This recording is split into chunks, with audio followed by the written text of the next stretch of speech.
Volume 3 Chapter 1. Manning the stations. Okay, I am ready. One day I notified the god that I am ready to give it another try. Great, now close your eyes. I did as he ordered. I felt chilly and then lost my consciousness. What greeted me was that god. You did a good job, kid. To fight against a wolf with your bare hands. Commendable achievement for a little girl. Weird, why? When did I do that? It is time. Yes. I felt confused. I have no idea what will happen. As if I expect both my death, and something else. You can decide what kind of ship you will become. Weird. Whatever. I have a chance and I shall use it. I want to be fast and furious ship. Understood, kid. If you find that your choice is too much for you, I might change your ship. I doubt it. It feels off. Farewell. Don't die again. Before I could ask what is going on, I was engulfed by darkness. ******. I opened my eyes somewhere in a forest. Might be even the same forest where I was. What was I doing in a forest? I looked around and confirmed there are no uninvited visitors nearby. After I was satisfied with my location, I checked myself. The first thing that attracted my attention was a tail. A black tail of a cat. Immediately I touched my head and there were cat ears. Which are very sensitive. I have a slim body, with small chest and butt. But, I made a backflip with no effort. The only problem with that is my hair that covered my eyes afterwards. It is somewhat short and wavy. At least it reaches my shoulders, so it should be fine. I am wearing a black sailor uniform with long sleeves and red edging. I even have knee socks of black color. The only thing that does not follow the same color scheme is white and is barely visible from under the skirt. Spoiler. It is not pantsu, you hentai. It is a petticoat. Collapse. What do I have with me? The same lunchbox I had before. With a sticker on top of it. Meals refresh every 6 hours. They should be enough for you not to die of starvation. Don't expect too much. Thank you. ******. And finally comes my gear. On the place I was lying I saw a scabbard, with a long curved blade in it. It was a katana, with the length of almost a meter. I tried swinging it, and my muscle memory performed such swings that I feel like a samurai. I sheathed it and attached the scabbard to my skirt belt. I summoned the gear, and out of nowhere I had 3 gun turrets show on my sides, and torpedo mounts appeared near my waist. How do I check what I have?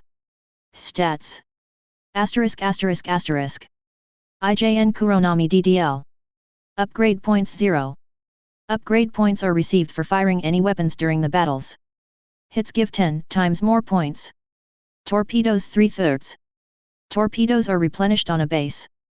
The amount increases with the mount improvements. Health points 3700.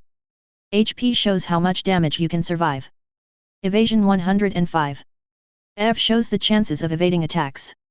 Affected by the outside conditions. Does not guarantee evasion. Hull integrity 100%. High shows the status of the hull. When the ship is burning, the high decreases. It kills you, even if the HP is still there. Autonomy 100%. The amount of fuel and ammunition. It should be enough to steam at full speed for 3000 nm. Just don't forget to return to your base to resupply. 2 single turret increase caliber, 0/200. Dual gun turrets, 0/400. 14 single torpedo mount, compressed air increase caliber 0/100. Improve mounts 0/250. Improve propulsion 0/500. 6.5 Arisaka AA mount 1 increase caliber 0/50. Improve mounts 0/100. 6.5 Arisaka AA mount 2 increase caliber 0/50. 6.5 Arisaka deck mount increase caliber 0/50. Depth charge mount none. Depth charge type fixed fuse. Stern rails 0/50. Fixed variation fuse 0/50.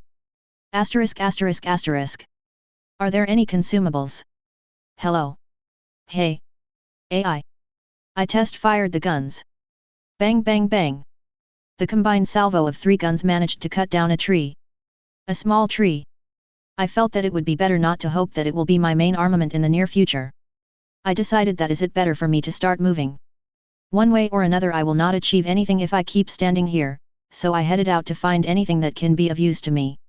Soon I heard something and ran there. I ran out of the forest and saw a beach. And an endless tide of an ocean. Let the adventures of a cat girl begin. The Wind's Side Story of Withered Blossom number 17. The oil that greases her. I asked about every known dungeon and tomb in this entire region. The clerk willingly shared this information after an hour of torture. With a nice map and the required data, he was left in the office and I headed back the same way I came. I decided not to use the plane trick again, so I had to sneak past the guards on the wall. Douse the torches on a small part of the wall and mask yourself with magic. No guard would notice you. Stop. Well, nobody noticed who exactly I am. The morning. Gulp gulp gulp. Wah. Yummy. I drank some fresh milk, bought with some money from a shady deal. Do you want some more? The scout gave me another helping of fresh milk. It is bad to think I am that bad. I was just drinking the results of milking the pack animals. Considering that I am the only one who needs milk, everybody was happy to ease the burden of lactating animals. The actual shady deal happened later, when I sold some pricey things to one of the caravans nearby in exchange for a good map. I did not forget to anonymously notify the guards about the deal. No. Wait. I did not do that. I was studying the map and cross-referencing the found locations with the information I have. Fuji, what are you doing? P. Oni-chan, I am looking at this picture book. Do you want to read it to me? I showed the illusion. The priest's face twitched and she silently backed away. Meanwhile, the final briefing for the Ryusei squadrons was performed. I can't wait to bear the results of my handiwork. In archaeological sense, I mean.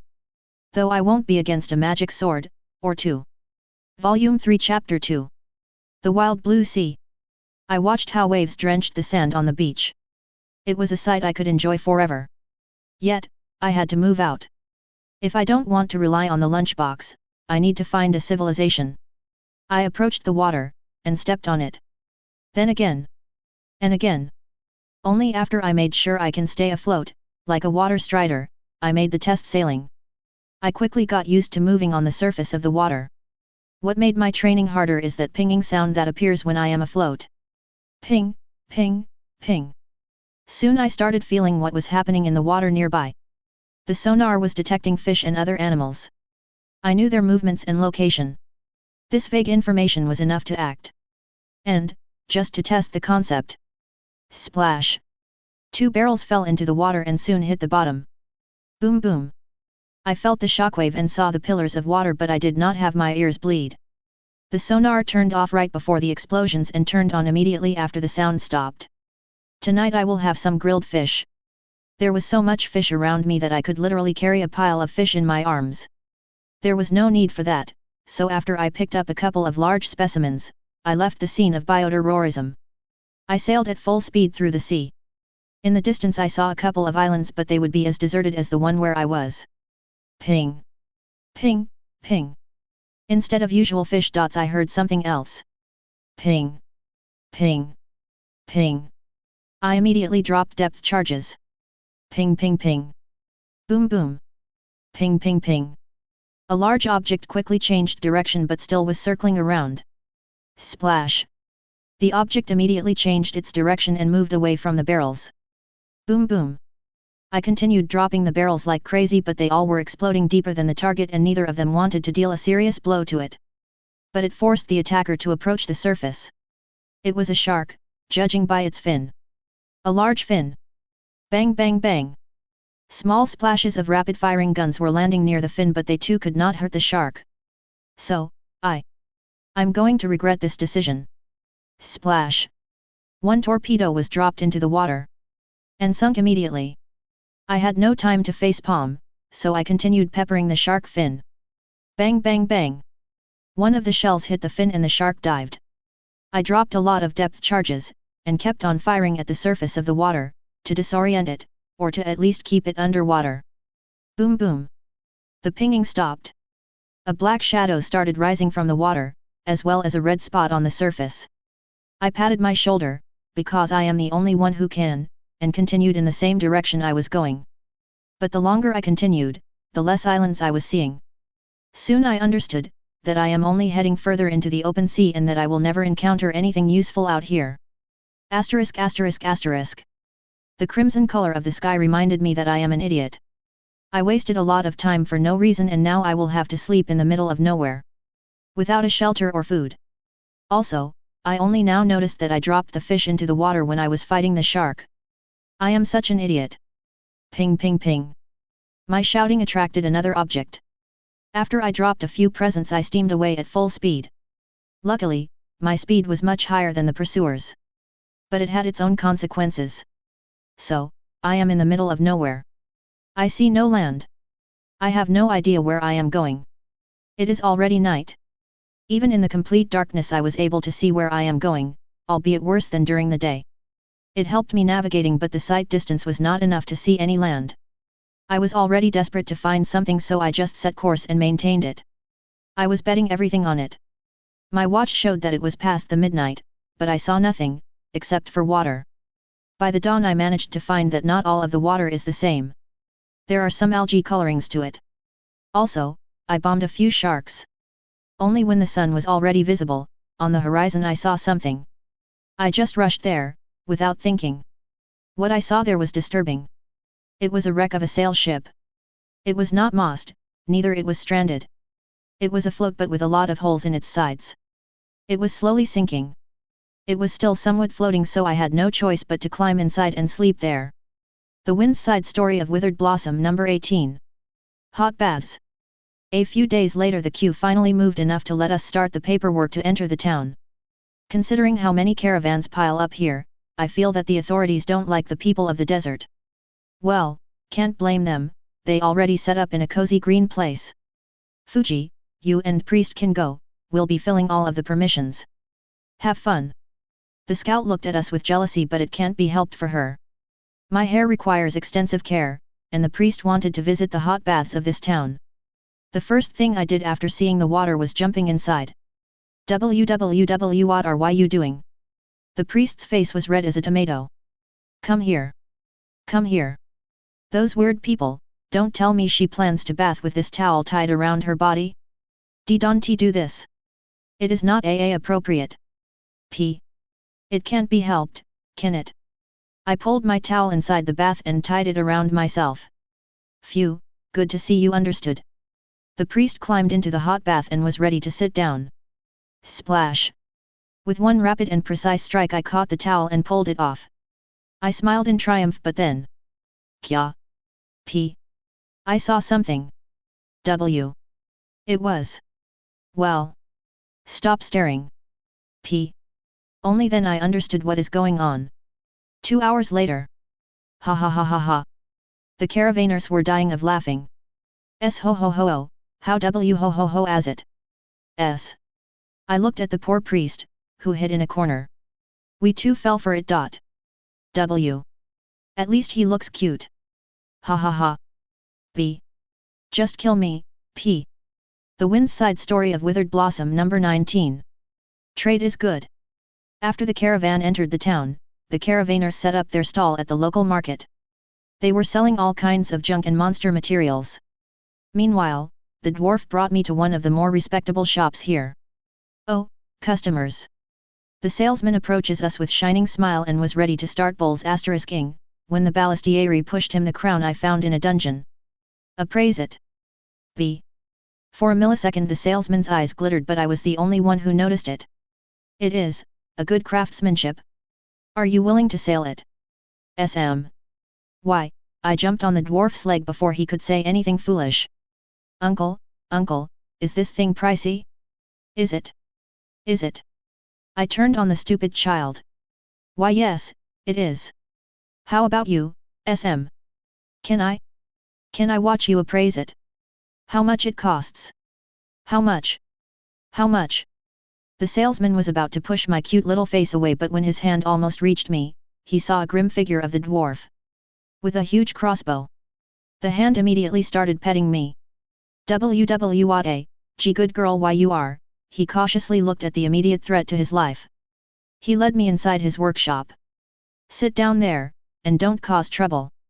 I obediently sat there. It was not the richest place so I will have to be satisfied with the appraisal. When it looked like the salesman was done, I returned to pestering him. So, how much? Uncle, how much is it? Uncle, tell me, how much it costs? Uncle. Uncle. Uncle. It's 4 gold. I noticed that he lies, so. Well then. It looks like it is time to trade. I shut his mouth. Before he could scream. Volume 3 Chapter 3. In the ocean everybody will hear your screams. It was the worst sleep in my life. Every few minutes I was hearing scary noises and creaking. Even the cawing of ravens outside was scarier than it normally would be. And all of it is only a small problem in comparison with the ship's sinking. I woke up in the evening and somehow was still dry, even though I should be underwater by now. It is time for the cat to abandon the ship, like a rat. I jumped off the deck, which was moistened by water, and steamed into the darkness. My desperate search for dry land was proceeding disastrously as always. Once again I picked up a signal of the sonar, but this time there was a group of enemies. Ding! You received 3 silver coins, 1 copper coin, 80 upgrade points. Asterisk asterisk asterisk. IJN Kuronami DDL. Upgrade points 30. Torpedoes 2/3. HP 3700. High 100%. O 83%, 2477 nm. Depth charge mount none. Depth charge type, fixed variation fuse. Stern rails 0/50. Variable fuse 0/50. Asterisk asterisk asterisk. I thanked God for having infinite supply of depth charges and started dropping them in pairs. Just randomly dropping them here and there in hopes of hitting something. Boom boom. Splash. A huge shark jumped out of the water and almost caught me. I fell to a side and thus avoided it in the last moment. Splash. Boom boom. The charges were exploding at the required depth, but they were still too inaccurate. There was no system of dropping them, they were just thrown into the water with no aim at all. They could fall from the front, or from the right side only. Boom boom. After the last drop, 2 sharks were killed. The rest of them retreated further from me, and that gave me enough time to start running away. I was once again fleeing from combat, but I gained some upgrade points, and soon might be able to cause more trouble. Asterisk asterisk asterisk.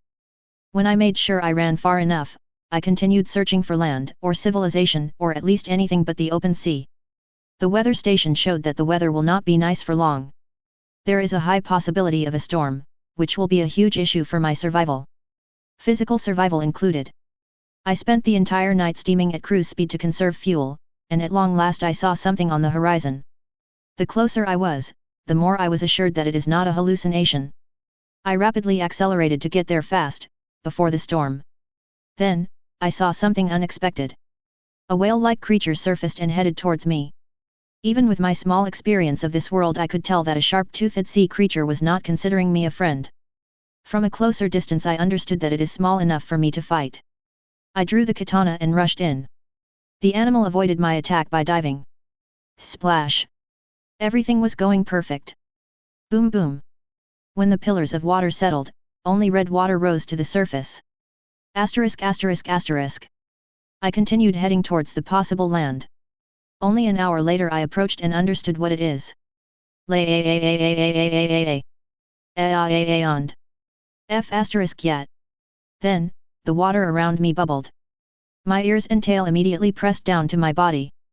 From below me, a huge tentacle shot into the air and I barely avoided it.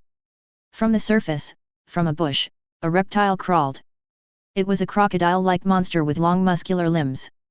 And very sharp teeth. Note for the future. Never shout here. I immediately dropped the depth charges at the deep-sea monster, and while it was deafened by the explosions, I headed for the safer land. The crocodile ran at me, but I evaded it, and while it was running past me, I cut off its right legs. With a single cut I made the monster crippled. Asterisk asterisk asterisk. I approached the fluttering monster. I walked right to its head that hissed at me and showed its long teeth. You know. I was out there. Alone. For 3 days. Without any food. With all of my fish on the bottom of the F** ocean. With F** sharks and krokens everywhere. Do you F** think I will be scared of you? Somehow I felt that this monster trembled and started shrinking. You know. You look so tasty. Cut. Chop. cut, cut, chop. Asterisk asterisk asterisk. I was stirring the coals in a campfire. On a stick construction were pieces of juicy meat, and some vegetables. The scent was driving me crazy, so I fought myself. And I was winning. I patiently waited until the meat was cooked. And only then I ate it all. When my stomach was finally full, I went to sleep, on the warm remnants of the reptile. Tomorrow I will be. Hey! What are you doing there? The Wind's Side Story of Withered Blossom number 20. Plans for the future. Thank you, Uncle Salesman. I exited the shop with a nice bag full of gold coins. With my funds secured, I started running around the town's market. Look, look! Can I buy this doll? Can I? Can I? Sorry, we be better buy something else. The dwarf reacted to my provocations the way I wanted to see. With every rejected necessary for me thing, I was more and more saddened. Up to the point when this amiable dwarf grandpa could no longer bear to reject my requests. Then, the actual shopping spree began. Will this be of use to you? I made shy expression and showed a bunch of jars. Yes, of course, he could only accept it. The same was done with a number of ropes, clothes, some oil, wood planks, a large crate of iron nails, glowing powder, 3 teleportation scrolls, food, water, hay, and soft pillow. As well as 2 cute dresses, and 3 dolls and stuffed animals. The latter ones are to avoid suspicion about of my plans. What in the God's name is this? Why? Just why? Sorry, brothers, I couldn't refuse her. She wanted the dolls so much. Are those the dolls? And she wanted to buy us something useful. A crate of nails. Oh Oni-chan, do you and not, you, need, them. I whimpered and prepared to cry. Of course we would need them. Thank you, so much. After that I paid a visit to the clerk I encountered back then, and after a gentle persuasion, the bloody pulp agreed to give the caravanners 3 requests to deliver goods. For an unexpectedly good reward. Volume 3 Chapter 4. Civilization. Hey! What are you doing there? I jumped out of my hiding and gripped the hilt. In a distance I saw a couple of men with a torch. I had a very complicated feeling. They are the civilization I searched for, but I wonder if I can trust them. Who are you? I chose to talk first. We are the guards. We were patrolling when we saw a smoke. Now it's your turn. What are you doing there? One of them started approaching. I did not let go of the hilt, but I was only showing that I am not an easy target. Patrolling? There is a settlement nearby. Wah! He was dumbfounded. They exchanged glances and thought for a few seconds. You are joking. Gee. Does it look like? I showed the carcass of my prey. Damn. Were you stranded? I nodded. Fine, follow me. We'll lead you to our village. You'll be able to rest there. Gee. Why should I trust you? Because you can either stay here and freeze, or stay in the village. It's your call. He raised his hands and headed back to his comrade. I looked around myself and decided it won't hurt to give it a shot. Don't do anything you'll regret. I performed a few swings to show that I am not a damsel in distress. Ain't it my phrase? The guard giggled. Asterisk asterisk asterisk. We arrived to a small village, but far away in the distance I saw some lights. What is there? I pointed. Ah, it's the capital city. If you are stranded, it's the best way you might get some money. Just don't expect them to be so nice to you. This city is merciless to those who have no money. That is why there are many villages around. Gee. I felt a strong sense of déjà vu, but considering my multitude of options, I will be visiting this city soon. The guard led me to an inn. Gianluca, my friend, can I ask you a favor? One of the guards shook hands with the innkeeper. Marco, my boy, just tell me what you need. We found this beast on the coast. Can you let her sleep here? For tonight at least. Gee. Very well. The innkeeper reluctantly agreed. The guards left. Beast, follow me. There will be no food, but I will let you sleep here. He opened a room and gently pushed me inside. The room was not too bad. There was a proper bed, a table, and even a wardrobe. Nothing too fancy, but even the inn reception was not showing off luxury. Thank you. You are welcome, you are welcome. Would you need water? No, thank you. I will not be causing you more trouble than necessary. Ha ha ha. What a courteous child you are. Good night, beast. The innkeeper gave me a key and left. I closed the door and went to sleep. Asterisk asterisk asterisk. I was wary of any sounds and woke up several times during the night, but nothing bad happened. In the end I managed to fall asleep and wake up in the morning. I walked to the reception. The innkeeper was already working. Good morning, beast. Slept well? Yes. I put the key on the desk and headed to the exit. If you are fine with working, I know some places that would need help. The innkeeper called out to me. I thought about the offer. I will try my luck in the city. This is not a refusal. Ha ha ha. Then, find this old man if you change your mind. Farewell. I waved my hand and left. The village was living its own life. The people were walking, the animals were grazing, the children were playing. While I was heading to the road, I sensed something and swung the katana. Wow! The children were astonished when they saw the swing. I was surprised as well. One of them was standing in the throwing stance, and what I sensed was a stone he threw at me. "D-damned beast! Go away! This is our village!" The brat started shouting at me, the other children joined. Swing! Cut! With a single swing I cut a small tree that was nearby. The brats started trembling, one of them even wetted his pants. Mama! One demonstration was enough to scatter them. I walked out to a road that led towards the city, and jogged there. Asterisk asterisk asterisk. When I arrived, I saw queues of people and wagons, all standing in front of a checkpoint which blocked a long stone bridge. The bridge appeared to be the only way to reach a city that was on an island. My turn to enter arrived only by the midday. Next. "Hey beast! What do you need?" The guard looked at me skeptically. "I need to enter. And I thought you just wanted to jump around. So, are you going to answer?" "Gee. I am going to find a job." "Hey. Captain, what should we do?" "She's not on the entrance list." "Forget the list. She goes to the brothel. Remember? A local brothel needed a new worker. Don't forget to make me a discount." Ha ha ha. A man in armor laughed and I was pushed towards the city. At least I was now on my way in C3. The Wind's Side Story of Withered Blossom number 21. Silent Dunes. It is weird, the scout was still thinking about the sudden luck. We have no choice. Those townspeople wouldn't let us in the next time if we were to refuse. Still, it is too convenient.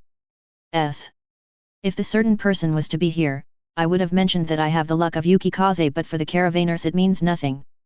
We were traveling to the first point of interest. It is hard to find and is guarded by strong monsters. So, its treasures are mostly intact. When we arrived to the search area I confirmed that there is nothing in here. All magic begins when you look behind the curtain. Fuji.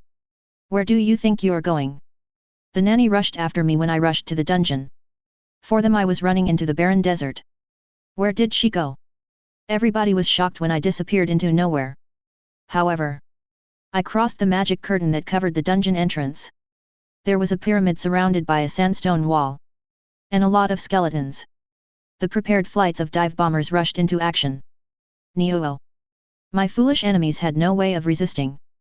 My pest extermination efforts proved that there are little to no ways of fighting aerial attacks for the locals. Even the mages cannot hit a flying target. So, I was effortlessly turning the defenders of the tomb into ashes. Boom boom. After the barricades on my way were dealt with, I finally made my way into the pyramid. I melted the stone door of the entrance and squeezed inside of the tomb. I even prepared a bag for the loot. Volume 3 Chapter 5. Big City Streets. I crossed the long stone bridge and stepped on the streets of the city. The first impression I had was that I am in the same village I was this morning. Around me were small wooden houses, some small shops, and cattle. There were people walking on the road and making way only to the wagons that were flowing into the city. However, I quickly understood that those are some sort of slums where people live because they cannot live in the actual city. Soon I was walking on a paved road and was surrounded by stone buildings with extravagant decorations. Only few of them were two-floor buildings, because those were the lowest. What surprised me even more is that every passerby was smiling. Cheerful talking and smiles were everywhere. The shops were crowded by happy customers, the markets were filled with laughing, the streets were bustling. I approached one of the street stalls. "Hello, can I buy an apple?" "Oh, beastkin? A rare sight here." "Of course, choose the one that you like the most." The vendor showed me large baskets of red and green apples that were almost screaming how juicy and fresh they are. "When were they harvested?" "Just today. Every morning they are harvested and by the midday they are already on the stalls. The government does its best to keep the people healthy and happy." The smile of vendor calmed even my paranoia. In the end I chose a couple of apples and paid a copper coin from my reserves. Asterisk asterisk asterisk. I continued strolling through the city, and the further I went, the richer were the buildings. Of course, for a city to have all of its buildings well decorated is already commendable, but I am sure that I am yet to reach some kind of a noble district, even though I see gold decorations on normal houses. While I was searching for what to do, I decided to listen to the gossip. I hid behind a corner, as if I am resting. My cat ears hear from a large distance, and soon picked something curious. "Those ruffians again." "Yeah, I heard they sunk another merchant ship." "Oh, God! Are there any news? Did the government do something?" "I heard they increased the patrols, but they lack fast ships to chase after the pirates." "That's what happens when you build too many battleships. At least we are well protected. Those cutthroats will never dare attacking the city." You're right, you're right. What about they?" After that their talk switched to a different topic. Asterisk asterisk asterisk. I continued making my way deeper into the city, and soon I started seeing less people, but the ones who were on the streets were dressed much better. Also, the wagons changed to carriages. Another thing that changed is the way people look at me. In the city I did not see any direct hostility towards me, but I surely felt glances from the passing people. I was under constant observation throughout my journey, but after I entered this rich district, the people stopped caring. Actually, they were paying more attention to me when I folded my ears and hid the tail. The further I went into the rich district, the saltier was the air. Then, I started seeing warehouses and wagons. I continued walking there and saw the sea. It was the main port of the city, and the roadstead was filled with 2- and 3-mast ships. Even more ships were docked and unloading. Further in the sea I saw a number of even larger ships, quite possibly the battleships the people were talking about. I remembered the way to the port and returned to the city, to the cheaper part of it. For now, I need some accommodation, and preferably, cheaper one. Asterisk asterisk asterisk. I entered one of the inns. "Can I book a room?" "We don't serve beasts." "Sorry." "The next inn." "The owner forbids the beasts to book rooms." "Sorry." "And the next?" "No beasts allowed." "Sorry." I kept on trying, but everyone refused. Then, I remembered that the rich district was not too negative when looking at me. I gave it a shot and... "On whose name will the room be booked?" "On mine." "Are you sure?" "Yes." "Do you even have the money?" I put 3 silver coins on the table. "Ugh. Fine, you can have a room for a night. Just don't get into anyone's sight." For an affordable price of 2 silver coins I was given a small room for servants. The Wind's Side Story of Withered Blossom number 22. Images of Silence. Sometimes even I feel gratitude for the lessons I attended. If I did not study, then I would not understand what I am dealing with. The tomb appeared to be Egyptian pyramid, but from the inside it is Mesoamerican. I guess. On my way I encountered some skeletons in jaguar capes, but they were torn apart with gunfire. My progress was steady and on schedule. Soon I reached the inner part of the tomb. There, on a stone pedestal I saw a golden idol. Just in case, I poked the stone tiles on the floor with the Naginitas pole. Phew! A small dart hit the pole. "I see. You want to play dirty." I made my body lighter and stepped on the safe tile. It did not move, even though it should have. Without more surprises I reached the idol and grabbed it. Tremble! The tomb started crumbling and I ran back. The darts whistled behind my back, as well as falling stones. A part of the floor on my way crumbled and I used the naginata to pole vault above the pit. The passage behind me was collapsing faster than I ran, so I used one of the repas to give me an acceleration. The plane materialized in the passage and immediately its wings were torn off, but the fuselage dragged me out safely. Whoops! I guess I should have searched it for some more stuff. Whatever. The magic curtain disintegrated minutes after the tomb. I could only make a silly face to the caravanners, who were dumbfounded by my sudden re-emerging. The idol was safely hidden below the kimono, I just need to make sure my bottom would not be seen. The Wind's Side Story of Withered Blossom number 23. Dead silence. You little brat. The past 10 minutes were filled with the nagging of the scout. She kept on lecturing me about running away and other things. I am already used to Oni-chan lecturing me for a few hours, so this much is just boring. At least the scout is less boring than the digested furballs. The scolding went on and on. Wake up. I jolted. It looks like I fell asleep. Of course, the caravanners covered me with some cloth to avoid me getting a heat stroke. Sometimes I wonder why they are so nice to me. I looked around, and then saw them fighting a huge mummy. Small fireballs, swords, and bow were barely enough to damage the creepy undead. The only weapon that did some damage was the huge crossbow of the dwarf. Instead of rushing into the fight, I observed the mummy's movements until I understood its attack patterns. Simple and unrefined. I threw a foxfire at it. My magic fire did more damage than this world's magic, so I started pounding the mummy with the foxfires.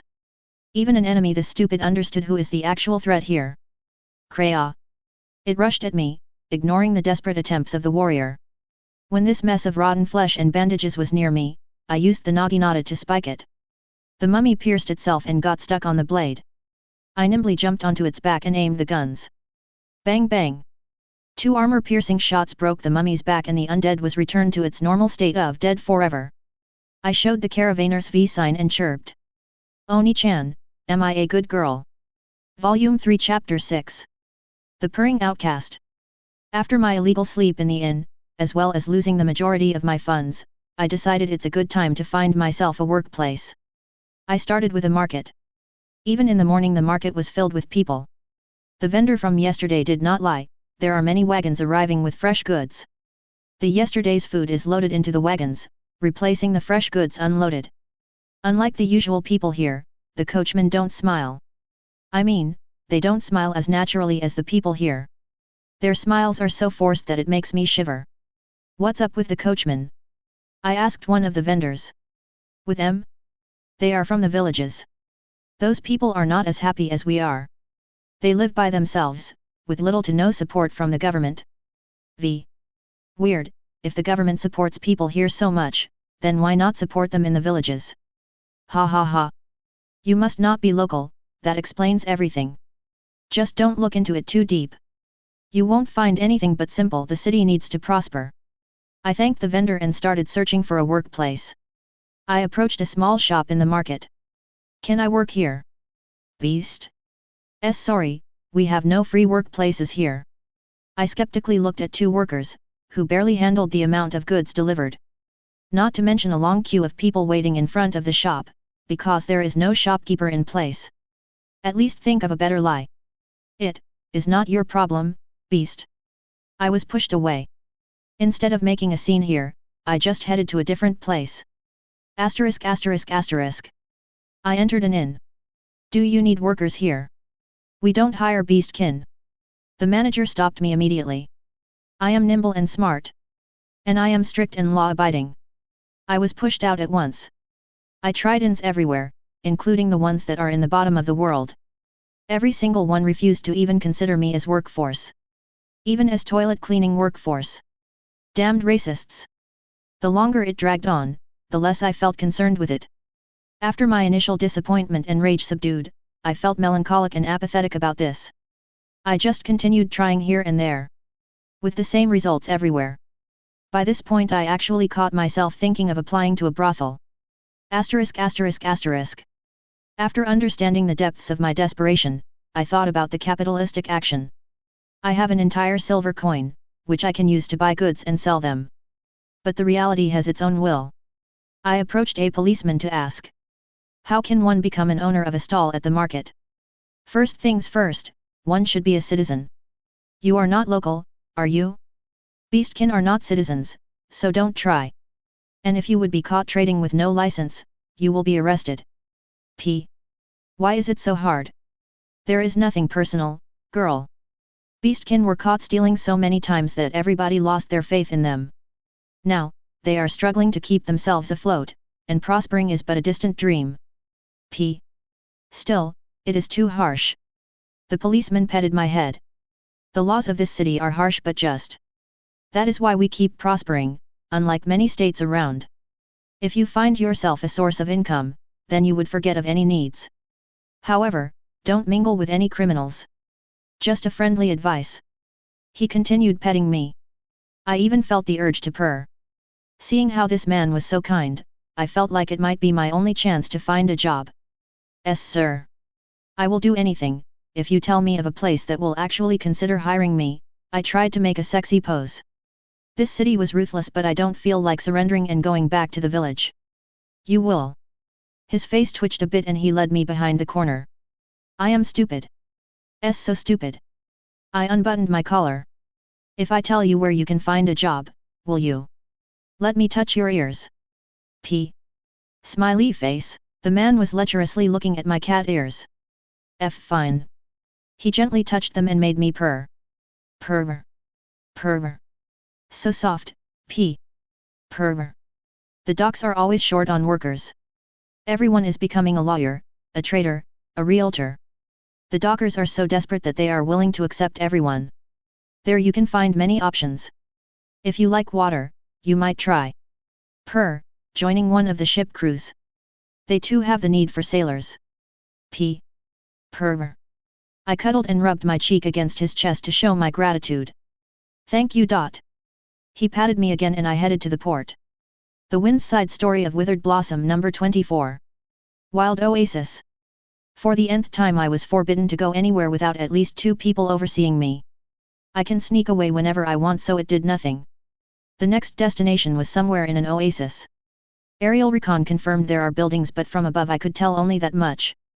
I am so tired, P. I have no idea who was the idiot that sent us here, but they better pay us a lot, W. Usually the caravan would stop a couple of times before reaching a destination, but we were going into the less explored part of the desert where the wildlife was not suppressed. We made one stop in an oasis and almost regretted it. The sudden dive bombing helped us, but we took no more risks. 2,000 minutes later we started seeing occasional dry grass. The motivation of the caravanners was increased. The grass was not actually there, but whatever makes them move. The oasis was reached by the end of that day. Even with the sunset light I could confirm there are old buildings. They did not appear to be solid, so I guess there were looters who took some gold. We stopped on the edge of the oasis and decided to explore the ruins in the morning. What a stupid mistake it was. Hey! Cover me, will you? The scout was running away from a dog-like creature. Sorry, I'm a bit busy. The warrior was holding back 2 of them. Give me a minute, sister. While the ballestieri was beating one of them with his crossbow. The priest was just running around like a turkey, with a pack of those creatures following him. HAAA. Good thing I always have a squadron on standby, mumbled I from a hill in the distance. Volume 3 Chapter 7. Use and Abuse. I easily approached the port but hardly could get in. Do you even have a permission to work here? This is the first time I see you. The policeman was correct that the port lacks workers. Right when I mentioned I am looking for a job, I saw how all of the workers' eyes glistened. I almost felt the desire to recruit me right this instant. However, the port security consisted of imbeciles. Can we do anything about this slight issue? I tried using sexy pose, as the imbeciles are usually led by animal instincts. We can talk about it, in the office. The security team led me to an obscure shed and closed the door. I immediately felt their lustful gazes on my body. Shall we talk? I played along and sat on a table with a smile. Of course. One of them was too impatient and immediately groped me. Aik. I cut off his hand and kicked him away. I am sorry, but the talk will be me telling you what to do to avoid the same fate. Pierce. I rested myself on the hilt of the katana.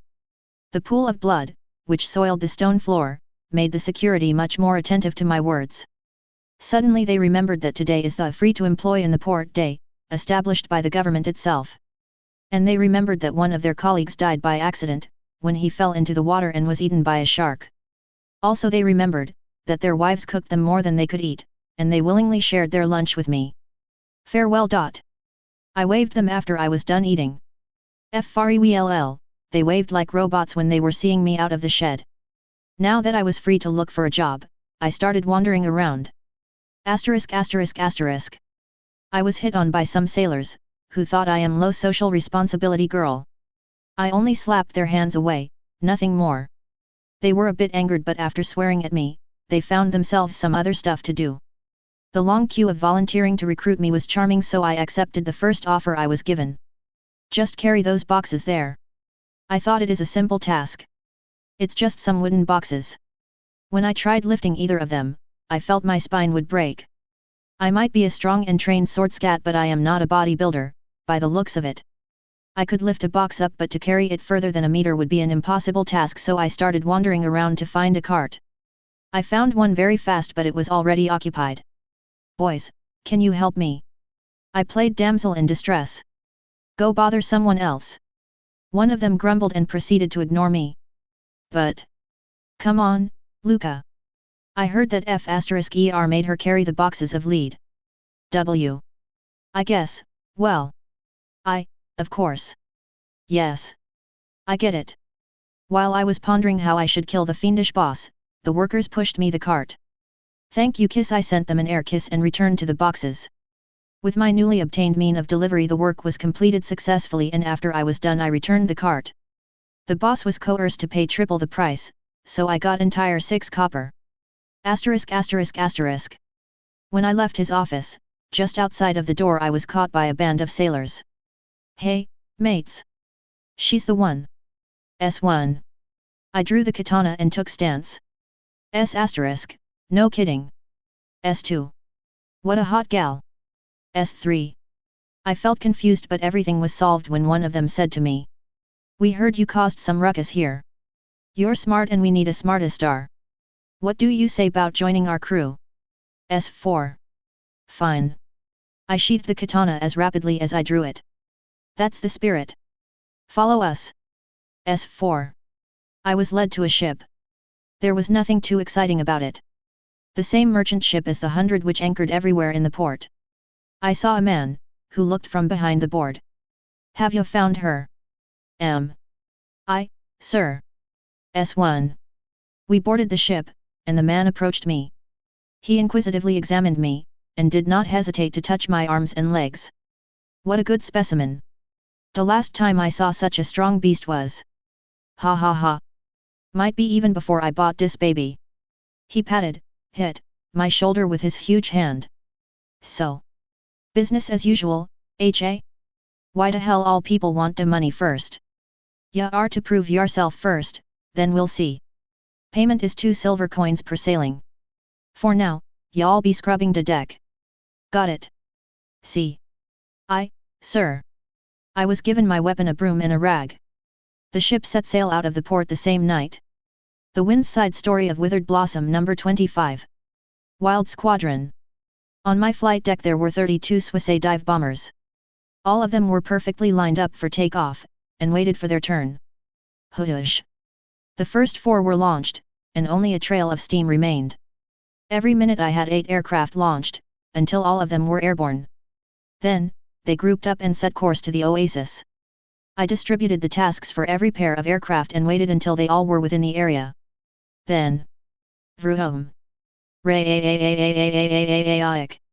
Half of the squadron simultaneously dived at their targets and dropped special payload armor-piercing bombs, specially designed by Akashi to solve my constant headache of armored decks. The bombs dived into the soil effortlessly, leaving only a fountain of dirt behind. Bomb bomb. Bomb bomb bomb. Bomb. They exploded deep underground and made a lot of sinkholes, as well as killed or trapped a lot of the monsters. My calculations were a bit off. So instead of dropping the second wave of bombs into the sinkholes, I had to drop them at the remaining monsters, directly, 1/800 kilograms bomb per target. I wondered if human factor affected the results of my attack. After all, it would be a shame if those guys died because they ran into a bomb. When the squadron landed I returned to the oasis to check on the caravanners. Weirdly enough, they surpassed my expectations and survived. Somehow you went missing again, then all the C** started happening. Would you care to explain, Fuji? The scout pointed at the mayhem. I could only make the cutest and silliest smile possible. The Wind's Side Story of Withered Blossom number 26. Wild guess. This time I felt it would be hard to slither my way out of the mess I created. Or, would it? Where do those birds come from? What birds? They flew when they heard your fight. They are mine. You outlived your usefulness. Muahahaha. This was not even a question of what to do, it was a question of my liability. I felt that either playing fool or being honest would work. Did I mention I am plain man, sir? They were my little guys. She was confused. Perhaps she expected me to keep slithering. I would not be myself if I did not try. Can you show them then? I don't want to. I made guts pose. The caravanners looked at me and whispered amongst themselves. Are you sure? The scout's dreadful smile approached my face. Sob. WWH. UUUUGH. WWW. What happened? Instead of scolding me, she started trying to stop my tactical crying. It was surely not because I actually was terrified of her sudden approach. Onee-chan does not believe me. Fine. Fine. Oni-chan believes you. I believe those were yours. Okay? Okay. In the end it appeared that the caravanners decided I was lying. To make one believe your truth is a lie is the peak of lying. The ransacking of the ruins was fruitful, but I could not obtain too much. I put my bet on the last part. The furthest. The hardest. The deepest. The largest. And the least explored. The tomb of the Grim Reaper god, where the crown of heaven is stored. According to the legends, of course. Volume 3 Chapter 8. Laborer Cat. It was a brief moment of rest. I stood on the bow of the ship, as it sailed into the sea. I was worked to the maximum of my ability for the past few days. Some crew members even acknowledged my abilities. The captain acknowledged them as well, but is yet to decide on my promotion. At least the payment is good enough. The crew was mostly good to me, like there were no mistreatments or forcing me to work just for the sake of bullying. Of course, there were extreme cases. Hey, beast! Are you going to stand there forever, or what? I looked behind. I did what I was tasked. If you have any problems with this, then tell them to the captain. TCH, whatever. At least stop being a thorn in the eye. I felt like being sarcastic. It is nice not to be a thorn, just don't forget to remove the log from your own eye. I hid from the wet air at the lower deck. The ship has 3 decks, the deck where the sails are, the deck below it, and the cargo deck where the goods are stored. I was forbidden to go to the cargo deck, in case an unproven newbie, like myself, steals something. Oh, Kuro. Done with your work? The ship cook asked me. Weirdly, he was one of the few people that were actually friendly with me. Most of the crew is somewhat neutral when it comes to making friends with me. I am. Do you need help? I might use some help cutting the meat. For those who have no idea, that salty jerk meat is so hard, that even the katana has trouble cutting it. I see. I took a cutting board and the meat, and started working. Actually, I was mostly sawing the salted meat that tastes like a soul. It is terrifyingly bad, but it is the only meat we can see in the sea. Fishing is impossible from a fast-moving ship, and stopping to fish would only be done in case of an emergency. It's done. Thanks. Twice the meal for you. I did my best at cutting the meat, but it was surely cut bad. However, nobody would give it a thought. Since this meat is too hard for anybody to care how well it was cut. ******. While I had nothing to do, I returned to the upper deck and checked on the cannons. This ship has 4 cannons, which are a necessity to fight against the sea monsters. At least the sharks are on the outer side of the hull. It was already a blessing for me. How's it going? I approached the poor souls who were cleaning and oiling the cannons, which tend to rust easily. Same as yesterday. Nothing prevents the rust. Literally nothing. I grew used to their whining. Try rubbing it harder. Go away, you smarta asterisk, the gunners could only sigh. I felt like I play around too much, so I continued cleaning the floors. After the dinner I was somewhat free of duties. Most of the job was already done, and the remaining jobs were guarding against monsters. I sat in the mess room and started reading a book. Just when I was properly immersed in reading. Ding ding ding. I walked out to the deck, and when I looked up, I saw a number of flying objects. They were attacking the ship. Keep them away. Keep them away. Don't let them pile up on you. The weird bird-like creatures were attacking in a flock, and like hungry ravens were going for the eyes and back. With an animal-like grace I evaded the hysterical swinging of the sailors, and rushed into the largest flock that was close to the deck. I did not destroy all of the birds, but I gave the surrounded men enough breathing space. Only then I proceeded to attack the flocks above. Tra-ta-ta-ta-ta-ta. Tra-ta-ta-ta-ta-ta. The sky was lit with machine gun tracers. It was just there to break the flocks apart, since it was hard to aim and fight at the same time. Yet, the attacking birds were forced to fly away. I felt that I actually accomplished something useful and was about to relax, when I heard noises from below. Some birds were stuck below the deck, and were furiously fighting against the sailors there. A moment later, 4 sailors flashed out of there. There are birds down below. While everybody was thinking of what to do, I seized the initiative. I will go there. Just tell me how cut you want them. Without waiting for a reaction, I rushed to the stairs and attacked the unwanted visitors. The Wind's Side Story of Withered Blossom number 27. Brutal Recon. Wake up. I was dead tired. For the past few days I had no way to sleep properly. I either was woken up immediately, or it was too hot to sleep. Even though we left the desert and went deep into a savanna, I was still not prepared for what I can find. Ani-chan? Are we there yet? I started pulling the priest's robe. Should be. But I never heard of a settlement here, p. At the nearest stop I once again separated from the group and launched a flight of scouts. Our course was exactly to the landmark I wanted to explore. When we arrived, everybody was astonished. Is this a mansion? S. It looks old. There might be something useful. W. Brothers, am I the only one who feels like it is the third time we arrived to a place which has nothing to do with a settlement? B. Then, all of the eyes turned to me. Still, it was no longer my problem. The caravanners did what they were needed for. Vroom. The scout flight made a low-altitude flyby, and the mansion's withered gardens shook. Deteriorated hands stretched out from under the ground. Enemy. S. I see. Great purification. P. A pillar of light fell on the mansion territory, and some of the rising undead stopped moving. Still, many zombies and skeletons walked by stopped arms and half-unburied bodies. Ryasei, sortie. With rapid deployment on the way, I had all of my Ryasei torpedo bombers deployed, and carpet-bombed the undead. Boom boom boom boom. I ignored the crazed looks of my ex-comrades and walked forth, towards my destiny. Volume 3 Chapter 9. Camaraderie in the Face of Death. I drew the katana and prepared. There was nothing notable, aside from a mess that was caused by the birds struggling to leave this place. The furniture and dishes were all broken, some belongings were thrown around, and a lot of feathers were lying everywhere.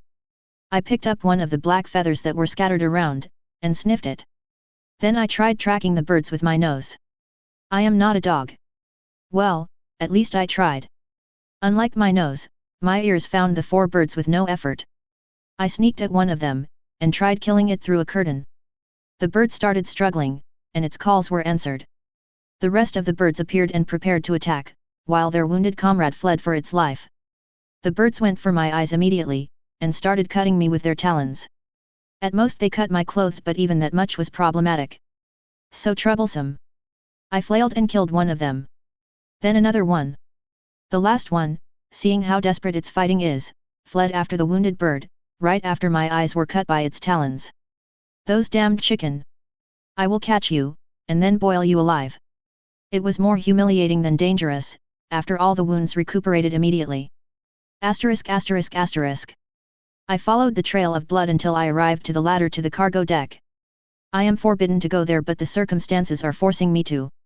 Nobody will be concerned with it, as long as I get rid of the birds. After I climbed down, I saw more blood everywhere. As well as a lot of unmarked crates somewhere deeper in the hold. I followed the trail, and at its end I saw 2 birds. One of which was covering its wounded comrade with its wing. The bird was looking at me with resolve to fight until the death. It kept on covering the wound of the other bird. My ears heard a pained clucking, and the healthy bird reluctantly jumped aside. The wounded bird crawled towards me and started flapping its wings in front of me, despite the pain, while the other one started sneaking away in the corner of my eye. Very slowly and unwillingly. I sheathed the sword and took off a sock. I bandaged the bird. The healthy bird cautiously looked at me, however, it stopped fleeing. The wounded bird, on the other hand, did not resist and just limply waited for what would happen. I picked the wounded bird and carried away, under the constant glare of its comrade. When I walked out to the deck, I released it. The wounded bird flew away as fast as it could, before the crew managed to attack it. The captain approached me. Not bad.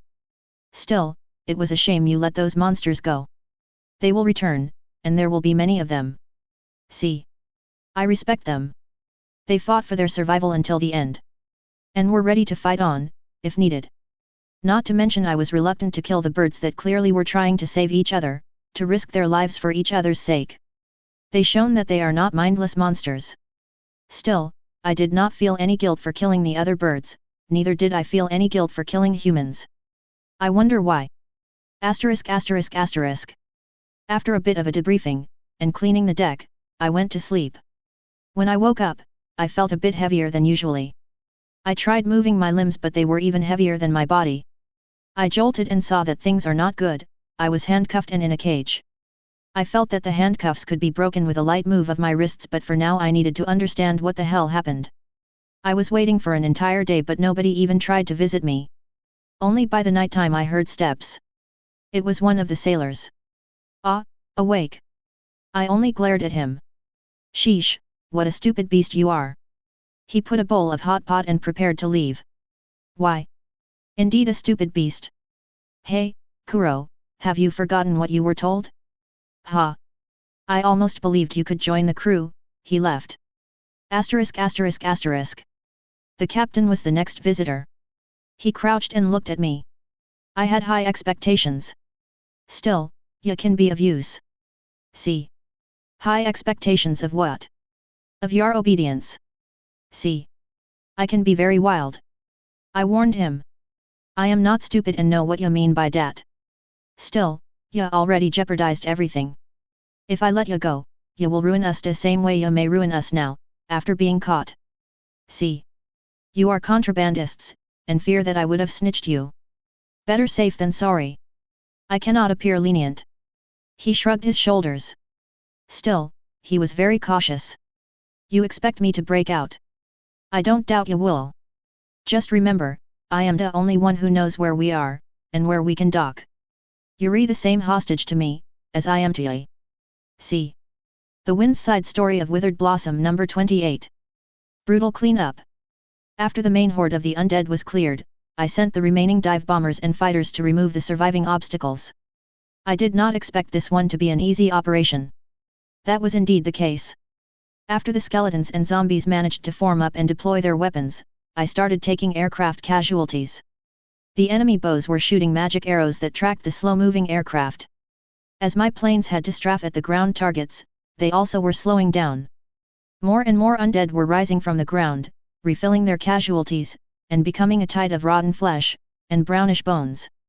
It did not take long before the attack runs were aborted. The undead horde was marching at us. The priest's futile spells and scout and ballistieries shooting were just a drop of water in a sea of salt. The longer it continued, the more disadvantageous our situation was. Now I finally felt excitement. Hee hee hee. Ha ha ha ha ha. Is this all you've got? Now it is the time for you to face the despair. The growling of piston aircraft changed to low humming of jet engines. The humming itself started changing to howling, as Kikas started taking off. Unlike dive bombers, the Kikas cannot carry proper bomb load, so I sortied my skill aircraft. Neo. Several flights of FJ-3M fighters flashed above me, and headed towards the horde. Before the undead could react, the fighters were already banking to the sides after the successful attack. Big tanks separated from their bomb rails, and fell at the enemy. Several seconds later, the undead horde was caught in fire, burning dead in napalm. It was only the first wave. French battleships characteristics. Dutch-class battleships. 24X. Inch guns. 13X. Inch gun. 62X. Secondary guns. 84X 100mm dual-purpose guns. 42X 76mm dual-purpose guns. 16 4X 40mm Bofors. 22x 20mm Oerlikon. 27 knots maximum speed. 2600 T displacement. Melee weapon, rapier. Love interest, don't see anybody but each other. Asterisk asterisk asterisk. 2 ships. Dutch d'Orleans 1944/1945. Dutch de Bretagne, 1946. Skills. Obus semi-perforant explosive lyddite shells. On activation, loads the main guns with Safay shells, capable of penetrating heavy armor, and exploding inside. On activation, fires a salvo of lyddite shells with higher chance to set fire on target and deal critical damage. Dutch d'Orleans. Sniper shot. Fires a single shot with main gun. The shell has 0 dispersion and is fired with 100 AC. No damage debuff supply. Can be used every 24 hours. Super skill. Hammer and Anvil, Anvil. Fires AP shots, increases damage of shots for sister ship. Dutch de Bretagne. Decimation. Fires all installed guns in unison, and creates a barrage. The barrage is not affected by AC. All guns must be loaded. Can be used every 24 hours. Super skill. Hammer and Anvil, Hammer. Fires lyddite shots, better results after sister ship's super skill. The Wind's Side Story of Withered Blossom number 29. Brutal opposition. After the napalm burned, and the scorched ground was free from the undead, I continued my victorious march. I walked through the burned bodies that piled up. The few not completely dead bodies were decapitated with the naginata. Unlike the fat W*S, I at least have something to protect myself, while they can only boink the enemies away with their fat. When I finally entered the mansion's territory, I heard the caravanners approaching. What happened? Nothing. I pointed at the ashes on the ground and continued towards the prize. Then, the ground started trembling. A huge paw appeared from the fountain in the middle of the garden. A huge zombie dragon unburied itself. Ruoor. The dive bombers on standby were launched immediately. The remaining Swissay and Ryasei flights were rapidly armed with 800 kg bombs. The bombers rolled and dived from above, dropping their light payload at the enemy. Boom boom. Bang bang bang. I opened fire at the undead dragon, and rushed forward. Seeing that it was pushed down by the explosions, I wanted to kill it with my own hands. To forever show the freak Yandere that I am superior. Ruoar. The dragon opened its maw and spewed fire, which I countered with the fire of my own. In my eyes were only the two of us, the hunter, and the prey. My instincts were kindled by its trembling and fear. Ya-a-a-a-arg. With a courageous war cry, pitiful squeak, I rushed at its head, and aimed my blade at its insides. I clearly saw its jaws that opened in a desperate attempt to stop me, yet, the Swissay were already diving, and my naginata was about to bite in the dragon's flesh. Volume 3 Chapter 10. A Cat in a Cage. While I had nothing to do, I focused on thinking of a way to set myself free with diplomatic ways. If nobody agrees to consider letting me go, I can always escape myself but with casualties expected. In the end I could not think of a better way than naively asking to let me be freed. I waited until a sailor was nearby, alone. Why don't you open the cage and let me walk around? It's not like I have anywhere to go.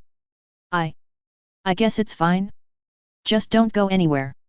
The cage was opened and I wandered around the cargo deck. Asterisk asterisk asterisk. When I examined the crates, I confirmed that there are unmarked crates placed throughout the deck. All of them are hidden among the normal crates, on which I found marking of what is inside, where it is shipped, and who is the receiver. The sweet freedom was very restricted and nobody allowed me to move out of the hold. I did not pursue further mobility for now and just waited for the best opportunity. You were let out of the cage. The captain climbed down and looked at my examination of the crates with irritation. So I must sit there all the time. You must. I ask you to never stick your nose out of deer without a permission. See. But I was permitted. I said in triumph. If he'll let you out of deer one more time, he will be occupying a cage next to yours. See. Bah. Can't you be lenient? I can't. See. At least tell me why I must sit there all the time. Before the captain could answer, a sailor slid down the ladder. Captain, we are being intercepted. Just sit dear and don't cause me trouble. See. I obediently sat in the cage and prepared to run, if situation favors me. Asterisk asterisk asterisk. An hour later, a group of people climbed down here and started thoroughly examining every crate. They were dressed in purple coats and had a lot of papers with them. The captain was here as well, walking around and giving them petty excuses, when the inspectors were finding any error. But it was not our fault, signore. The crates were received as is. The client refused to let us confirm the contents before loading. See. One of the inspectors pointed as a crate and whispered something. His colleague nodded and proceeded to the next crate. Another counterfeit good. It can be explained as the owner's stupidity, or as a direct violation. Keep searching. We need a concrete evidence. I was tired of waiting for them to reach me. When I glanced again, I saw the captain's gaze on me. While nobody was looking at him, he put his palms together in a desperate plea not to cause trouble. I continued playing around and remained silent. The inspection was finding wrong markings again and again. The captain's face was becoming redder and redder, possibly from fury. I wondered if he was enraged at his suppliers, or at the inspection. Asterisk asterisk asterisk. After an entire hour of searching through the cargo, the inspection arrived closer, and finally noticed me. Look, a beast. What does it do in here? I won. Hey, signore, is it a slave? I too. Oh, of course no. She was caught when she tried to steal the goods. See. The inspectors glanced at me with apparent doubt. Really? They asked me. You can say that. A minor insubordination but no stealing. So you are not enslaved. The inspector was still doubtful, so I pushed the door of the cage, which, to the captain's fortune, was not locked. You see. Why would you need to stay there then? I managed to confuse the inspection. I smiled, which made the captain pale. I was not locked because she was just warned. If you try to steal something again, you will be locked there for real. See.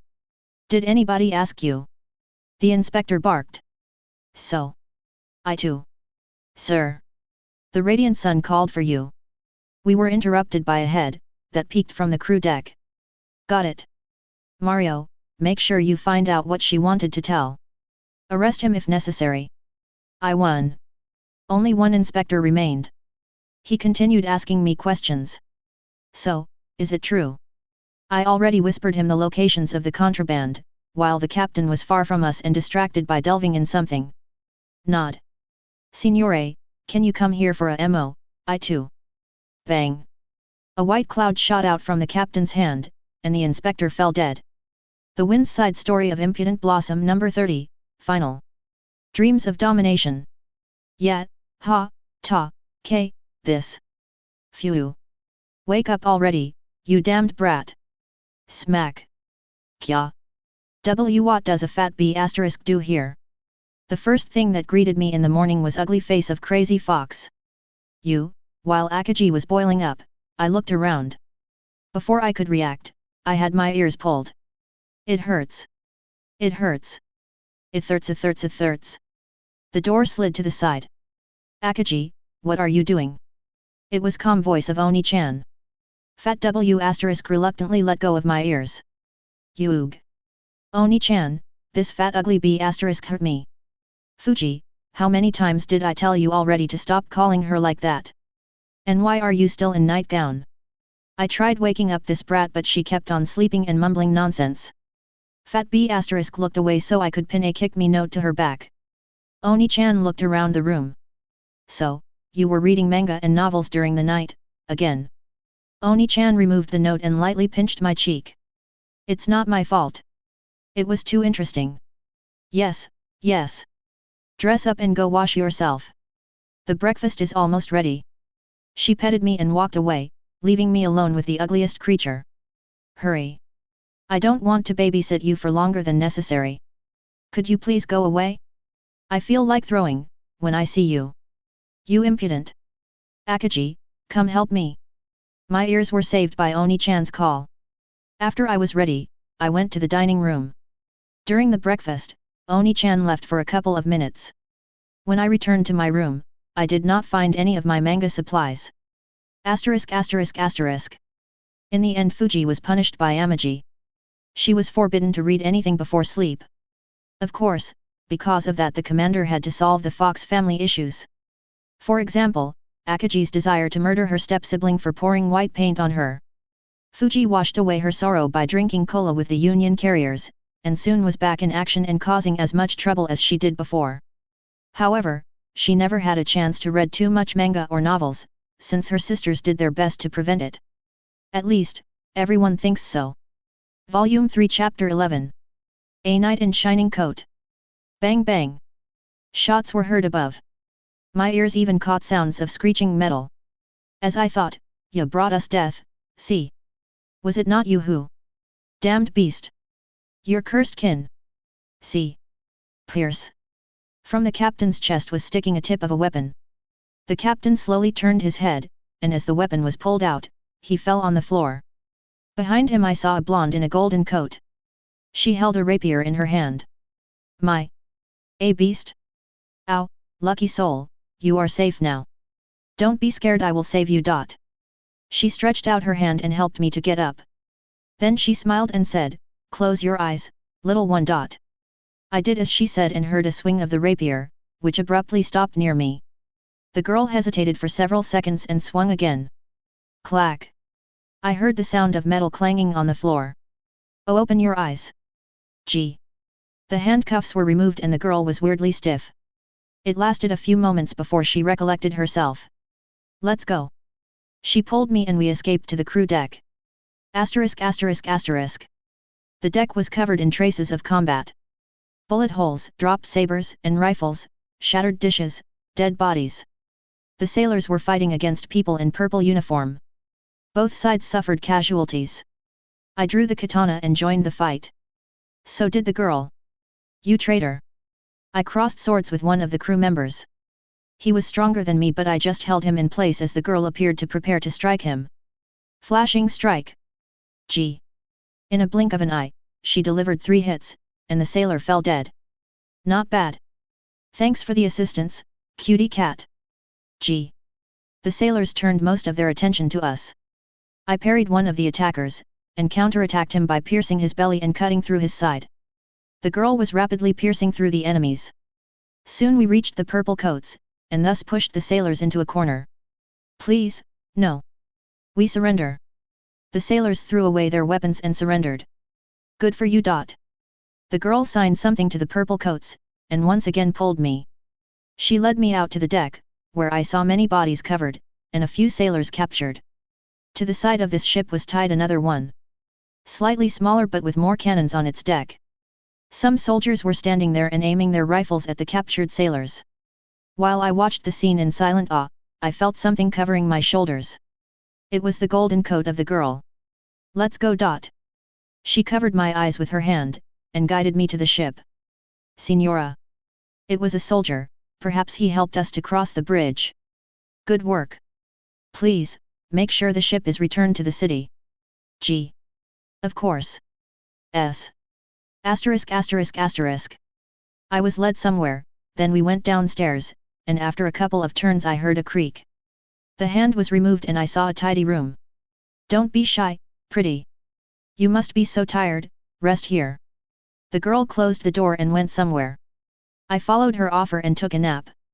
When I woke up, I felt someone petting my head and playing with my hair. Then, a hand tickled my chest. Before I could react, my arms were squeezing the hand. Yufufu. What a cute kitten you are. She continued petting me. I let go of the hand captured, and it immediately started scratching my chin. Purr. The girl giggled. After she was satisfied with playing, we sat at a table and prepared to talk. I am Veronica Maria de Benezio, the captain of the Sea Guard. My pleasure meeting you. V. I am Kuronami. Please, take care of me. Oh, I surely will take care of you. She pinched my cheek with blissful expression.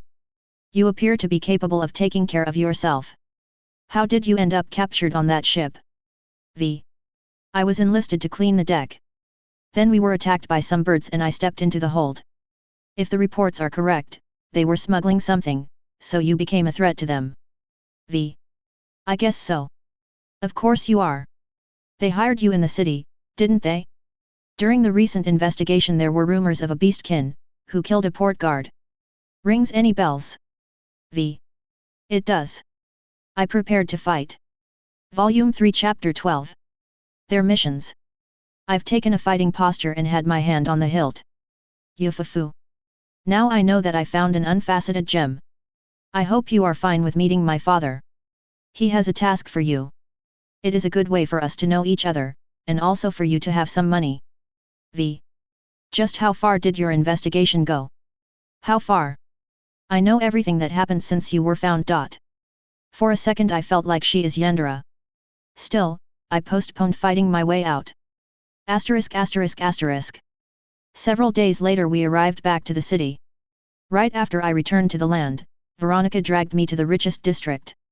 At first I thought we will arrive to one of the mansions, but we proceeded deeper and deeper, until the mansions turned into actual palaces. We stopped only in front of the largest palace. She was let through all gates without any questions asked. The purple coats opened the front door and Veronica gracefully walked through the hallway. I followed her.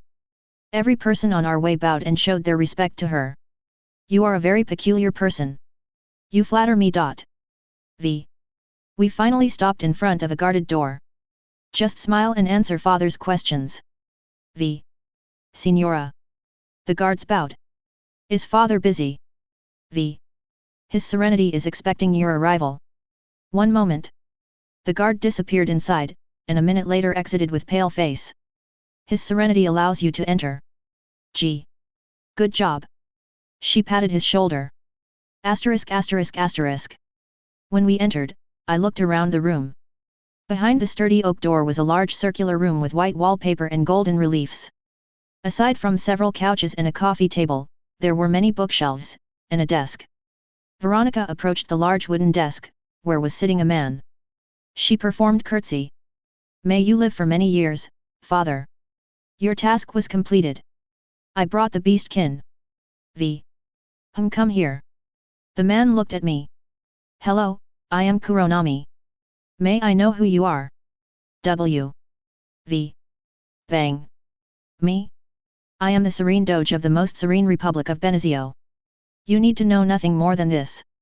I called for you after hearing about your martial skill and intelligence. Seeing that you managed to get the trust of a merchant crew, D. They were smugglers. V. Nobody asked for your opinion, Veronica. As I said, you showed yourself to be capable. I have a request for you. Will you accept this task, in exchange for payment and citizenship? D. I should think about it. What makes you doubt? D. I already saw that it is hard to find a job here, so I doubt that I will have any use of your offer. Not many beasts are granted citizenship. There are no employers or landlords who dare refusing citizens. V. You, stay outside unless called. The Doge pointed at the door. As you wish, father. She bowed and backed away out of the room. I see. Then, what does your Serenity wish for me to do? I want you to help investigating. D. I am sorry, but I cannot accept the job without more information. Veronica. D. She entered and performed curtsy. What can I, V? Is she very capable? D. Her martial skills should be close to mine, not to mention she wormed herself into a smuggler crew, the most cautious kind of bandits. V. I see. If my daughter believes in you so much then vouch for her, if you are so sure. D. I vouch that Kuronami will be able to complete any task father gives her. May I be punished by the god, if I lied to you. V. You better be right. Listen then, beast. The pirates are becoming cheeky. Those damned cutthroats started robbing merchant ships right in the waters of Benizio, they even dared raiding our colonies and trading posts. They set up a wide smuggling network and are causing more and more trouble for the Republic. I want you to find where their main hideout is, and then report its location. If you can obtain crucial information, you will be paid a lot. D. I will give my answer after considering. Very well. Go. Veronica, guide her to any room and afterwards return. D. She guided me to a fancy room. Sorry, I need to go. Feel free to rest. You can hang your clothes in the wardrobe. V. For now, I decided to sleep in the bed. It was so soft and fluffy, that it was impossible to resist. Asterisk asterisk asterisk. The door to the office was opened. Father. V. Come in. Where is the beast? D. In my room. V. You insolent brat, respond properly. D. The Doge threw a cup at her but she dodged it. D. How can I be of service? V. There is a new report. The shining moon was spotted on Black Demon.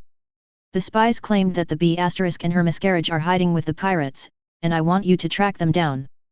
The B**s can be brought back in any way, alive, or dead if you feel like it. D. Are you sure about their identities? Veronica was concerned. That is why you are to investigate. Now get out of here. D. I understood, father. It shall be done. She knelt and left the room. After the doors closed, she breathed out. Sister. Four sisters number 1. 2 girls entered the dean's office. Just why? Why did you need to start a firefight? He was overwhelmed with complaints after the 2 girls seemingly tried to kill each other. Because this. One of the girls, the violet-haired one, started shouting. Come in. I was just complimenting you. The other one, brunette, tried patting the violet-haired girl's shoulder but almost had her nose broken by a fist. Complimenting, my A*. She was more and more agitated. That too. Before the fight continued, the dean hurriedly interfered. Stop it, you two. Why do you always cause me trouble? Why can't you be as calm and steadfast as your sisters? D. I sat in the deck chair. Wow, they already started talking about us. Slurp. Will it be all right? Should we interfere? Big Sis slurped her lemonade and looked at the window with concern. We were relaxing after another busy day at the academy. Just sitting in the deck chairs by the pool. Drinks, water, sun, and good shade. That's what I call life is good. If only. Nat, it will be fine. The dean managed to calm the girls down, a bit. Why should I remain in the same class with her? I want to be as far away from her as I can. The violet-haired girl continued throwing tantrum. Ow, you hurt my feelings. That was a stab right in my heart. Come and soothe my pain. The brunette clung to her friend and tried to hug her. You. Stay away from me. Stay a few thousand feet away from me. Hey. I sighed. Feels like the 2 of them are as always. Slurp. B. But will it really be alright to sit like this? P. Perhaps it is time to go and resolve this. I passed another bottle of lemonade. Nat, the dean can handle them. He can, right? Why did you even fight this time? D. She shouted, Pink. It was just a self-motivation. Why would you even be concerned with it? Brunette. You. Why would you think I am concerned? Violet. The situation was becoming so tense that even from here I could cut it with a knife. Such a good lemonade. Where did you even find it? Big Sis was distracted enough so I finally relaxed myself. I bought some good lemons. And when you have lemons, you need to make a lemonade.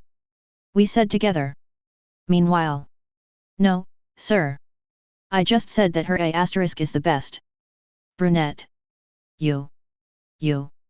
JJJ. Just die. Boom. A black cloud appeared in the dean's office, and a huge chunk of the wall disappeared. It revealed the flustered face of my little sis, martyred again. Maybe we should have helped. I wiped off a drop of sweat. It was just another normal day at the academy. 4 sisters number 2. Breathe in. Breathe out. Breathe in. Breathe out. Right. Now I am ready for everything. I confidently entered the classroom and proceeded to the teacher's desk. My little sisters are looking at me. Scary. As I was about to pass out from worrying, every last one of them just pretended to look outside. It hurts even more, you know. Alright class. Today's lesson is plotting course in the open sea. The class was only pretending to listen, and the back rows were openly whispering amongst themselves. Kudos. Brunette girl with long wavy hair called out to the others. Just one call from Mo, and the entire class focused. Why am I such a failure? The lesson was going well, and I finished teaching the basics and theory of navigation, despite my hiccups.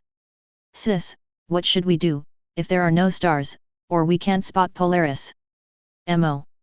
That's a good question. Is she sinking me? Why? Why? I felt that my heart would jump out while I was answering. Even though I was here to teach everybody, in the end my little sister again was guiding me.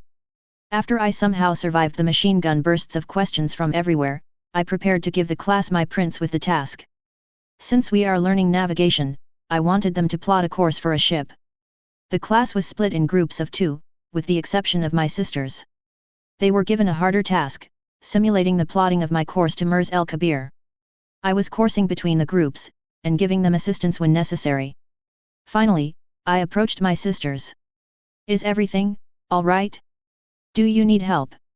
3 pairs of hazel eyes glanced at me. It's fine, big sis. I looked into the tables and felt like crying. Mo already wrote down everything, and even planned spare routes and ASW patrols. Don't cry, your pretty face must not be sullied by tears. New Jersey patted my shoulder and leaned to my ear. Praise Whiskey, she did her best. New Jersey. Once again. Why do I always assume it's Mo? Right now I just want to bury myself.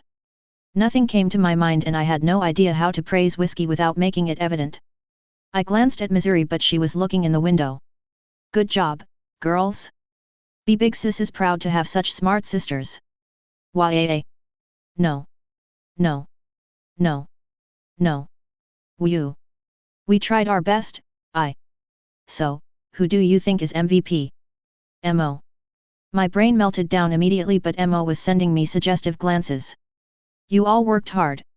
I'll buy a treat for you all. This time I was big sis enough? Guess who's gonna eat a lot of ice cream? New Jersey pinched Whiskey's cheeks. Why would I eat a lot? It's I who pays after all, I felt a stab to my heart. 'Cause I'm gonna give you mine. New Jersey. They are happy, so I did everything right. Right? Volume 3 Chapter 13. Hired. After I woke up the next morning, I reported to Veronica. I turned to my other side and said, Good morning. I am ready to give the answer to your father. Good to know it. She yawned and stretched before standing up from the bed. I followed her lead and wormed out of the bed as well. I glanced at her nightgown, since I am a healthy human being who has the good view. There was a short shirt, which only covered her chest, and a mini skirt. Veronica put on the same clothes used yesterday. Why would you need to wear the same clothes? She silently opened the wardrobe and I saw stacks of tightly packed dresses. There were dozens of dresses and suits. Official duties, sweetheart. I would like to wear something else but I am on duty. If we'd have time, I would be glad to take you on a date. Let's talk about good restaurants, after we return. V. Asterisk asterisk asterisk. I followed her to the office. The guards were standing there with sleepy faces. Good morning. V. Good morning, Signorina. His Serenity is busy. G. Please report that my friend is ready to give her answer. V.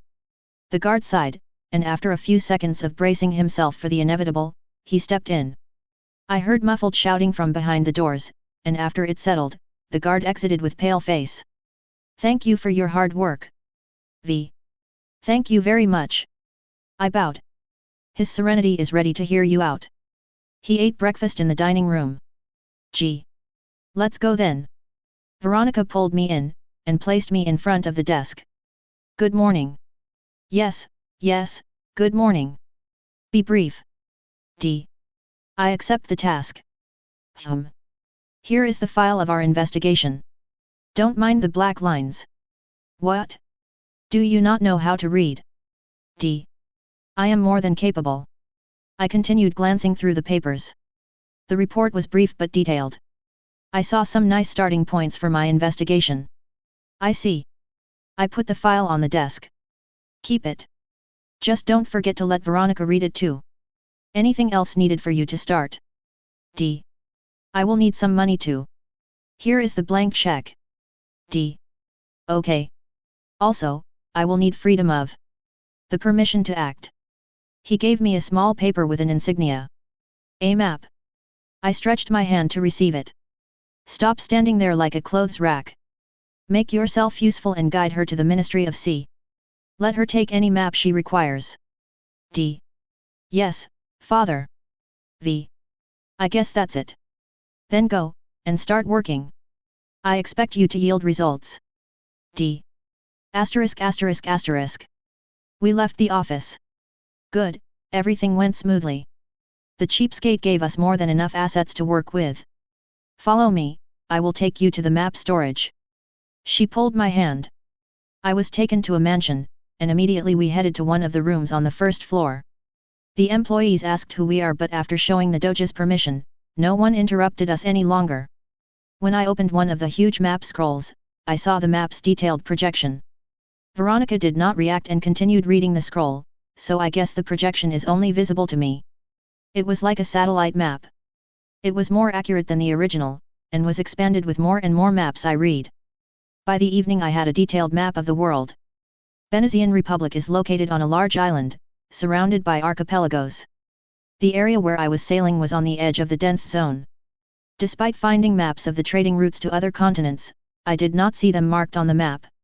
After I looked at the current world map, I saw a circle. I checked it, and somewhat confirmed that it would be my range. I had more than enough fuel to travel around the known world. I finally looked at Veronica. She was sleeping on the desk, and making cute sounds. After a brief shake she woke up. MHM.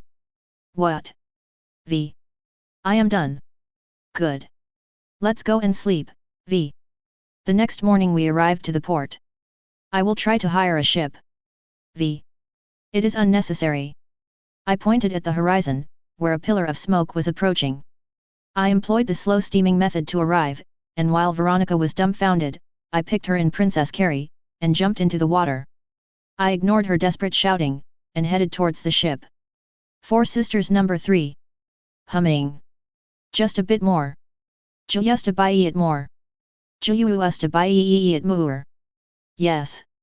I finally saw the longed for pixels. White. Humming. The bright light of the day was carefully blocked by the curtains, and no flare could block the computer screen. Today there are no lessons, no training, and no need to hurry. I was finally free to indulge in appreciating pretty girls. After I was done appreciating the hidden, I pressed LMB. Senpai, I love you. Ow, I love you too, Kaed-chan. Click. Then I finally saw the lovely words, Kaed, good ending. I finally cleared this dating sim. I set the pantsa shot as my desktop and went to the shelf. After I carefully placed the box alongside the other finished games, I started choosing the next one. I heard some creaking but did not pay attention to it. And here I thought, what you are doing? I glanced at the door and saw Iowa. I was a bit busy choosing the next gouge, so I did not pay her much attention. This one has many pretty girls, but this one is said to have such a good story. New Jersey, am I going to wait forever? I flinched when I heard I's unhappy voice. I rushed to the door. Sorry, it's my day off, and everything. I dragged her in. What are you doing? Are you going to stay locked again? I was just playing galgies. Care to join? No, thank you. How about I hang out at yours? Sure thing. Doujinshi are there, PC is here, choose whatever you want. Iowa looked around, and picked one of the doujinshi lying around. The longer she looked at my doujinshi, the redder her face was. You are productive, aren't you? Well, at least we have something to read, Do you need the copies? I showed her a couple of boxes. And here I thought, where did the paper go? Her scornful glare pierced right through me. Ow, come on. Well, at least we have something for the bonfire. She put the boxes by the door. Whenever I stockpile too many doujinshis, the girls start a bonfire. We roast some potatoes, chat, and enjoy our time. Still, it hurts to have my work burned. But I's potatoes are the best. Games. Iowa sat at the desk and looked at the screen. This one is good. Also this one. And this too.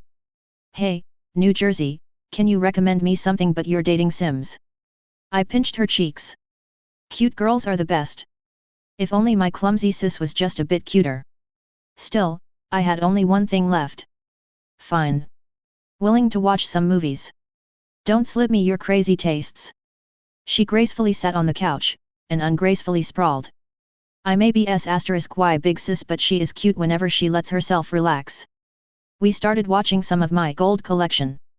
******. I love you. Will you marry me?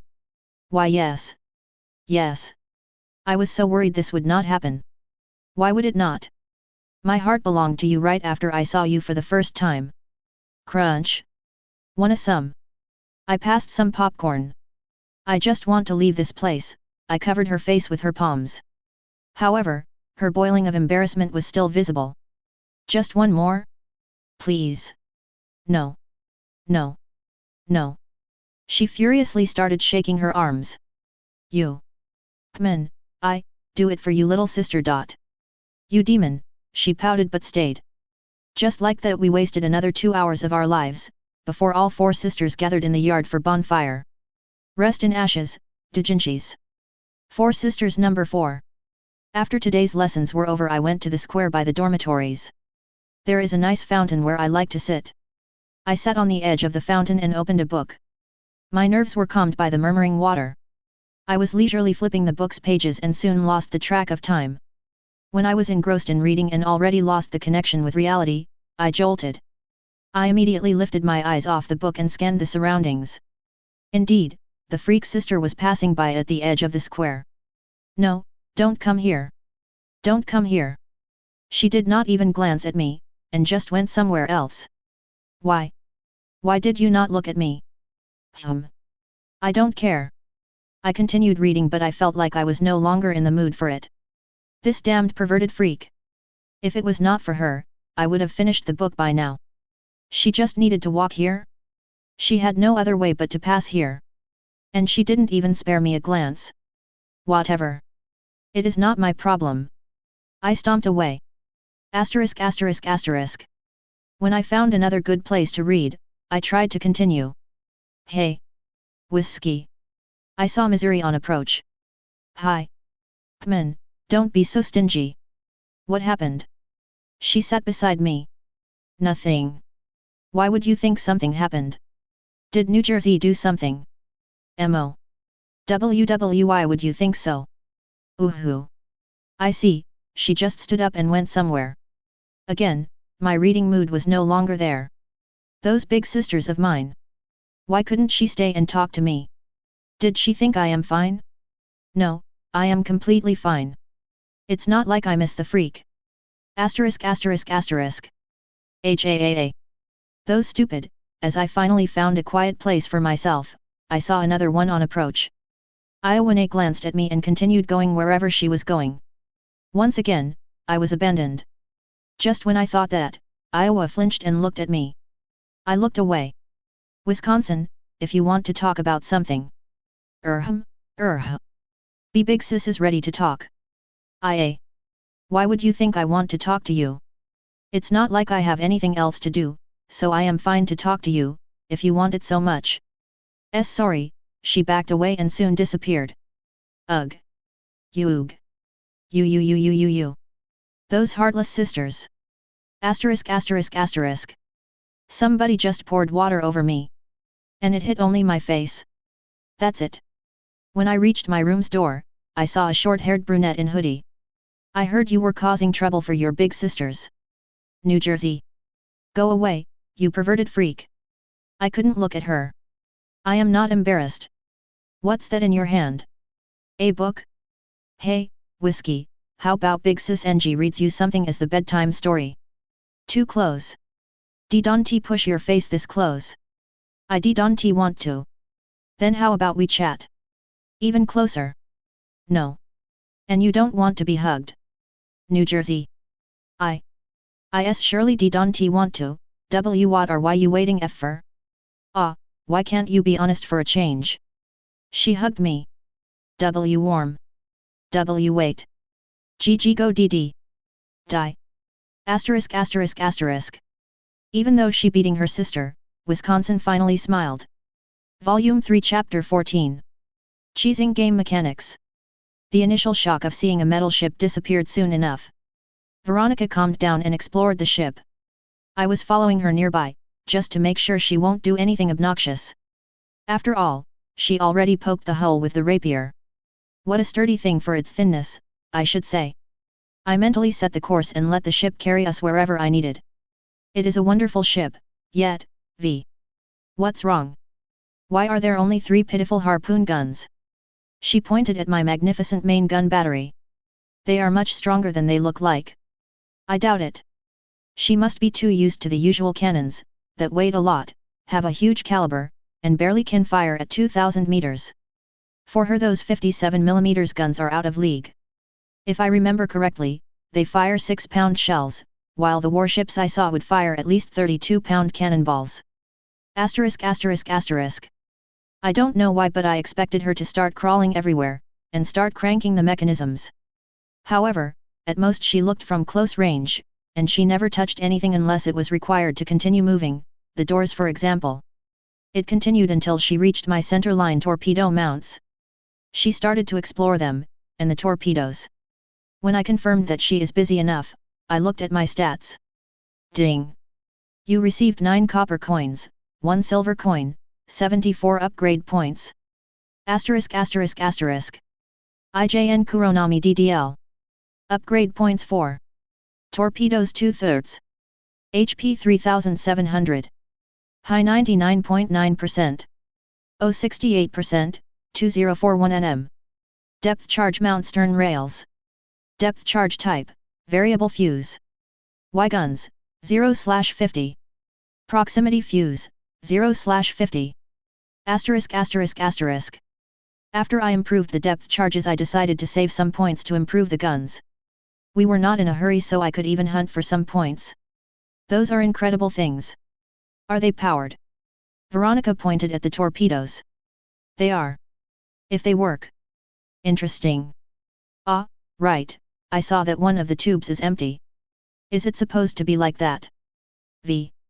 No, I just didn't have time to restock the supplies.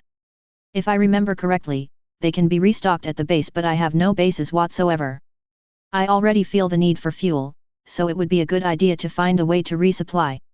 Also, to repair myself. I can't believe that Rapier managed to hurt my hull. Veronica insisted on continuing the examination, and went inside the ship. I had nothing to do, so I went to the bridge and started looking around, trying to find an adventure. *****. On our way I saw something by an island. The situation was interesting, so I went there. Whatever I saw was not visible by the time I arrived. Wow! This is a huge room. And it even has glass protection. Veronica finished touring the ship.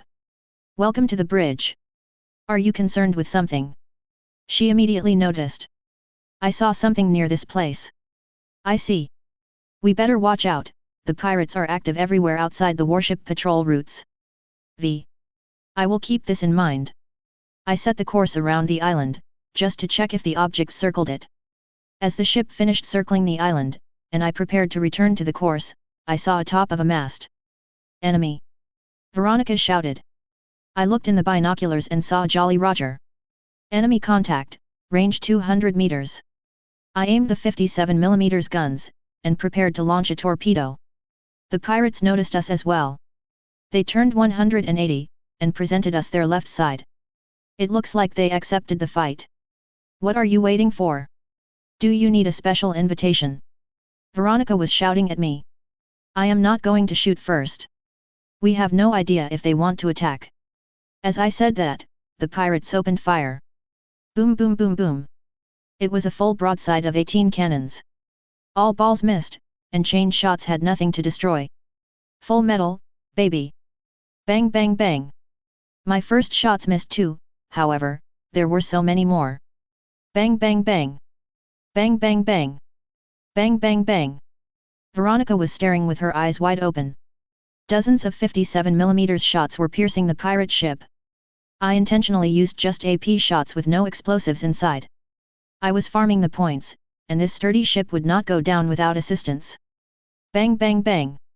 As the pirate ship was turned into a cheese, I noticed that it started to slowly sink. It was now, or never. Splash! Torpedo hit the water, and then nothing happened. I was about to start shouting, but after some time, bubbles appeared, and the torpedo moved forward. Slowly. Painfully slowly. It was damaged by the launch and barely moved. Luckily, the torpedo did not change its course, and was steadily heading to its sacrifice. 5 minutes later, the torpedo trace reached the ship, and boom! A pillar of water consumed the ship, and it was split in two. The pirate ship rapidly sunk. Success? I still need to improve those unreliable things. I checked the stats. Ding! You received 1 gold coin, 330 upgrade points, hits, 52 upgrade points, firing, 80 upgrade points, torpedo hit, 0.8 modifier. It's fine. Better than nothing. Four Sisters number 5. Yesterday I was asked to greet the newcomers. A pair of girls recently entered the academy and required someone to guide them around. Usually it would be Big Sis, but she is busy. The others are also unavailable, since Whiskey would start talking nonsense, and the dragon would lure the newcomers in a split second. I could only say that this is a pain. I approached the gates and started waiting for the newcomers. 10 minutes later I saw a carriage approaching. The carriage stopped by the entrance and the coachman opened the door. From inside the carriage appeared 2 girls. Both were dressed in the academy uniform. One of them immediately stepped back, behind another one. "Heya, how's it goin'? Welcome to the academy, wanna have a ride?" The girls' faces twitched and showed a very stiff expression. "Fine, I was just asked to show you around. Can't you at least understand a joke?" I gestured them to come closer. Both of them passed by, and only muttered something. Pride and prejudice is the one's first step to falling. Finally, I saw some reaction. "I have no time for this nonsense." One of the girls, a platinum blonde, answered. She was the leader by the looks of it. "This nonsense is under the principal's order. Now, follow me." The blonde stood in place for a minute, and only then she gritted her teeth and followed. I was showing them where are the facilities, and where they should go for what lesson. Then I remembered a thing, and stopped by one of the classrooms. "Ah, right, which class are you in? Why should it matter to you?" The blonde arrogantly dismissed my question. "Because you will be the ones wandering around and trying to find where you should go. Then you will go and find where we should go. You were assigned to help us, so be ready to follow my orders." Blonde. HAAA. "Listen then, mortal. I am doing this only because I was asked to, politely. I might as well drop you off somewhere in the middle of a forest and let you try find the way back." I picked up my staff and prepared to teach this arrogant girl a couple of lessons of my own. "Come at me, you," the blonde prepared to fight as well. Wait. My lady, you can't fight here. The principal will expel us at once." The blue-haired girl appeared from behind the blonde's back. "She will be expelled too." The blonde shrugged her shoulders. "I won't. I command the principal, since I made a contract with him. He is now my minion in this world." Muahahaha. "Don't you even think I will overlook your behavior towards me? Just wait until I can show you how strong I am. You will regret this day." The blonde went full out Whiskey, and stomped away.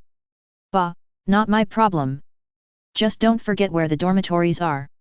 I could only cry out to the withdrawing figures. Well, my day is now free, so I might as well go and do something useful. Four Sisters number 6. Today we are finally going to the training area. Remember, girls, don't cause trouble. At long last I can feel like a big sis. Sure. Their choir made me feel at ease. Still, I will be keeping an eye on them. When we arrived, the classes arrived as well. I approached the teacher. "Good day, Iowa reporting." "Hello, nice to see you arriving. Can you wait for a bit? The others are training." Some students cautiously looked at us, already expecting the show. "Of course. Girls, come here. Fireworks incoming. New Jersey. They are. MO. After the students confirmed we are just watching, they returned to their training. Some of them picked up bows and started shooting, while others prepared to use magic. Fireball. One girl fired a small fire, which hit a target. It is wonderful to see something like that. Wonderful, right? My mood was immediately spoiled. Yeah, wonderful. New Jersey was lying on the grass with a notepad and suspiciously looked at the girl. Pathetic. Mo was only glancing at the girl. Why should I care? While Whiskey demonstratively looked away. Just what's wrong with them? Did I not teach them to behave properly?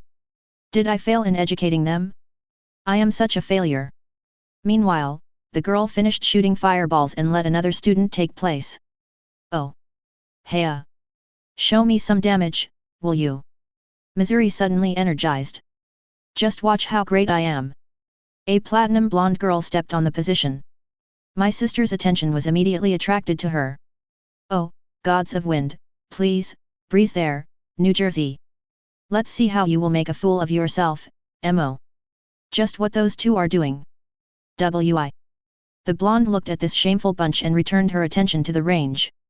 Oh, great fire, give me your strength to punish those who think they can stand against me. Fireball.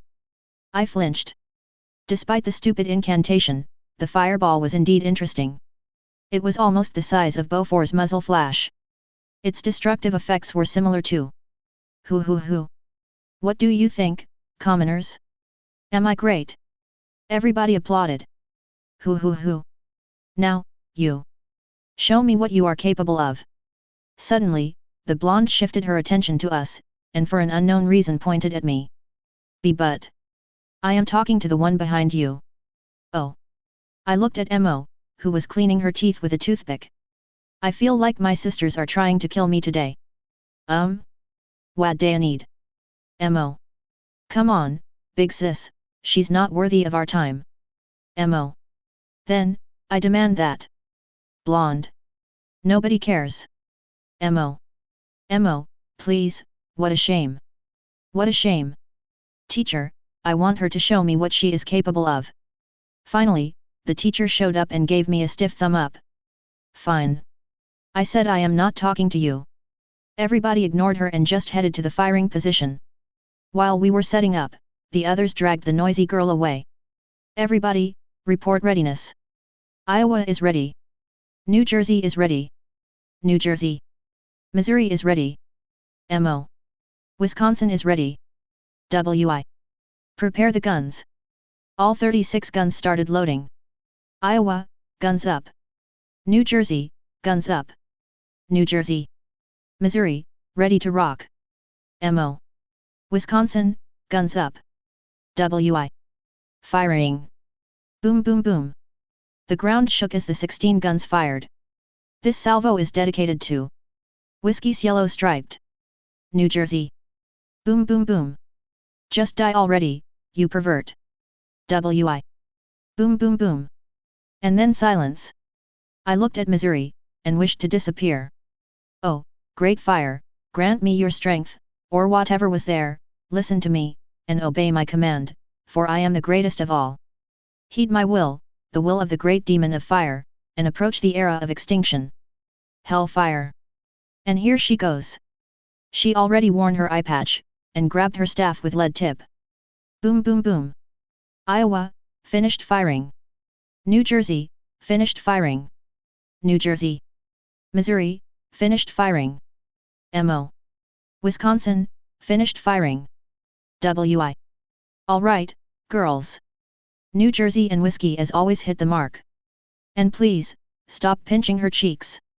And poking them too. Missouri, please, I beg you, don't do this again. Or at least pretend to listen.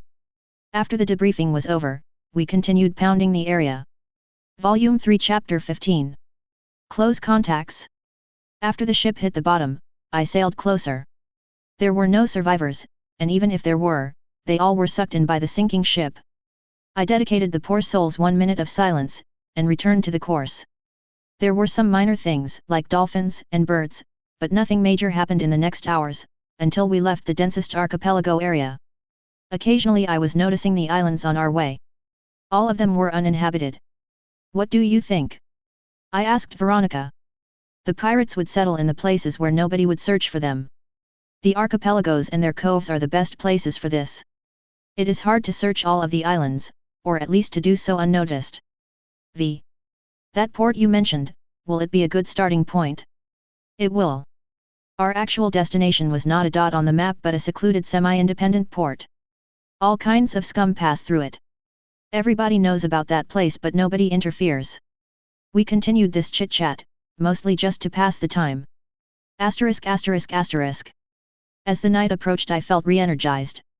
You really are a cat, aren't you? Veronica yawned. Perhaps. Yufufu, I really do love cats. She started petting me and scratching my chin. Purr. Just thinking that I hold a cold-blooded murderer like a pet makes me feel so weird. In a good way. She hugged me, and pushed me in her chest. I couldn't help but cosplay a cat, and start pawing her. Purr. Oh my, who would have thought this little black kitten is a little pervert.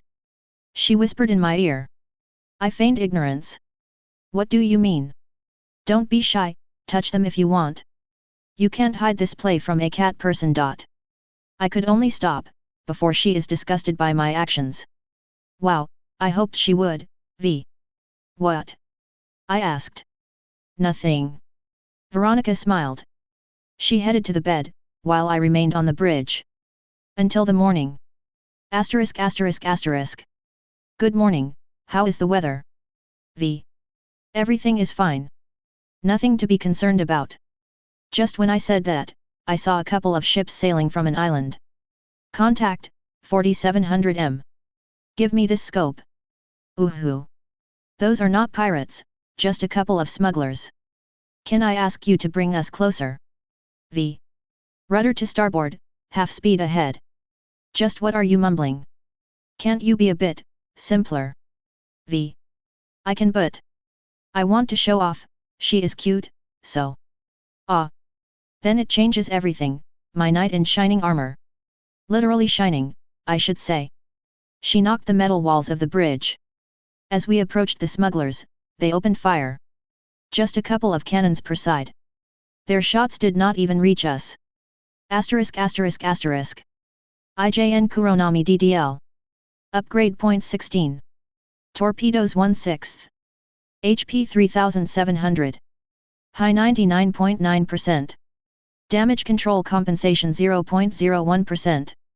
0.63%, 1891 nm. 3 single turret increase caliber, 0/200. Dual gun turrets, 0/400. 14 dual torpedo mount, compressed air increase caliber 0/100. Improve mounts 0/250. Improve propulsion 0/500. Asterisk asterisk asterisk. Now I felt the power. Instead of pitiful 57mm, I now have 76mm guns, enough to cause some actual damage. Bang bang bang. As always my ranging shots missed, and I found an actually bad side effect. Slow reload. Bang bang bang. I couldn't farm hits as well as previously, since after the next salvo I had the poor ship list. Bang bang bang. Just in case, I fired another salvo, and the ship started rapidly capsizing. What is going on? V. I have the same question. Don't play a fool on me, those shots are too powerful. V. Well, it's just a minor improvement. She said nothing, and just stared in shock. Bang bang bang. I fired at the other ship, that was trying to flee. A couple of hits made them understand that I am not going to stop at this much, and they turned. Our courses intersected, and then I had an idea. If they are bandits, would it not be better to capture them? Got it. I will board them when they pass by. Before I could answer, she rushed out to the deck, and prepared. The contact was successful. The wooden hull of the clipper was slightly damaged by the glancing hit, while my hull suffered nothing. Not a single % of the integrity. Ding. You received 1 copper coin, 92 upgrade points. Asterisk asterisk asterisk. IJN Kuronami DDL. Upgrade points 108. Torpedoes 1/6. HP 3622. High 99.9%. Damage control compensation 0.01%. 0.63%, 1884 nm. Asterisk asterisk asterisk. I take my thoughts back. With every second, the smuggler ship was further and further away. Before I could react, I saw another ship on approach. It was a battleship with black sails. Four Sisters number 7. I approached the door and knocked. Who's there? My little sister had no idea who is waiting for her. W.I. I approached the door even closer, and my sweet little sister, I am here. You. Get out of here, I did not call for you. Also, you are late, so I don't want to see you. Wi. Don't you want to hang out with me? While she was defenseless, I opened the door. As always, she opens the lock when she approaches the door. You. Stay away from me. She started shaking her arms. But I just want to hang out with you. She immediately put her hands on the skirt to protect what's below. So, how about you go with me, and help with one little thing? Without saying a word, she walked past me, and headed outside. Asterisk asterisk asterisk. Stay close to me, we must not be seen. We sneaked to the target. The dormitory where live the newcomers. Follow me. I crawled to the nearest bush and laid in ambush. Hey, freak, are you an idiot? She stood near me. Come on, hide. I clapped the ground near me. Why should I? I am not such an idiot so as to creep the entire way from the dormitories on my belly. And I am not such an idiot so as to do it, despite the shocked gazes of the people, who saw you creep through the pathway. I was hurt by her infidelity to our cause. It's fun. Come and join me. You're like a cockroach, Whiskey looked at me with disgust. Fine. What is your plan? Wi. We will wait until the newcomers come out, and then you will approach and flip their skirts. Stomp, stomp, stomp. You're even more disgusting than a cockroach. She stepped on my head but it allowed me catch a glimpse of patriotism. Today's are the Union flag. God, bless the Union. You, don't you tell me, Wi. Stomp, stomp, stomp. Just die already, you freaking cockroach. Wi. SHH. They're coming. Whiskey immediately squatted. God, bless the Union. Why can't you just use yourself for the salvos? Wi. If only it was this simple. After all, my dedicated salvos don't work with me being the subject. Still, our little talk allowed me to inspect the more interesting side of my lil sis. Just where are your eyes? You, luckily her skirt was too short for that. Regretfully, she was not happy about it. Stomp, stomp, stomp. You are the most disgusting thing in the universe. The newcomers came out of the dormitory. In short skirts. Whiskey looked at me in confusion, after all she was focused on me, not at the entrance. Go, and execute the plan. Pervert. Freak. Cockroach. She stomped away. Despite her grumbling, she approached the newcomers and started talking to them. I started praying for a wind. Of course, no blows came, and I had to work out everything. I crawled out of the hiding, and made my way to the girls. What is she doing? The girl that was hiding behind a blonde looked at me. I have no idea who she is, so let's pretend to ignore her. I felt a stab to my heart. Is she not one of your bunch? The girl still was looking at me. She is not, I have no idea who she is. Stab 2. Just to avoid attracting suspicion, I squatted and approached their bacon. Their gazes felt suffocating, and Whiskey's glare of disgust was hurting me even more. Still, it is for the greater good of mankind. Ki-a-a-a-a-a. Die, you pervert. Boom boom bang bang bum. Four Sisters number 8. It was another good day in the academy. I was reading a novel, and enjoying the weekends.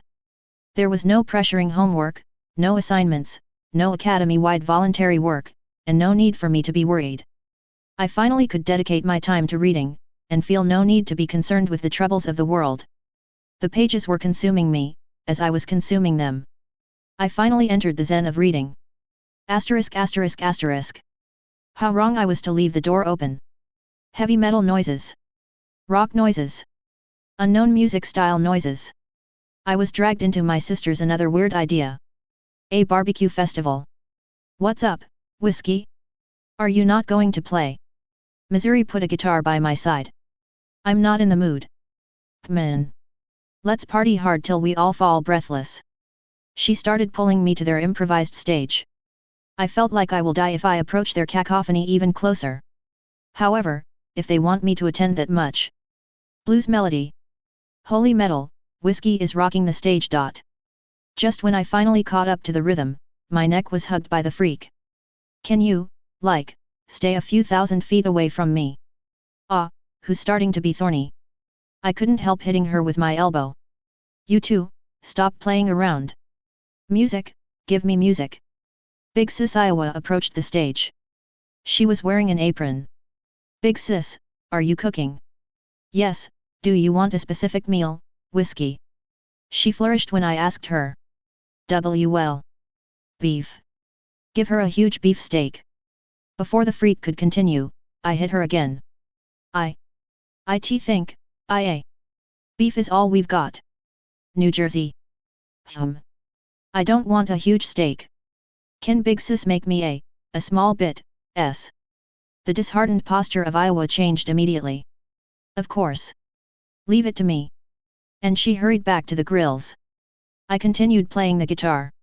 As the music and the grilled meat fragrance spread out across the area, more and more people approached. Our little scene even had its first fans. Just look at her, and just an hour ago she was all stubborn about playing. New Jersey. Yeah, it was a good idea to push her into the corner. I wonder what she wears today. New Jersey. It's none of your business. Before the talk continued in a weird direction, I shouted at them. Are they blue? New Jersey. Why? Wow, you hit the mark. Missouri patted her. You. Before I could strangle the freak, Iowa returned with a plate of meat. Wisconsin, your bits are ready. Thank you, Big Sis. You are the best. I guess I know why Jerksy fools around with me. If I was to make such a face, I guess they all would love it. As I stretched out my hands to accept the plate, my hands grabbed the air. Whiskey, come here, Big Sis. New Jersey will feed you. The freak was holding the plate and picked one piece of meat with a fork. Come here and say AAA. New Jersey. Why would I? No. I'd rather not stay with her. Don't you want this delicious meat? New Jersey. No. I don't want it. What a pity. New Jersey. Chomp. Your meat is the best. You're missing so much, whiskey. You. So juicy, so tasty. You. If only I could share this delicious meat with my little sisters. Hey, Mo, how about? Screw it. Fine. I approached her and opened my mouth. Say AAA. New Jersey. You Jerksy. Volume 3 Chapter 16. The Mice and the Cat. I steered the rudder as hard as I could. The ship started turning faster and faster, until the ship started moving sideways. I almost came to a full stop, while the battleship was approaching rapidly. I set full ahead and started retreating. This is not a fight I can start unprepared. The battleship changed the sail's angle and followed me. While the boilers were still heating, and the ship was accelerating, the battleship continued approaching. Splash! I launched the last torpedo with a slight hope of giving myself time. The torpedo did not start, which left me in awkward position. Due to its high speed, the black sail battleship was closer and closer, and the wind favored it. By the time I started accelerating and outrunning it, they already had their guns aimed at me. Boom boom! 2 shots landed right in front of the bow. I felt like they shall not let me run away. I holstered several signal flags, and reduced speed. The battleship approached me on the move, until it closed to 10 meters from me. Its hull was as long as mine, but its side was on the level of my main superstructure. Its side was covered in portholes with cannons' barrels sticking out. On top of its deck were standing a number of people in bitty clothes, each one aimed a rifle at me. Ship.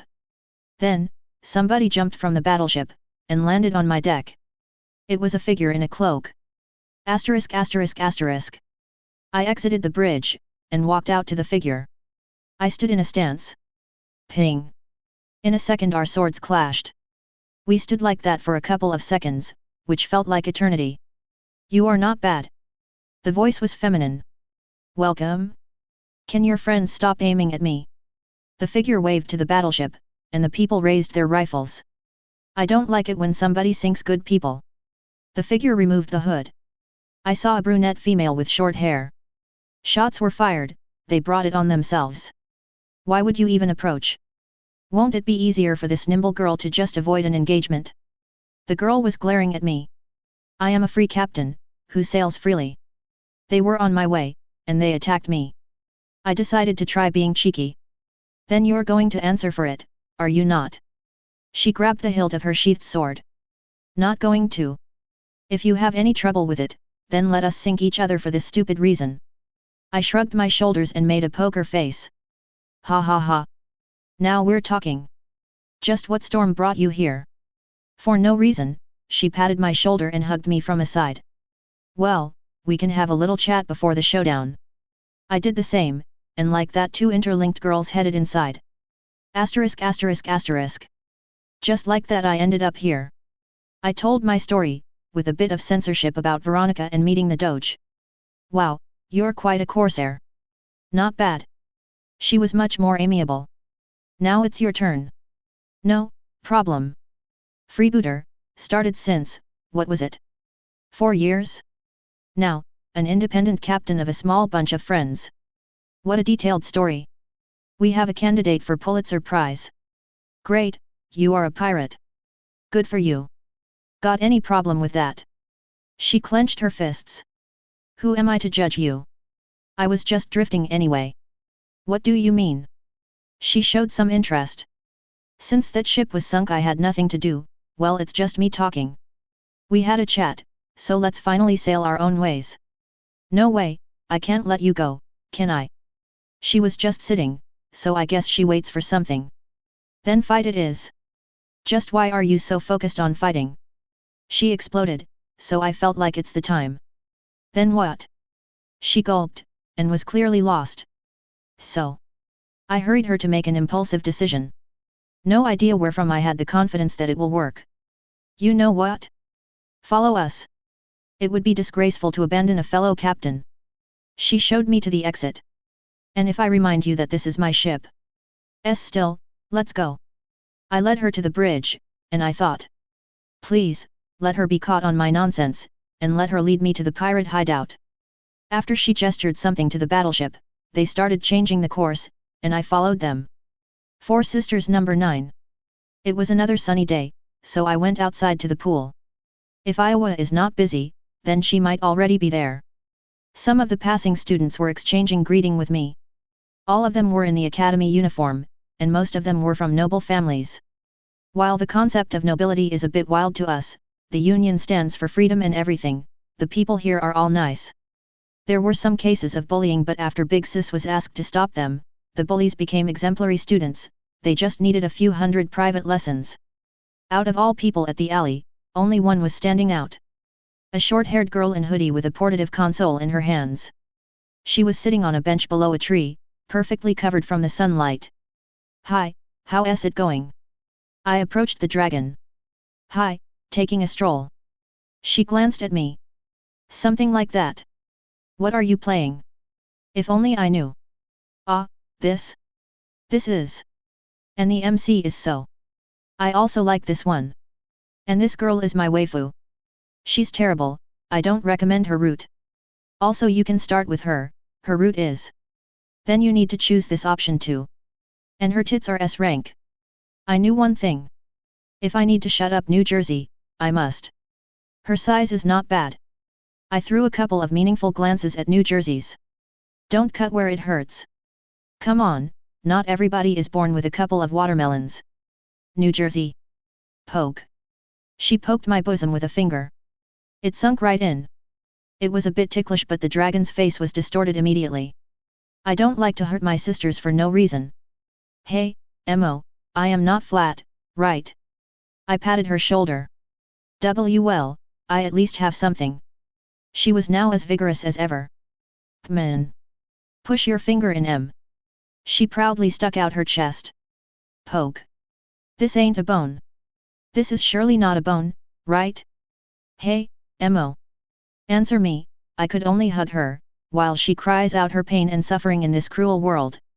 Fine, I might not be AF asterisk material, but at least I have a centimeter there. Also, I am, New Jersey. A pervert? Whiskey was whining that you once again flipped her skirt. I just wonder why you are doing this only to her. Come on, Mo. You would burn everything with nuclear fire, I would start crying, and I myself am not suitable. She has a point. Well, I guess that's it, time to. Where do you think you're going? You hurt me, so now you owe me. You ain't going anywhere, until you finish. At least. 1. Root. She stretched out the console. For Christ's sake, New Jersey. You know I don't play those dating sims.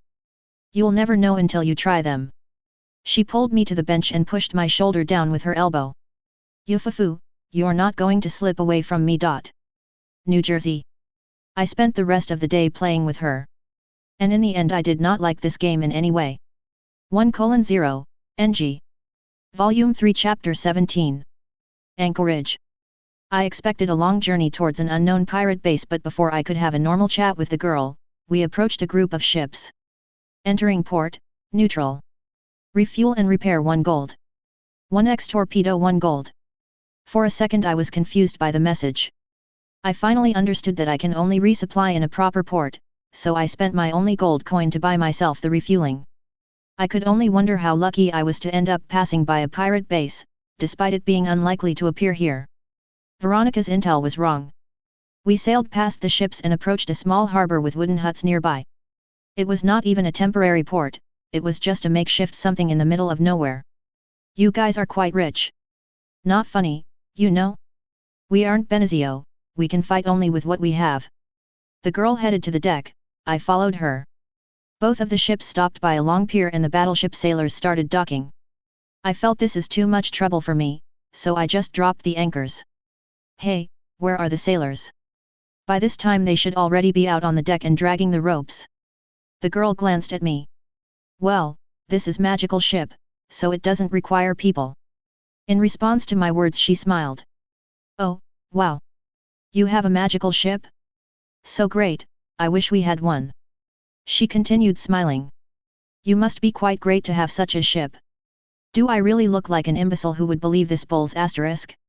If you don't want to be fed to the sharks, you better start talking. In a moment she exploded, and pointed her sword at me. I was not startled and started explaining. I did not lie. If you know what ships there are around, you would understand that I am the last person to have common sense. Fine, I'll believe that you are not lying. But don't expect me to stay silent in case. She abruptly stopped talking and looked at the pier. I took a look as well. There were a couple of people, in purple coats. The same coats as Venezian soldiers. You sold me. I drew the katana. Mostly it was for the show, after all the pirates would lose no less than I would. Wait. Listen, they aren't from the government. They deserted. I continued glaring. F***. Guys, tell me faster what you need, before our newcomer causes us trouble. She shouted at the people. Lady Alba required your presence. Also, she mentioned to bring anyone who comes with you. The people did a slight bow and headed to the shore. Ha! Why is this getting so complicated? Ah, wait. If this is a magic ship, then how are you planning to dock? The girls started running around and searching for something. I just dropped the anchors. You did what? Listen, pal, you better tie the ship. The currents here are strong and the ship will be dangling around till it hits something. Better tie her to the pier. I looked around the ship, and saw that I am in trouble. There are no ropes. Well, tie yourself to the pier. It was just a stupid attempt, but the ship indeed started docking. Both the girl and I stood stupefied. Guess you really told the truth, I could only nod to her remark. ******. After we disembarked she led me to one of the huts. At the entrance stood several purple coats. Her ladyship is waiting. They bowed and the girl opened the door. Inside of the room were several shelves with jewelry, and a couple of worn-out dresses on old mannequins. In the corner was sitting a middle-aged woman. When we entered, the woman glanced at us. You there, come closer. She pointed at me.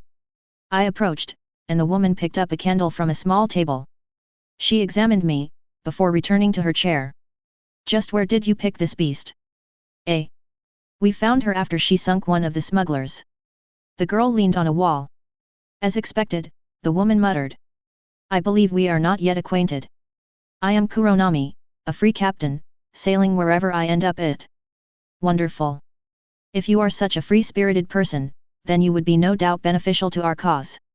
I am Alba de Medici, and this is my daughter, Patricia.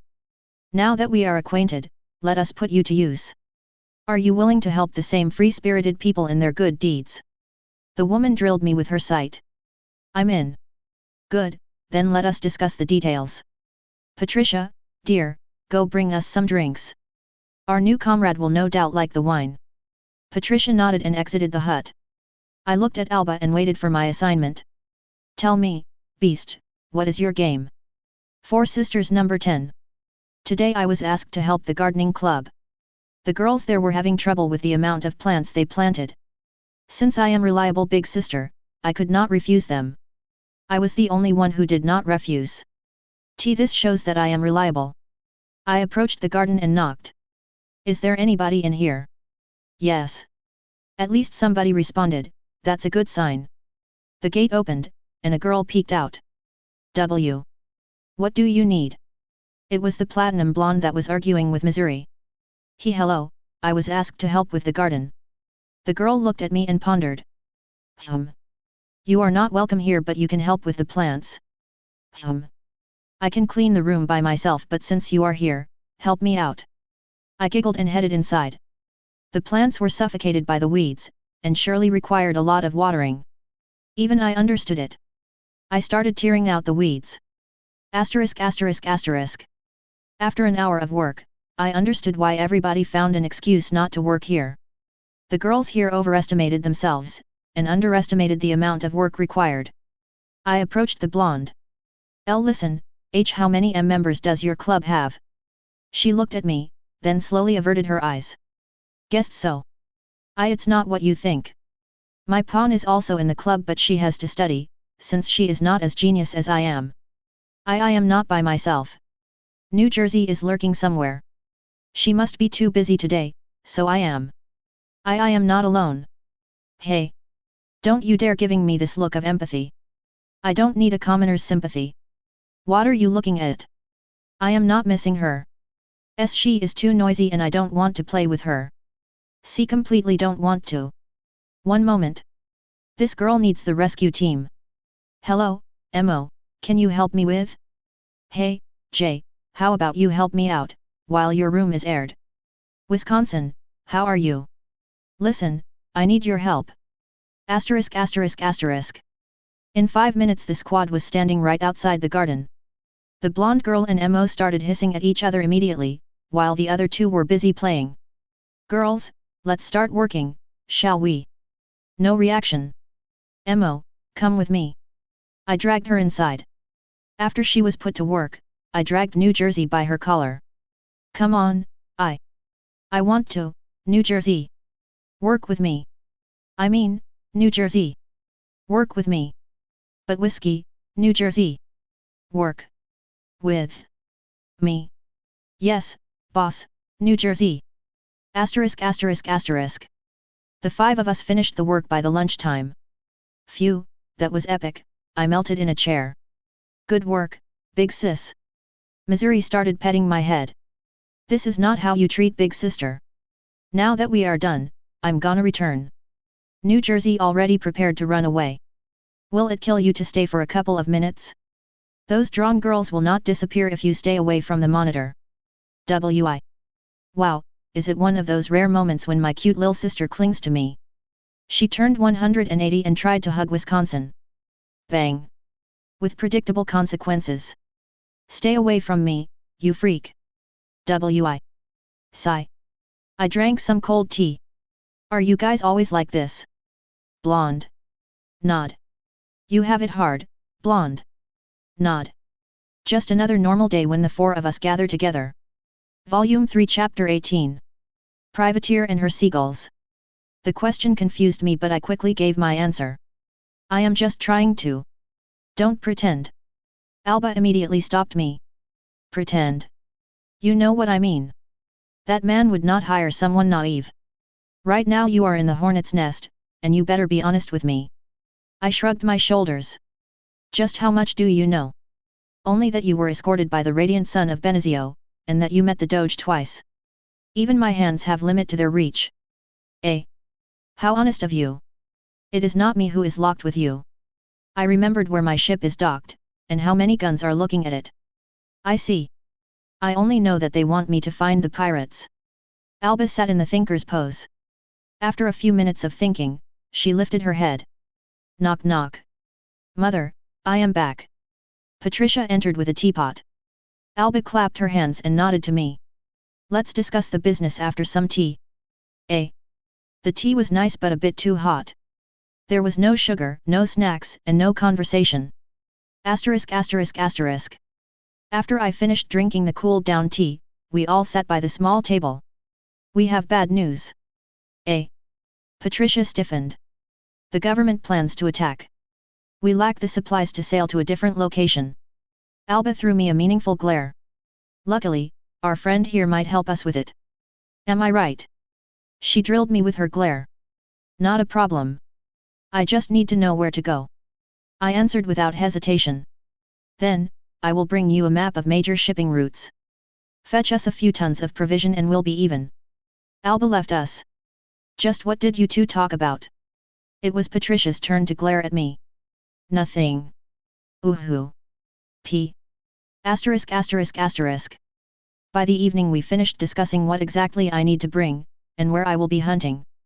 Finally, I was standing at the pier, fully briefed. Bye-bye, work hard to please your superiors. Alba was smiling and waving. Yes. Phew, finally this day's over. I'll go and read some. When Patricia turned around and started walking away, Alba caught her by the collar. Where do you think you are going, dear? You will join your wonderful friend in her mission. It is your problem to make sure we receive everything we need before those ers arrive. Wait. No. Stop throwing a tantrum. Time is not waiting. Alba leaned closer to Patricia. It's your chance. What? You. Mother, I hate you. Can you, please, stop this?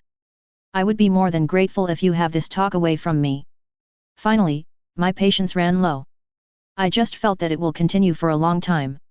You heard your mate. Fair winds and following seas. Alba pushed Patricia towards the ship. The girl immediately stomped towards ramp. This is not over, you hear me? After a couple more threats, Patricia disappeared on the deck. Now it was my turn to face Alba. Gulp. You bet I will not let you run away, should anything happen. You better pray you meet that person, rather than return empty-handed. Got it. I nodded fervently. Then I don't dare holding you here any longer. Farewell, I will be waiting for you. She smiled and waved to me until I was on the ship. Asterisk asterisk asterisk. After some awkward maneuvering and zigzagging between pirate ships, I reached open sea. All this time I was glared at. This is not my fault, you know. As if I care. If it was not for you, I would not even be here. The sailing continued successfully, because there was no talking afterwards. Whenever I tried to start a conversation, I was hearing rude remarks and resentment. In the end I just had to accept that this won't work out, and focused on the controls. In the midnight I turned around and saw that Patricia was snoozing. If it was Veronica, I would have covered her with something, but this person will be fine by herself. Asterisk asterisk asterisk. By the dawn I approached one of the shipping routes between Venezian colonies, and stopped the ship by an island. Where am I? Ah, right. I am with that *y cat, p. Good morning to you too. I returned to mindlessly looking at the horizon. I was bored to death. Aside from a couple of seagulls on one of the guns, there was nothing to look at. I was even considering shooting the seagulls with an AA machine gun, but I was reluctant to kill my only source of enjoyment for a brief moment of fun. To avoid spending time with Patricia, I headed to the deck and started fishing. In a couple of minutes, I caught some fish, and the seagulls carefully positioned themselves nearby. To show my gratitude for keeping me amused, I threw them a fish. They immediately voiced their gratitude. While I was busy looking at the seagulls, I noticed a ship in the distance. Four Sisters number 11. Ever since the newcomer girls arrived, my unquestionable status of the strongest was shaken. It was shaken even more than when Mo claims herself to be the strongest. For this reason, the War Council was gathered. Why would I want to help you? I hugged Whiskey. Come on, if my position is questioned, then I will have no choice but to start flipping skirts left and right. You're gross. WI. So, are you in? Whatever. Be happy I had nothing to do, otherwise I would have refused. With this my battleship strike force was formed. Now it was the time to perform a not-so-precise strike at the pride of my adversaries. I will come, and declare. ******. I killed a dragon. Stop shouting, you freak. If a dragon hears that, it will fly away in a second. Whiskey hurried to gag me. You're right. It would be a shame if my trophy runs away before it faces my guns. You damned glory seeker, she growled, and continued walking. We were on a mountain trail, leading to the last place where a dragon was seen. Ever since the four of us started showing off, the dragon population of this region decreased to none. Well, to kill the strongest creature in the world is the same as declaring we are the strongest. Ah, those good times, when the mountain grass was greener, and we were shelling dragons left and right. You still owe me that one dragon you claimed to be yours, even though I opened fire first. WI. Ah, come here, Big Sis will compensate everything. You. Stay a few thousand feet away from me. Yet, she was standing in place, and her arms were forced to stay low. She wants to hug me. Here I come. Hug. Did I not say? WI. Yush, yush, my cute Imuto wants to hug, so I absolutely must do it. My hands were on her back, and had clear path lower. It was too early to use this chance, since we have the entire day to ourselves. I dedicate this salvo to Whiskey's butt softness. And then I will be beaten to death. Still worth it. We peeked from behind a rock. Here it is, a dragon's nest. And the dragon must be nearby. Have you brought it? Yes, WI. Unpack the secret weapon. Here it comes, WI. We opened the package, and now our ultimate dragon-slaying equipment saw the light. Asterisk. 4 of hearts. WI. Ugh, I took the card. 7 of pikes. WI. Ugh, I took another card. 3 of hearts. WI. You really did it. So. WI.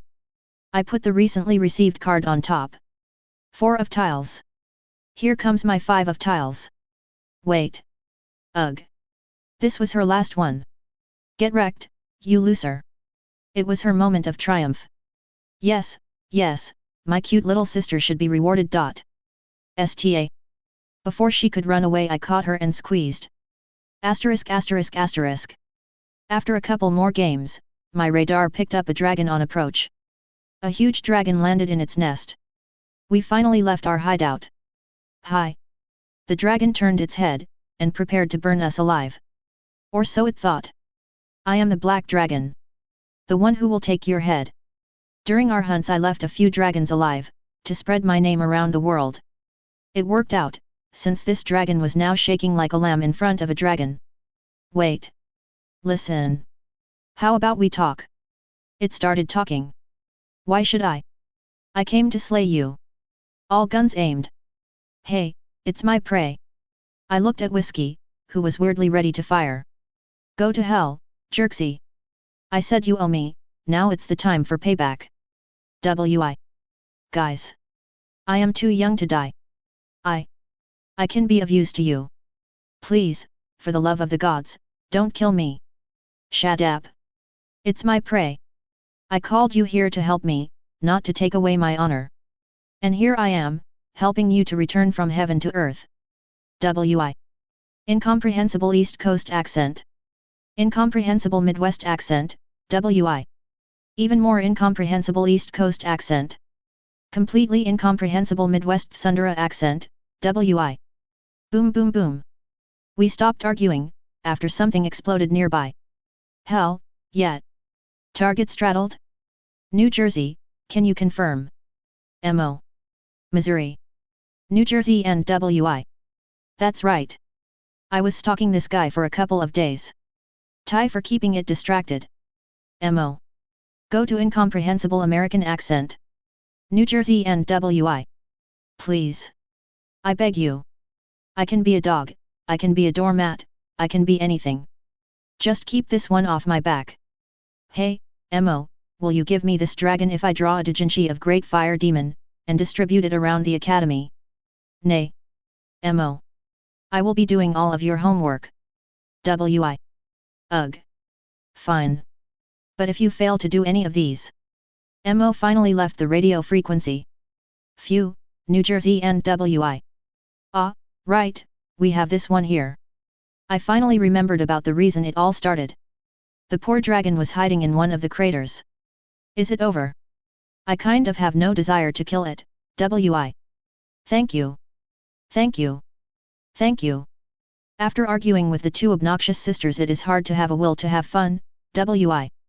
Yeah, Mo spoiled us all of the fun. I racked my brain on what to do with it. Geez, fine. You there? Come with me. If you try to run away, I pointed at Mk7 and showed finger gun. I absolutely will not disappoint you. Thank you. Thank you. Thank you. Just like this we brought an exotic pet back to the academy. Volume 3 Chapter 19. Battle of Unknown Island. I climbed to the observation post and observed the ship. It was a lonely military vessel. I headed to the bridge. Patricia was still there. I saw a warship. You're more experienced in this, what does it do here? How big is it? She immediately livened up. Medium-sized, I believe. I led her to the windows and pointed in the distance. The ship was barely visible, it might be the reason why it did not notice us. Hoo. It is a scout. It did not change course, so it didn't notice us. Prepare, a convoy is passing here. She was smiling like crazy, and in this fit, she started patting my back. Got it. No torps, no speed, no guns, no ships. And I am supposed to bring something. Asterisk. Just like Patricia said, a convoy showed up in an hour. There were 12 ships in total, but 2 of them were heavily armed galleons. P. How powerful is their broadside? From 10 to 20 guns per side, and 200 bayonets on the deck. No sane pirate would attack this convoy without a galleon of their own. She finished this unpromising speech. My foil hull was damaged by a rapier. What would happen if a cannon hits me? All hands, man the battle stations. I set full ahead and prepared the guns. Are you insane? Patricia started pulling the steering wheel out of my hands. I am insane. When the ship approached to a suitable distance, I opened fire. Bang bang bang. I fired he shells, since I am against wooden ships, and my goal here is to sink them, not to scratch their bellies. As the first shells straddled a galleon, both of them started turning towards me, and the transports turned the sails away from me. Bang bang bang. The second salvo was more successful, I achieved several hits to the target's side. What is going on? Patricia was lost. I am the being that contradicts the common sense. I am not going to lose here. Aha. P. Bang bang bang. Bang bang bang. After I achieved 5 hits, the leading galleon appeared to be incapacitated. I turned my guns to the second ship. Bang bang bang. The ship was not hit, on the contrary, several small clouds of smoke appeared on its deck. I heard a ring. The enemies were firing their rifles. They opened fire. After the first rings happened, Patricia finally left her trance and started actively looking at the surroundings. Hard to port side. They are measuring the range. P. Boom boom. Indeed, as I turned, the galleon fired broadside. Neither of the shots hit me, but the splashes confirmed that I would not be happy to be hit. Bang bang bang. I opened fire to shut up the cannons. Bang bang bang. All shots hit, and the galleon started turning away.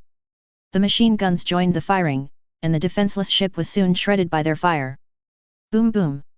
While I was focused on the second ship, I managed to forget about the first one. It fired several guns at me, achieving a hit. Ding! Hull breach above the waterline. Damage control team sent. High 98%. Bang bang bang. I fired back, and then...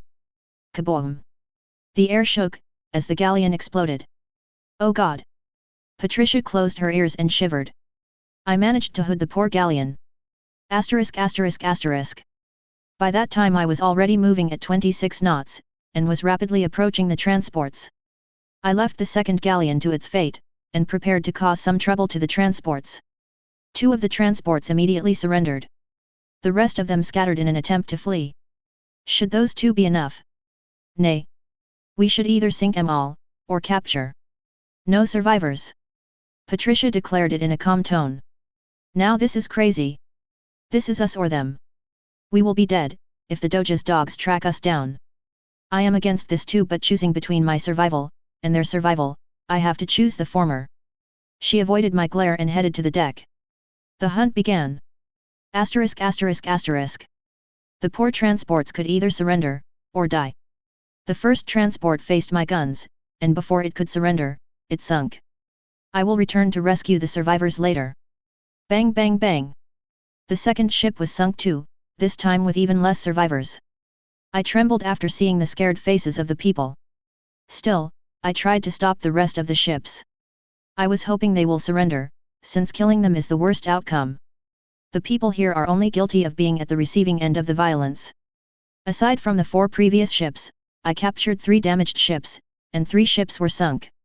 In the end, I had the entire deck worth of people, and the entire stowage of goods. Ding! You received 1 copper coin, 1 gold coin, 519 upgrade points. Asterisk asterisk asterisk. IJN Kuronami DDL. Upgrade points 27. Torpedoes 0/6. HP 3676. High 98%. Damage control compensation 0.2% plus. O 96%, 2880 Nm. 3 single turret increase caliber, 0/200. Dual gun turrets, 0/400. 15 dual torpedo mount, kerosene air. Increase caliber 0/100. Improve mounts 0/250. Improve propulsion 0/500.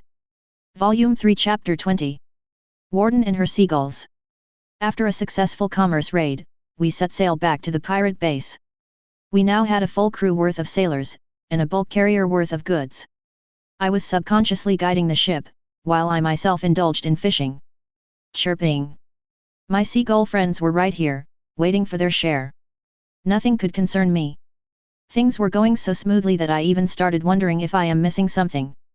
For example, the sailors were quietly sitting in the crew cabins, or on the deck. They were fishing, playing cards, and telling tales to each other.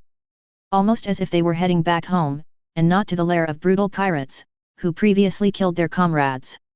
While I was engulfed in the thoughts, another fish bit the bait.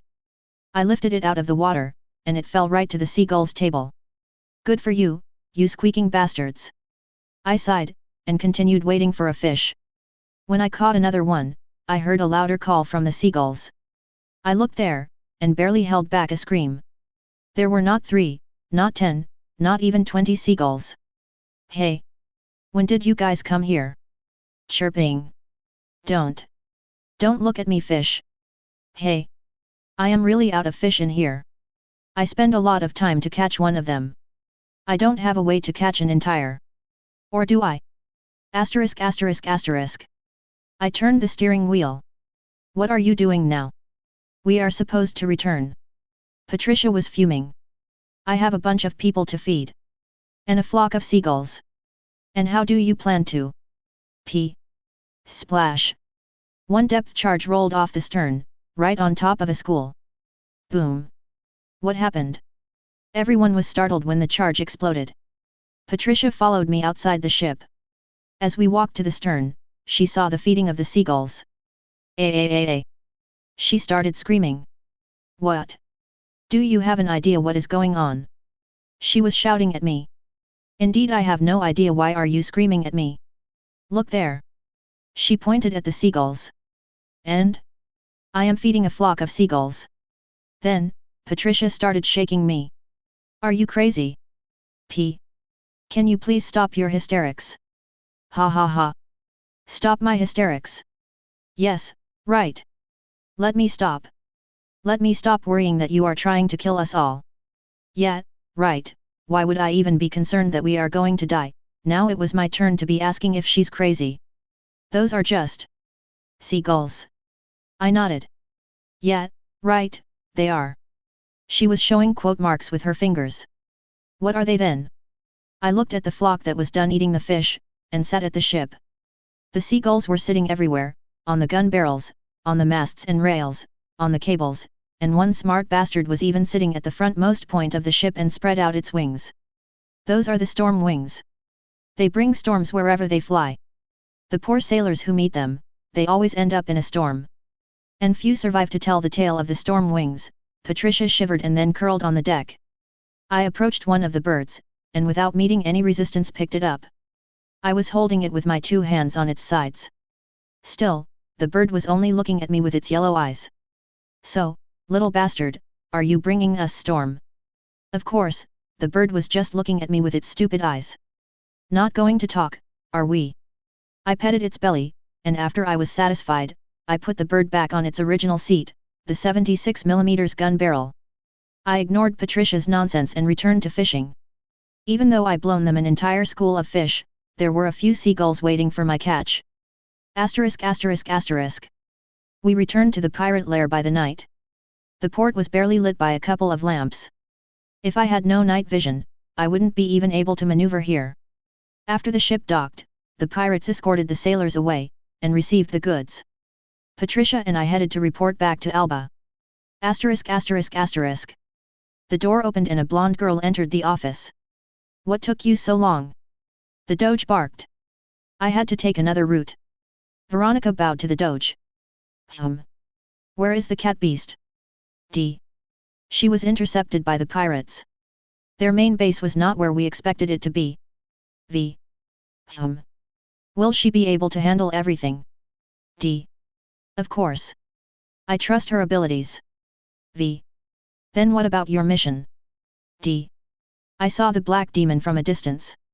V. Are you going to vouch that she will return to us? D.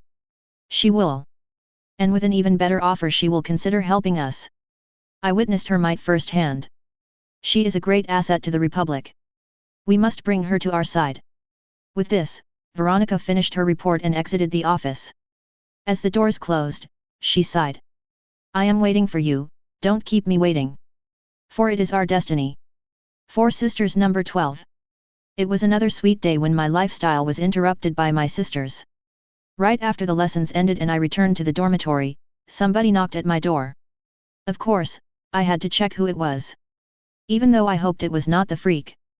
Heya! Are you busy? Missouri nonchalantly entered, without even waiting for a permission. I am. Great, help me out then. She outright ignored my words and fell into the armchair. What do you need? Mo smiled almost as weirdly as the other weirdo, and declared. If the black dragon has her dragon pet, then I must show everybody that I am even better, since I am the great fire demon. She stood in a weird pose with her eye closed by her palm. In a second I understood that I am about to be dragged into another silly contest of my weirdo big sisters. Just why can't you two pair, and leave me alone? Come on, Whiskey. We must show the oppressing dragon what the freedom actually means.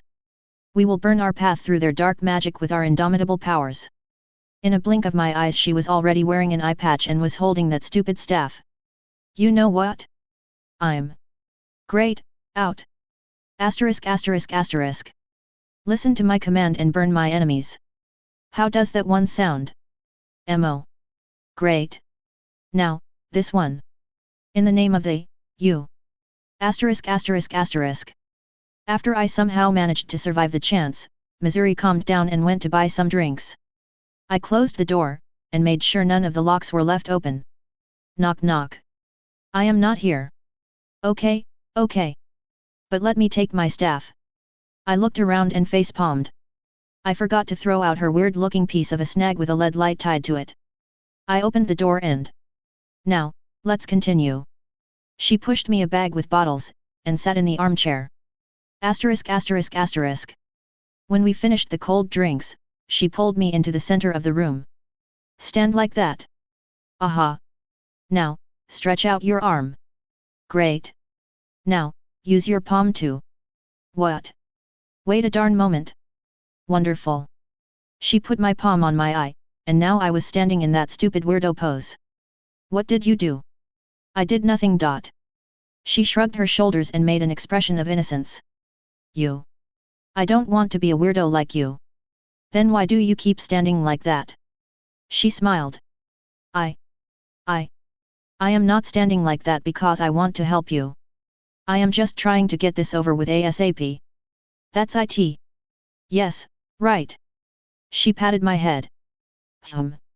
Now, read this for me. Mo gave me a piece of paper. In the name of the great. I am not going to read this silly text. But, Mo. I said. Then how am I supposed to know if my pose will work? Mo. Why would you even care about those poses? You made up a new one just a week ago. Of course I need to make a new pose, since the seal constantly adapts to my attempts at breaking it. If I won't be breaking the seal, then my sealed powers of demon would stay dormant. I must be breaking through the AIDS suppression magic to keep the slumbering evil down. With the, then my mind went blank. Asterisk asterisk asterisk. Now, do you understand, sister? Without your help, the world will be ruined. Will thee refuse the hand that begs for your help? Will thee turn your back to the millions of souls that are shivering in fear of the forces of evil? My mind resumed working too early, so I had to hear more weirdo nonsense. As I said. Why is she looking like she's about to? Fine. But only once. I don't know why, but the next day my sisters were laughing their s off. And New Jersey was showing them something. Maybe she filmed Mo's silly moves. Shipgirl dialogue lines, Fuji, Delight, Kuronami. IJN Fuji. Ship description, Fuji class aircraft carrier number 1, Fuji. Self-introduction, I am Fuji, the strongest aircraft carrier of the Sakura Empire. Tremble, for I am. Just who did say midway? Receive, who woke me up? Was it you? Well, then. Bow to me, the magnificent Fuji-sama. I am the harbinger of the future of the Sakura Empire. For now I will let you guide my path towards my glory. Log in, welcome back, Unii-chan. Don't mind the mess. View details, who. Wah. Hey, you. Did Fuji-sama not tell you to knock before you enter? Don't you dare looking in those books. Main screen 1, Unii-chan, don't you agree that I am the best? Good, then bring some milk to Fuji-sama. Main screen 2, why am I painting with crayons?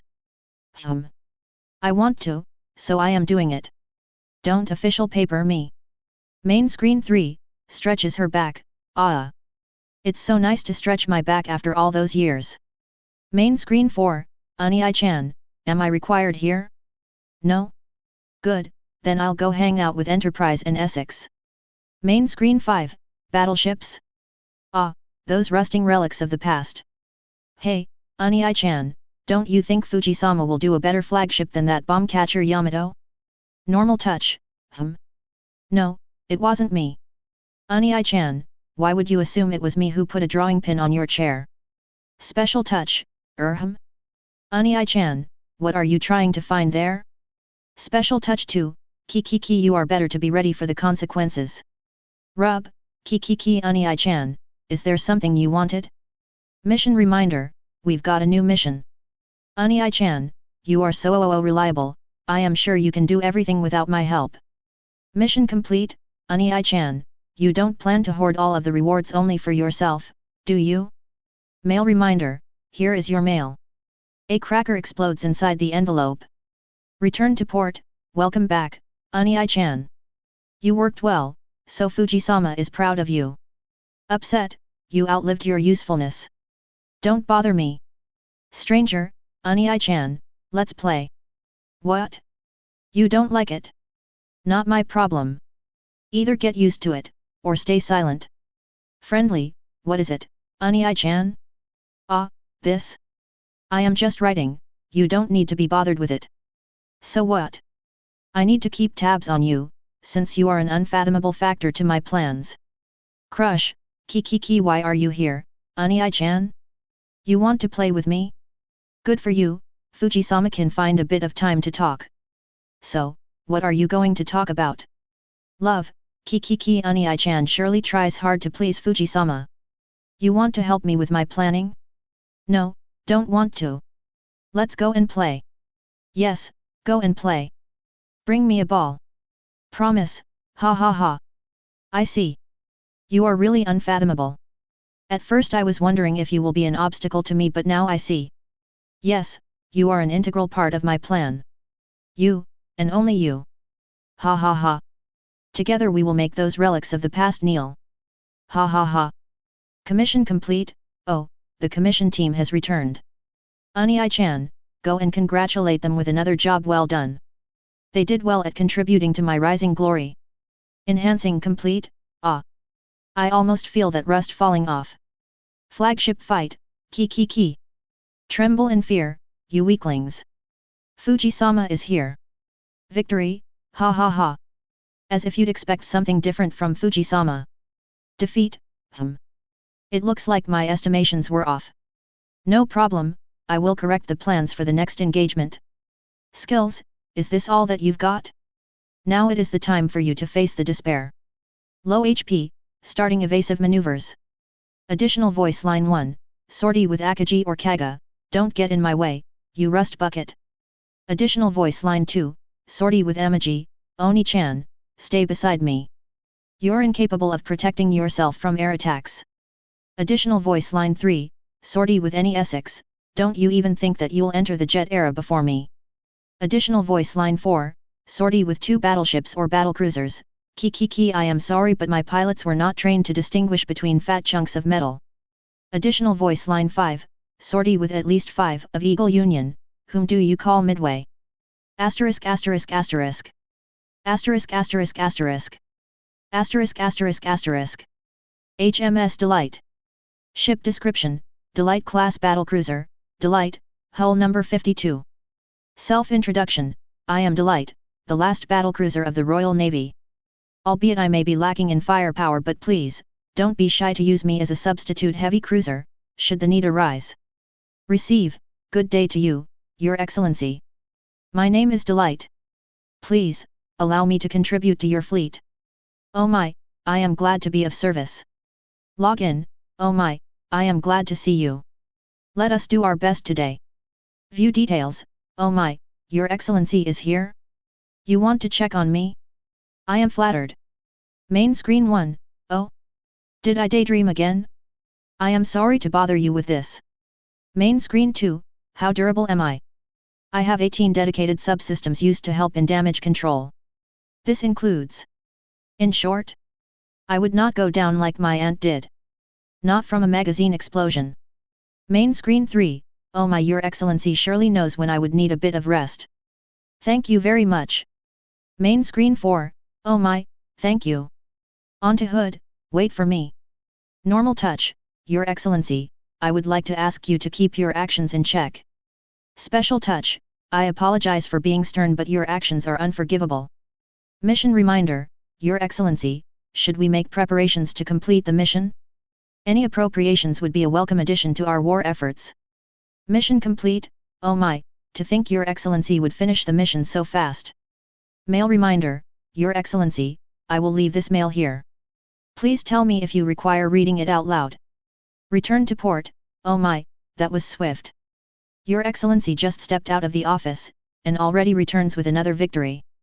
Upset, my apologies, Your Excellency, I have an appointment scheduled. I will try to find time for you but it might be hard. Stranger, I am ready to do my part, Your Excellency. Should a need arise, I am ready to fight tooth and nail for Her Majesty and you. Friendly, good day to you. What I am doing? Nothing, actually. A little stroll can hardly be considered an actual deed. Would you mind joining me? Crush, oh my, you did everything perfectly, once again. I am a bit jealous to see Your Excellency outshine Auntie, yet I am excited to see what you will accomplish in the future. Love, ah? Did I space out again? No, there is nothing wrong with me. I was just wondering why I am thinking of Your Excellency all the time. Love? Oh my, I beg you, don't make such jokes. Seriously? Oh my. Promise, thank you for the trust you showed me. Oh my, of course, the feeling is mutual. I may be a bit slow on uptake but when I gain the momentum, it is hard to stop me. Hi. Commission complete, Your Excellency, should we go and greet the commission team? Enhancing complete, new gunpowder, check. New systems, check. New damage control, check. Better reliability, check. Flagship fight, I am sorry. Victory, please, forgive the sins I have committed. Defeat, everyone, fall back. I will give you time to retreat. Skills, for the eternal glory of the Royal Navy. Low HP, oh upsies, I feel like we have the X problem. Additional voice line 1, sortie with hood, anti-hood, watch me. Additional voice line 2, sortie with Bismarck, don't you even think you can blow me up. I would sooner go down from the amount of shell holes I get, than from my magazines blowing up. Additional voice line 3, sortie with at least one of, New Jersey, Richelieu, Jean Bart, oh my, who did say our age has passed. Asterisk asterisk asterisk. HMS Delight, retrofit. Receive, good day to you, Your Excellency. First ship of Kingdom class, RO. My apologies, I mean Delight is here. View details, is there something you wanted? Nothing? What a shame. Main screen 5, Your Excellency. Of course, my guns are the strongest in the fleet. Flagship fight, face me, the ultimate power of the Royal Navy. Victory, that is what is supposed to happen. Now, and ever after. Defeat, I am ashamed to you, Princess. Asterisk asterisk asterisk. Asterisk asterisk asterisk. Asterisk asterisk asterisk. IJN Kuronami. Ship description, Kuronami class destroyer leader number 1, Kuronami. Self-introduction, Kuronami, destroyer leader of the Sakura Empire. Designed to provide escort against light forces of the enemy. What? There is nothing else to add. Receive, Kuronami is ready for service. Waiting for a new assignment. What? There is nothing else to add. Log in, welcome back. How long I was here? I was here since you left. View details, I am ready to provide all necessary information. Main screen 1, stairs. Main screen 2, yes. Ready for new orders. Main screen 3, emotion control. Ask Gascogni, she is better than me. Main screen 4, being alone? I am used to it. Main screen 5, do I wish to have a family? I always bear her in me. Normal touch, waiting for the next assignment. Special touch, it tickles. Should I be checked by Akashi? Rub, purr, I deserve no forgiveness. Send me to the front lines to repent for losing cool.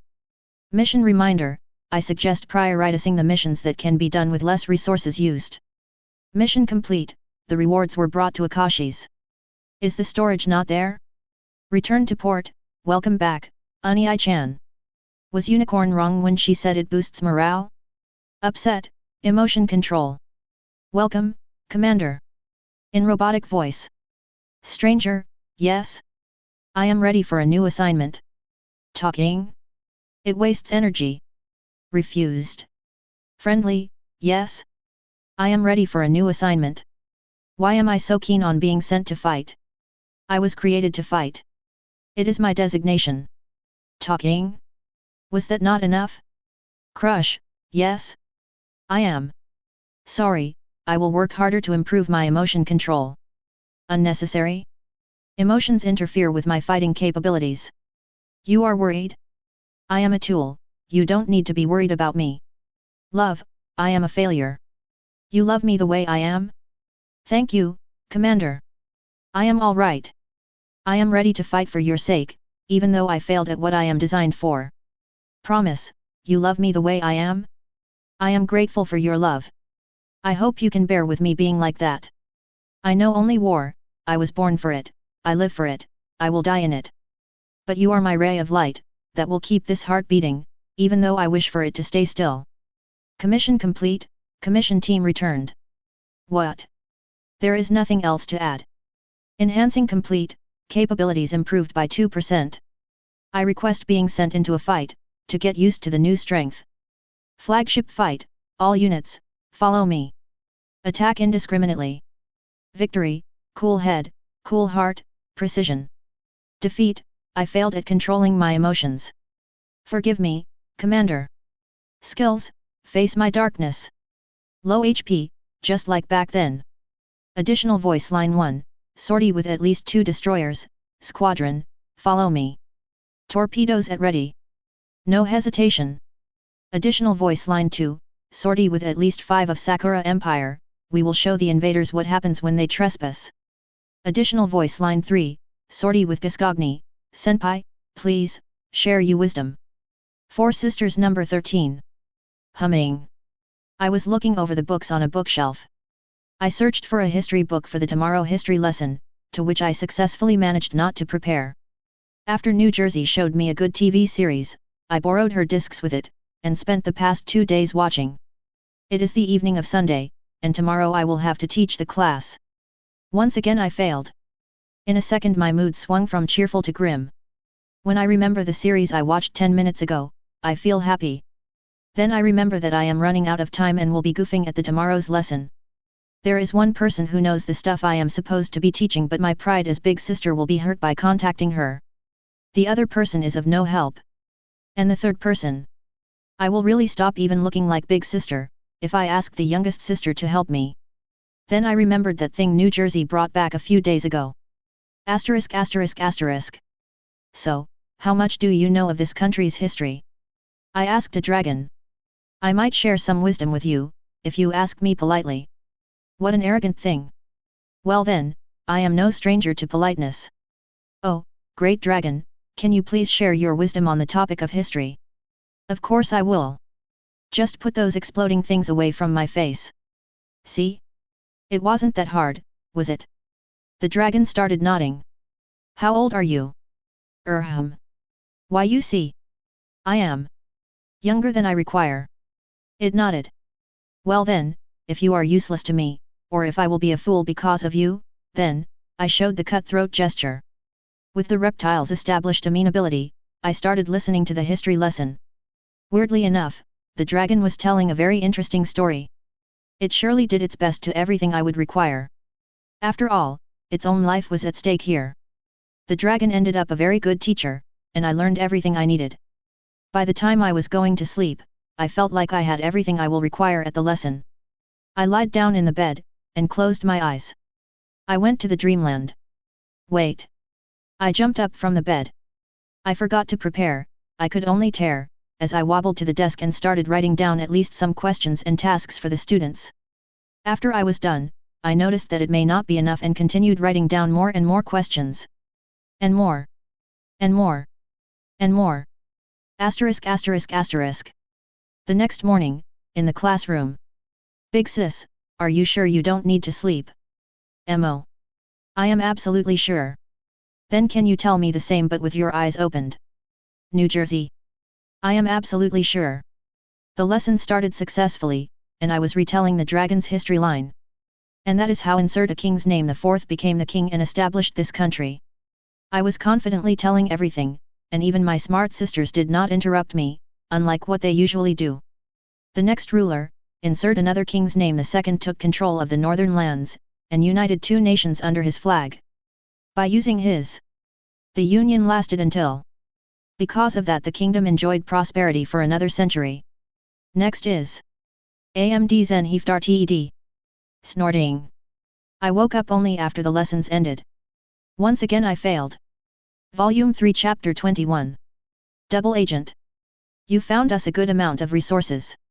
For a second I expected a continuation but Alba was silent. Is this it? Why would I need to say more? Or perhaps you expected some sort of a reward. She approached me. Don't worry, we all are brothers and sisters here. She patted my shoulder and gave me a meaningful smile. Well, this beast did a decent job. Still, she could have done it faster. Patricia started spouting nonsense. As if you could have done it better. Of course I could. The merchants would surrender immediately just after seeing the black demon. That black sail battleship came to my mind. Ha! Patricia, make us some tea. Can't a guard do it? Like, I am fine with talking for a bit longer, and we are, Go and make us some tea. Alba cut off the started objection. Yes, mother, as Patricia left the hut, I felt a glare on me. Asterisk asterisk asterisk. Alba was sitting and glaring at me, without saying a word. I also did not rush to start talking, and so we spent at least a minute just looking at each other. Fine, I'll start talking. So, what do you want? What do you think of Patricia? It was the least expected question. She's rude. She lacks manners. Yeah, and she also is too ungrateful. And constantly nags. Wait. Why would you be describing her like this? Alba only laughed. Do you know why are you still alive? I stiffened. Because I am useful. No, because you are expected to return. The Doge already knows where we might be, since we heard nothing from the second smuggler. He wouldn't need a lot of time to find us. And unless you draw his attention away, he will start with this area. Why would you tell me that? Just a friendly reminder. In case you understand what is better for you. And in case I say no. Alba shrugged her shoulders and waited for me to continue talking. Something is rotten in the state of Benazio. After my words, Alba covered her mouth with her palm. She was clearly about to laugh. I continued thinking. Why do the pirates want to stay here? Wouldn't it be easier to run away? Benazio has battleships and a lot of them. I remembered the port's roadstead, where dozens of ships were anchored. Some may call us pirates, but we are more than that. It is not the matter of robbing but a matter of our survival. Before this talk continued, Patricia entered with a teapot. After we finished drinking, Patricia and I prepared to leave. Wait. Yes. P. Kuronami has another mission to do. We will discuss it, while you will order supplies for her. A week's worth of dried food and fresh water. Patricia appeared to be dissatisfied but nodded and left the hut. So, what are you going to ask? I faced Alba. Take a look at this map. She spread out an old map of nearby area. Looking. In case you change your mind, come here. She drew a circle at one of the islands. What if I bring a tail? You appear to be fast enough for battleships or galleons to follow. Also, it is only a messenger. I would be surprised if you decide to join our cause, but in case you want, this is the rendezvous point. Why wouldn't you try to sell me your cause? She was weirdly passive, unlike the Doge who promised me rewards. Actions speak more than the promises. In either case there will be bloodshed. Can you promise me to keep one secret? She looked in my eyes with a timid expression. I will try. No, promise me. Okay. Alba collected her thoughts. We are preparing to strike the heart of the Leviathan. While they will be plundering our main base, most of our forces will strike the capital. We will raise the city, and sink whatever we could.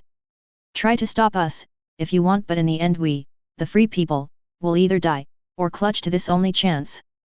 You are free to go with the supplies you get. Also, I would be grateful if you pass this envelope to the Doge. Go. She pushed me away and pretended to lose interest in talking to me. Understood. Farewell. Maybe we will meet again. I headed to the harbor. Patricia was standing near my ship. What? Done talking? P. Yes. Your supplies are on the deck. I'm not a porter, so carrying them is your problem. P. Thanks. What? Not going to talk? Whatever. After your mission is over, report back to me. I was put in charge of your operations. What a pain, P. Nice to know that. I am going away for a long time. What? Hey. It was not mentioned. Why would you go away by yourself? You are yet to prove your capabilities. I need to find someone to supervise. Wait. It's night already. Wait a moment, I will pack some things and return. Before Patricia could run away, I caught her sleeve. It is a special mission. Only I am going. Patricia looked at me with stupefied face. Mother. She ran away, and while she was gone, I sailed away. Volume 3 Chapter 22. The Capital Punishment.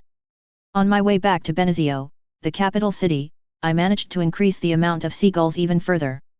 Now they were everywhere. All right, little guys, how about you stop sitting all over the deck? Go sit there. I pointed at the superstructure. Of course, neither seagull moved. Look, a big yummy fish. Come here. Right, come here. I beckoned them, and just in an hour of thankless job I managed to move them 1 meter closer to the superstructure. At least there is a meter of deck where I don't need to be walking on seagulls. Since there was nothing to do, I fished and continued my bird training. By the evening I achieved a commendable result of having some of the seagulls sit at the superstructure. The next time I am on a shore, I should search for materials for bird nests. Maybe that would encourage those white and black bastards to settle away from the deck. After all, I walk there much more frequently than they do anything useful. Asterisk asterisk asterisk. 2 days after I set sail out of the pirate lair, I started seeing merchant ships in the distance. Every one of them was changing course to avoid me, so I did not touch them to avoid making them even more nervous. After a few more days I finally arrived to the city. The warships on the roadstead immediately became curious, and chased after me. I had to shake them off and approach the city in the night, without any lights. Then I disembarked and proceeded to the city. Once again, I approached the checkpoint on the entrance. Next. A beast? Black? The guards were on alert. If your guess is right, then what? I showed them my left side, where the katana scabbard was. Welcome to Benazio, the guards stiffly smiled and cleared the path. I became quite infamous, did I? Asterisk asterisk asterisk. I did my best to pretend I don't have a geographic cretinism, and tried to remember where I need to go. The night streets were lively and filled with many people. There were bars and taverns, there was music everywhere and artists were performing on the streets. I even saw that the market is open. While I was looking at the sight of people carousing, I remembered Alba's words. The pirates are going to attack. And it is up to me to decide what I will be doing.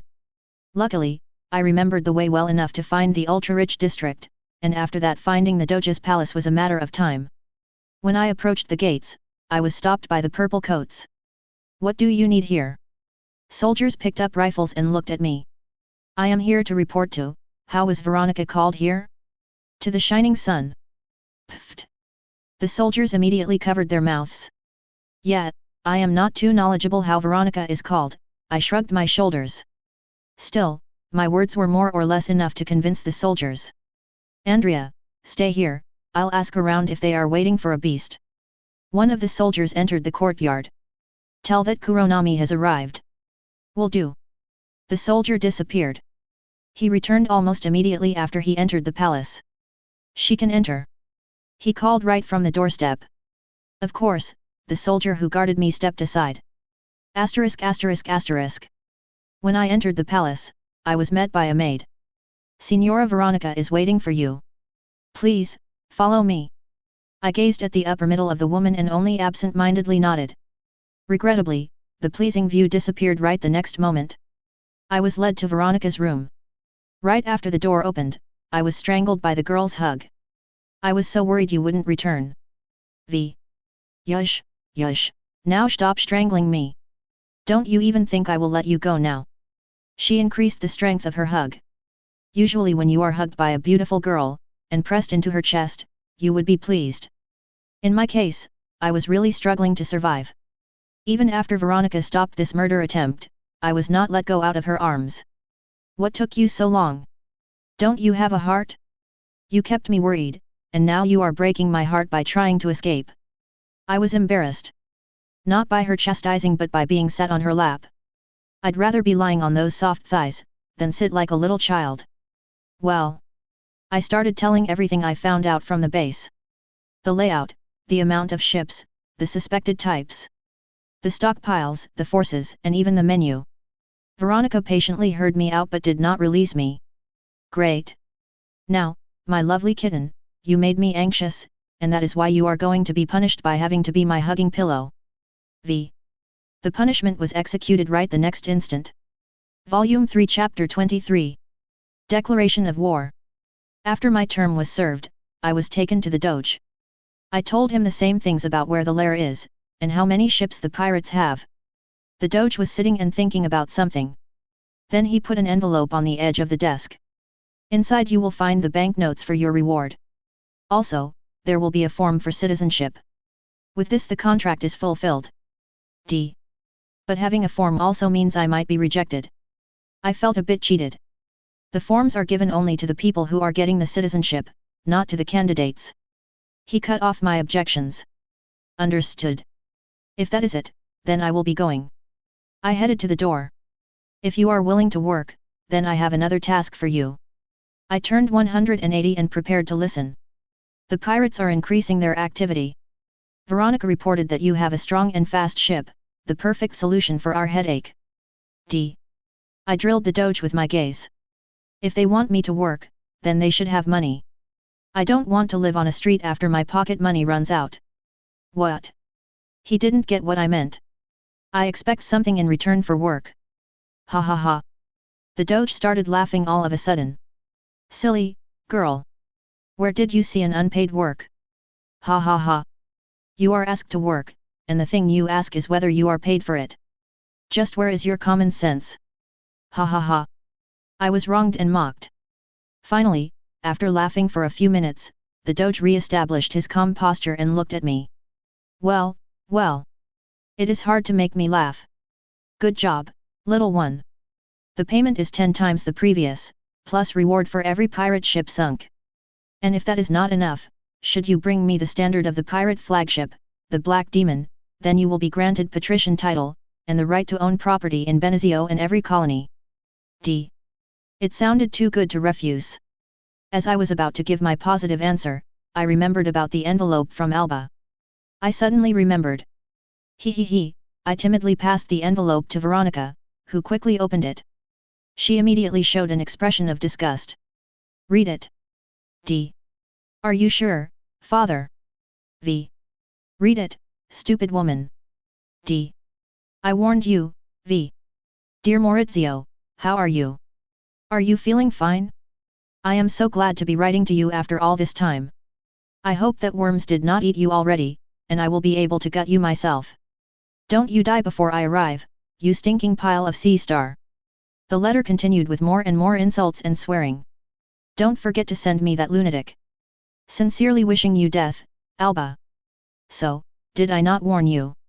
As Veronica finished reading the letter, a cup flew at her. The girl elegantly dodged it, but the next cup was thrown immediately after. Veronica did not dodge it in time, and the cup shattered on her head. Then another one did the same. The tearing girl straightened, and after the Doge calmed down, she bowed. Next time, keep your foul mouth shut. The girl bowed again. I remained silent as well. Great, D. What are you waiting for, you stupid beast? Do you need a special invitation to tell me about how the F*** you managed to meet that W***? D. I was brought to her right after I arrived. When she sent me on another mission, she gave me this envelope. The beast is to be locked down. If you agree to work, then report back. Otherwise, remain in Veronica's room. Get out of my sight, both of you. Don't you dare returning without a reason. The Doge picked up a cup, to show what will happen if we continue staying here. ******. Veronica was silent until we returned to her room. Don't mind father's behavior. That woman is the most wanted criminal. She hijacked the most powerful of Benezio warships, and then made a pirate gang that keeps on harassing the merchants in the region. He just was too agitated by her insolence. She started petting me, but unlike normally, I did not purr. I was too concerned about Veronica, whose face was dirted by thin lines of blood. In the nighttime I was thinking about what to do. I ended up in a precarious situation. I am de facto imprisoned, and running away will make me a criminal, the ally of pirates. Well, allying the pirates would be the logical outcome of this. Or, I can stay here until the pirates come and burn down everything. In any case I cannot remain neutral. I need a port to refuel, and that is why I need an ally. The pirates are going to come and murder everybody, but they have a wide network of bases, or should have. Benezio has good ports, pays me, and is ready to make me join them. But the Doge. All in all. Four Sisters number 14. Recently the academy became livelier than usually. Some of the evening lessons were cancelled, and the students had more time to dress up and do various things. For example, they were having tea parties all the time. I was invited a couple of times, but after some handiwork, the invitations stopped. Big Sis, are you sure those parties are even necessary? I drank lemonade while Big Sis was trying on dresses, sent by a noble girl from our class. At least they are better than sitting all the day inside a room. She was struggling to choose between a green and a blue dress. Were you asked to attend? Once again they asked you, lovely Iowa, can you bless us with your presence? We are desperate, since neither of your sisters wants to attend. Save us, please. Ha ha ha, bullseye. HAAA. Big sis, they will continue to wipe their feet on you, unless you stop following everyone's whims. Mo, instead of nagging me, you could have helped me. I have no idea what to do. IA. Heads or tails? Tails. IA. I tossed a 5 cent and it landed. Blue. Are you sure? IA. The coin says so. Fine. Can you help me put it on? I doubt I can tie those ropes on the back. I helped her with the dress. Asterisk asterisk asterisk. Greetings, my ladies, can you show me your invitations? We were halted by a lackey at the entrance. Despite my attempts at dissuading Big Sis, I ended up dragged into attending. However, now is my chance to avoid an entire evening of talking to snobs. I've got none. I said immediately. It's not a problem, Lady Missouri. The hostess walked out of the club. It was another silly noble, who only cared for prestige. Well, I am the most prestigious battleship, right after NG. It is such a pity Lady Wisconsin and Lady Jersey are not coming. Please, enjoy yourselves. Before I managed to refuse this kind-hearted invitation, I was dragged inside. My social butterfly sister was working hard to maintain a circle of people around herself, since it's no doubt her task. She makes a lot of people approach this circle, and stay in there for some time. Usually those petty nobles band up in their own cliques and then refuse to talk to the others, unless the others are too influential to ignore. She is not in any social circle, so everybody has to approach her, and then they also have to talk to each other. The four of us are the most influential here, since one battleship is the top of the world. I guess if the four of us demand something, then the entire world will kneel. If that was to happen, Iowa would continue whining that she's ignored? I would be. I too have no idea what to do with the entire world. New Jersey is interested only in whiskey and 2D girls. And whiskey is interested in clinging to us. The world is safe, for now. I drained another glass of dark red liquid with fruit flavor, the cherry juice. As I was standing here, at the edge of the party, the hostess must have felt the duty of entertaining me. Is there something on your mind? She was one of the type who tries to carve a favor, and lick the boots of a strong.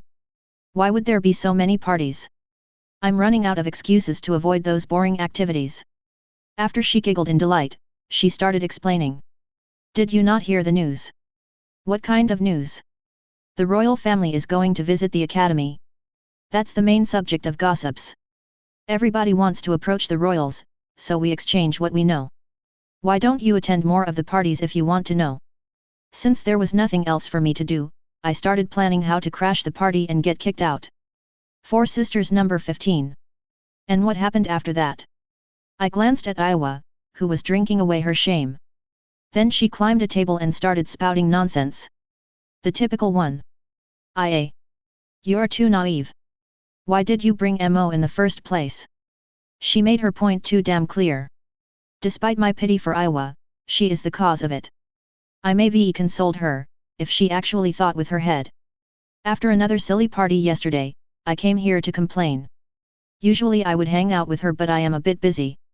New Jersey, at least look at me when you're talking. The PC would not run away from you. She started shaking my shoulders. There's nothing to talk about, and you know that. Mo did another weirdo thing and escaped the party. You brought her, you suffered the aftermath. If you want to drink here, then go ahead, but don't expect me to intervene for no reason. IA. As I reached the end of route, and approached the final picture, my hands became sweaty. I did not sleep for the entire night, but it should be worth it. The previous pictures were great, and the girl is great too. Just a couple more dialogue lines, and... blink. The monitor shut down. Gyaa. My entire night of efforts was pointless. I had a glim of hope left. I looked at the PC and... Iowa. Why the incomprehensible East Coast accent? You shut down my computer. Without saying a word, she opened the curtains, and deadly radiation entered the room. Gyaa. Then, she prepared to do the unthinkable. Don't open the windows. And she did it. You know what? I am angry. You can either stay here and hear out my nagging, or go out and finally exit this place. I will be cleaning this pigpen. No objections. Iowa picked up a bunch of cleaning utensils I carefully hid, and started destroying my habitat. I could only accept this situation, since right now she was at the terminal stage of big sisterhood, thus since my little sisters are such jerks, I will be cleaning to soothe this pain and disappointment. Then I'll go and play outside. Leave the gadgets here. What? I said, leave the gadgets here. You want my death? It won't kill you. At least you will look at the world through your own eyes, and not through a screen. I guess she really is beyond sad. In the first time since I brought myself a pet, I decided to visit the reptile. Heya, wanna play? I have no time for this nonsense. Good for you. It was just a courtesy. Choose, soccer or basketball. This deflated ball will be useless for either of those, but I am out of ideas. Real life is S-tier game. S is in. I don't even have an idea what either of those mean. Then choose randomly. Otherwise I will be choosing another game. The Dragon Slayer. Soccer. After a brief explanation of the rules, we started. From the get-go I led the ball. I skillfully passed it under the dragon's body and kicked it. The ball flew right towards the gate. Palm. At the last moment, the ball hit a large tail. TCH. Is this game even fun? You are not fun, the game is. The dragon kicked the ball with its paw, and it flew right through the entire length of the field. Right into my gate. Score. Go field yourself. I continued this again and again, but the reptile was only moving a few meters at most, doing everything in a single move. The score was one-sidedly rising, and my motivation to keep living in this world was rapidly decreasing. Even eyes nagging would be better than this. Can you, become smaller? Why? Guess why? What? You are too small to fight me. I aimed MK7S at it. How about we talk this through? Either become smaller, or I will make you smaller. No problem. The dragon started shining until it blinded me. When I finally could see again, I saw a girl, instead of the annoying reptile. A pretty girl, even on the level of 2D girls. My hand sunk into the pocket. Your expression is scary, the dragon talked with a cute, angelic voice. It would be more suitable for a loli, than for a big-chested horny girl, but I will take what I am given. I took a camera out of my pocket. I guess life is at least F-tier game, after all. Volume 3 Chapter 24. Rallying the Forces. While I was considering what to do, the morning came. Victoria was still sleeping. I cautiously separated myself from her and dressed. Ah? You are awake. V. I am. I will go wander around. Sorry, but you cannot. At least without my escort. Father would be fine with you being near me, but he will be mad if you exit this room alone. V. Then let's go to a restaurant. Victoria went stiff. You can't. Ha ha ha. Work, V. No problem. Can we at least have a breakfast together? Well, this can be easily done. V. After the breakfast I had a lot of time to think. Our date with Victoria was disrupted, but it doesn't mean I can be resting now. I remained in her room, since she said I wouldn't like her work, or sitting all day watching her paperwork. Her balcony had a nice view at the harbor. I noticed that some of the ships disappeared during the night, and some of them were preparing to head out. The attack on the pirates was approaching. I remembered the yesterday's events and decided to save Veronica. Pretty girls must not suffer this kind of a treatment. While the pirates cause mayhem, I will find her and rescue. I waited for the night, and waited for my skills to activate. I managed to use my evasion to squeeze out of Veronica's arms without waking her up.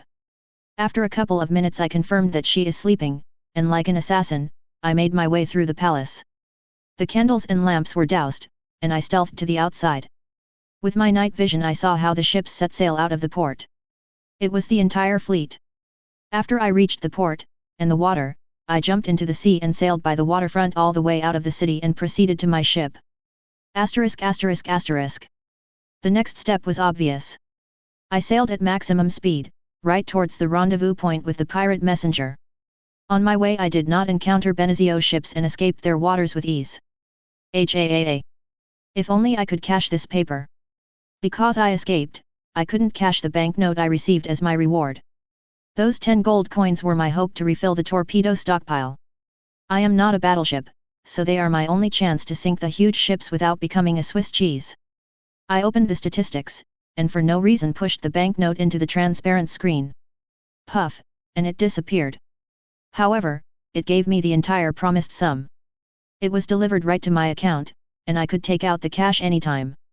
Phew, this one is dealt with. It was the easiest payment I received. Asterisk asterisk asterisk. When I approached the rendezvous point, I saw a somewhat small ship with huge sail masts. I approached it and dropped the anchor at short range. Hey, pals! Where is the recruitment booth? I shouted to them. Thank God, we thought nobody would come. Go to the main base, her ladyship said you know where it is. I waved to the crew, and headed where I was directed. 2 days later I steamed into an ambush. It was not related to either side, it was my old friend, the Kraken. I was suddenly attacked by a huge tentacle and barely avoided it. The sea monster relentlessly attacked me, but my high speed and maneuvering saved me. Still, I was too close to be safe. I dropped several depth charges and set them to explode at depth. Several minutes later the Kraken returned. It was fast, it was huge, and it was not going to let me run away. I must be the largest prey it ever saw, and it was the largest sushi I ever saw. The conflict of gourmets was inevitable. Splash! I released another sternful of depth charges, and small bubbles of water occurred above the drop zone. Splash! Despite the continuous bombardment, the Kraken was at most repelled, but I saw no signs of it slowing down or being wounded. Its main body was too deep to be affected by my previous shelling tactic, and it could quickly evade the slowly sinking barrels of explosives. My enemy was skillful, and I was resourceful. I turned to the closest island and reached shallows. The Kraken was foolish enough to follow me. Its huge body was clearly visible through the water, and so were the depth charges. The first drop was evaded, but the longer the fight continued, the more worn out was the octopus. Splash! It received a close explosion and was disorientated. I turned around and dropped everything that fitted on the stern rails. Boom! The Kraken's shocked body surfaced and I jumped on top of it, with an entire air army of seagulls following. By the evening I had the entire ship stockpile filled with octopus meat. And a huge body towed after the ship. Asterisk asterisk asterisk. I accept this gift. Alba was looking at my towed array of tentacles. Even after I filled my belly and fed the entire legion of seagulls, I had more than enough meat to donate to the pirates' cause. Volume 3 Chapter 25. The First Explosions of War. While the grunts were cutting off pieces of the Kraken, I was busy telling Alba about what I found. The fleet has moved? They must already be midway to us. Patricia glanced at me. They never even tried to be unpredictable. Their vanguard will strike tomorrow, plus minus a day. Alba sipped tea and also looked at me. Why are you so sure? I couldn't stop doubting her words. The pirates are not the smartest. Let's just say, I have a first-hand experience. Their tactic is to start with a skirmish to draw our fast ships, and then the main strike of battleships to sink our unguarded heavy forces. Then what are our chances? Chances? We'll be obliterated. Patricia shrugged her shoulders, as if she doesn't care. Then why are you not moving yet? They are going to arrive soon, and here you are waiting. They are overwhelmed and have less than 10 heavy ships, only one of which is similar to Benazio battleships. It is a common sense to avoid the unfavorable engagement. Even I know that much. You think it will help us? I nodded again and again. Huh? You may have a good ship, but you are absolutely of no help in tactics. Say again? You have a handful of ships and you are going to engage the superior enemy force. Stop it, you two. Kuronami, I will explain it. Just don't try to understand our point, or your head will stop working. Why would you think so? I am smart. If you say so. I am not convinced, but I will pretend I am, for now. Alba mocked me before continuing. They will try to draw us out of the shallows, so we must stay here, closer to the coastal batteries. During our previous fights we obtained several heavy guns, our main hope. You are capable of fighting, so I put you under Patricia's command. Her fast ships will engage the vanguard, and if they defeat it, we will have the advantage. For some time I was struggling to understand, but then I thought about the maneuverability of those ships. Fast ships can disrupt the line formation of battleships, and give advantage to our inferior force. Then I will proceed to prepare. I headed to the exit. Not without Patricia. Are you still suspecting me? I couldn't help barking. It is not about suspecting, foolish girl, it is about being ready. If you will be already prepared to set sail, then be so kind to do it as soon as you are ready. The more time we have, the better. I wish you 2 fair winds and following seas. Now that we were dismissed, I headed to my ship and bought the entire package of torpedoes. My purse got lighter, but at least, if I will be engaging some splinters, then why not hoard points to improve torpedoes? Asterisk asterisk asterisk. The pirate frigates and caravels were already at the roadstead and only needed to set sail. I made sure everything is prepared on my end. I guess we can go now. Whom do they follow? I pointed at the light force. They are on their own. I will tell you where to go, since we will be engaging before the others do. Now, anchor away. Patricia made a posture with an arm pointing to the horizon, and after I grumbled whatever, we started moving. Just as we exited the port, I started hearing pinging. Ping. Ping. Ping. It was underwater, and very close to the port. Hey, Patricia, what are the chances of a sea monster being near a port? Are you stupid? Of course no sea monster would approach a port. They only attack single ships. Now I knew everything I needed to know. Wait. Why are you turning? I said, head there. Are you even listening? I ignored her shouting, and prepared to give a warm welcome to the uninvited visitor. Splash. Boom. While I was turning around to drop more depth charges, pieces of wood started surfacing. I have no idea what we encountered, but it was no longer a threat. To think they would be so daring, was it expected? What are you talking about? Patricia was not expecting me to hear her. I pointed at my ears. Benezio was experimenting with submersible boats. I never thought you would find one, I have ears everywhere. The sonar can also be considered one. I circled a few times around the island to make sure there are no more submarines, then we returned to the course, trying to catch up to the rest of the light force. Volume 3 Chapter 26. Wooden Phalanx of the Seas. 70 miles to the southwest of the pirate base. We were patrolling near a long island for an entire day and night. As Patricia explained, it is one of the possible directions of attack. During the patrolling we encountered only one ship, another lonely submarine. After we surprised the sub with a couple of faraway depth charges, it retreated. My plan is to make the enemy fleet come here, which might eventually happen. The enemy showed up in the morning, as expected. Asterisk asterisk asterisk. We had 7 frigates and 2 caravels, under the cover of a single destroyer. Against us were 17 frigates and 21 caravels. Those guys surely want us dead. I was looking at the approaching pennants through the binoculars. We were enough of a pain for them to risk everything. If Mother is right, then the main attack should already be started. You said they want to draw us away? How could they already be at the port? They are not at the port, yet. We knew there would be spies in our ranks, like we have ones in Benezio's, so we set sail to trigger the attack. A nice gamble you have. Life or death. Nothing else. Patricia giggled, as if it is something normal. I couldn't help laughing nervously. Here it starts. Kuronami, holster the Jolly Roger. At the Admiral's command I raised the flag, and the fleet started lining up for combat.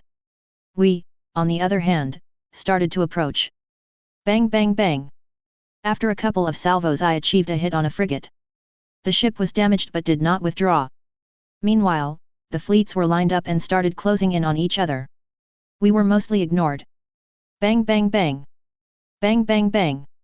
Despite my efforts we neither achieved significant damage, nor disrupted the enemy line formation.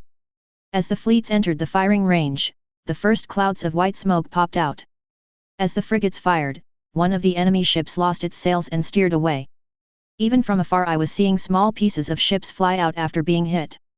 The first broadside ended with routing of one enemy but losing one of our frigates, and all of the caravels. Bang bang bang.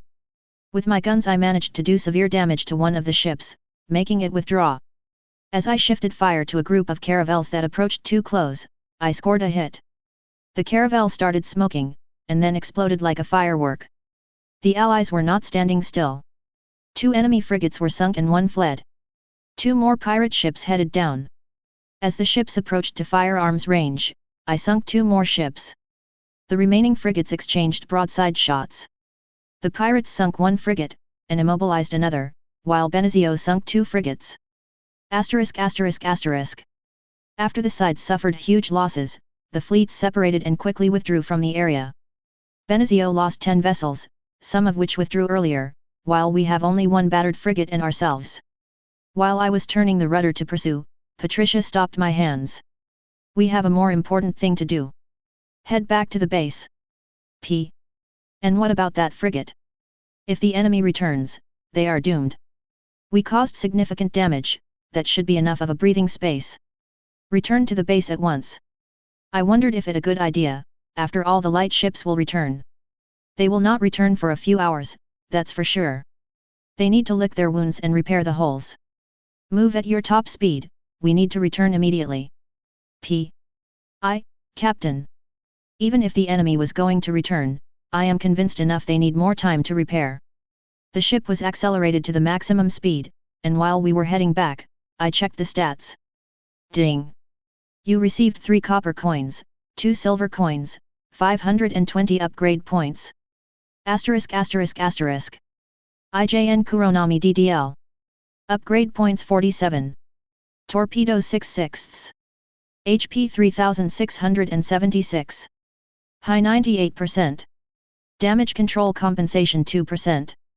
083%, 2507 Nm. 3 single turret increase caliber, 0/200. Dual gun turrets, 0/400. 15 dual torpedo mount, wet heater increase caliber 0/100. Improve mounts 0/250. Improve propulsion 0/500. By the time we arrived, the battle already started. The remaining light ships were engaging each other, while the battleships were sailing at a respectful distance. Only 2 battleships were an exception from the ongoing mayhem. The Black Sail battleship, and a huge Benazio battleship. You have guts to show up, Patricia mumbled. What? Don't what? She pulled my ears. Bring us closer to the Black Demon. They are waiting for me. Nobody shot at us while we were sailing to the pirate battleship. I approached as close as I could, and Patricia jumped to the ship. She thrusted her sword into the side, and used it as a step to jump to the deck. Only after I separated from the battleship the action started. And I was in the middle of it. 4 Sisters number 16. Alright, students, choose a partner for yourself, and proceed to the workplaces. As soon as the teacher proclaimed, the class immediately paired up. New Jersey started irritating Mo, and they paired up. The only one who was abandoned was Iowa. I was standing just because I was waiting until that stupid Jersey finishes fooling around and picks me up. Whiskey, let's go.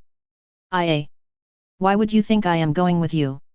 She pointed at Mo and New Jersey, which were chatting at one of the workplaces. Traitor. Don't worry, New Jersey just had something to discuss with Missouri. Let's go. Iowa was unusually persistent, so I decided to follow her. You will be making cookies today. I bought this recipe at a local patisserie and I want to test it before cooking it myself. Start cooking. The handwork class teacher was as mercantile as ever. I will be adding the ingredients. Can you, please, mix them for me? Big Sis bended to pick something out of the cabinet. Click. When I turned around to see what has clicked, I saw New Jersey hiding her camera. Not only she was not embarrassed for being spotted, she also waved me and gestured me to flip my skirt. Go die. Yufufu, my little whiskey is so fierce today. New Jersey. You. Oh, damn. The skirt flipped from the wrong side. This battleship. Just. Grhaa.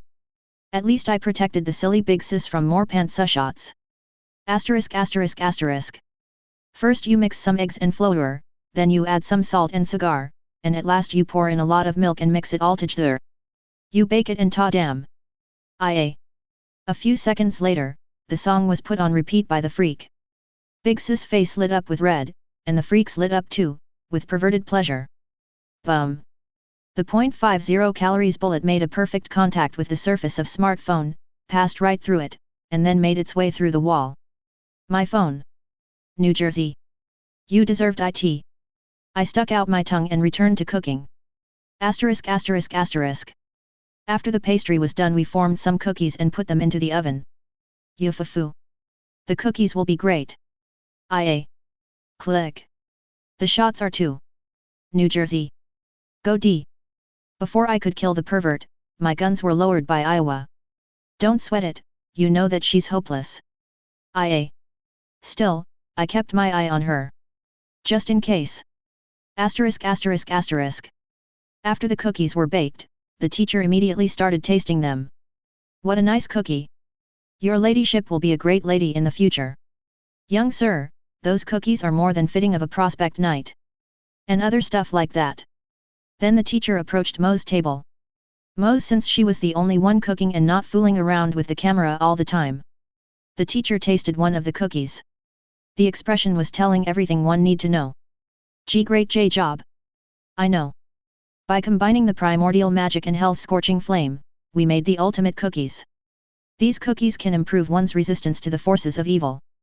Don't worry, since you are our comrade in arms, you can take them with you. MOWL. I can't. Since they are required for your. Don't worry. We'll just make more. I guess KN cookies are not the tastiest. At least she did not put in the Carolina Reaper sauce she had on the table. Finally, it was our turn. Let's see. The teacher prepared to grab a cookie, but I glared at her.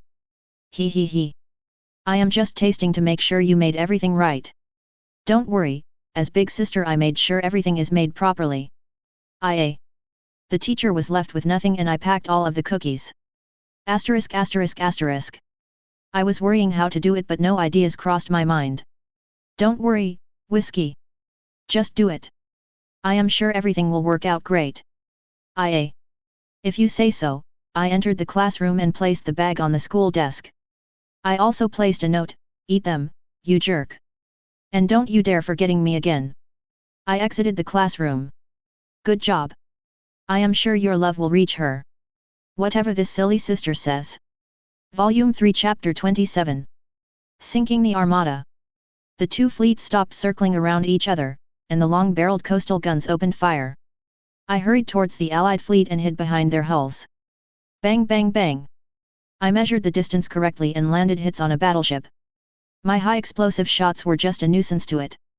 I continued firing, hoping to damage the fleet before the main engagement.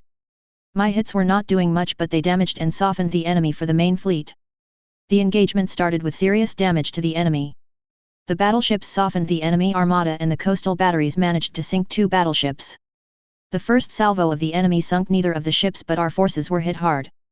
7 battleships and 12 galleons against 4 battleships and 7 galleons. The situation was not in our favor, even with my assistance. Bang bang bang. I changed my tactic and started shelling the sails with AA rounds. When I no longer needed to hit the ship hulls, my accuracy increased tremendously.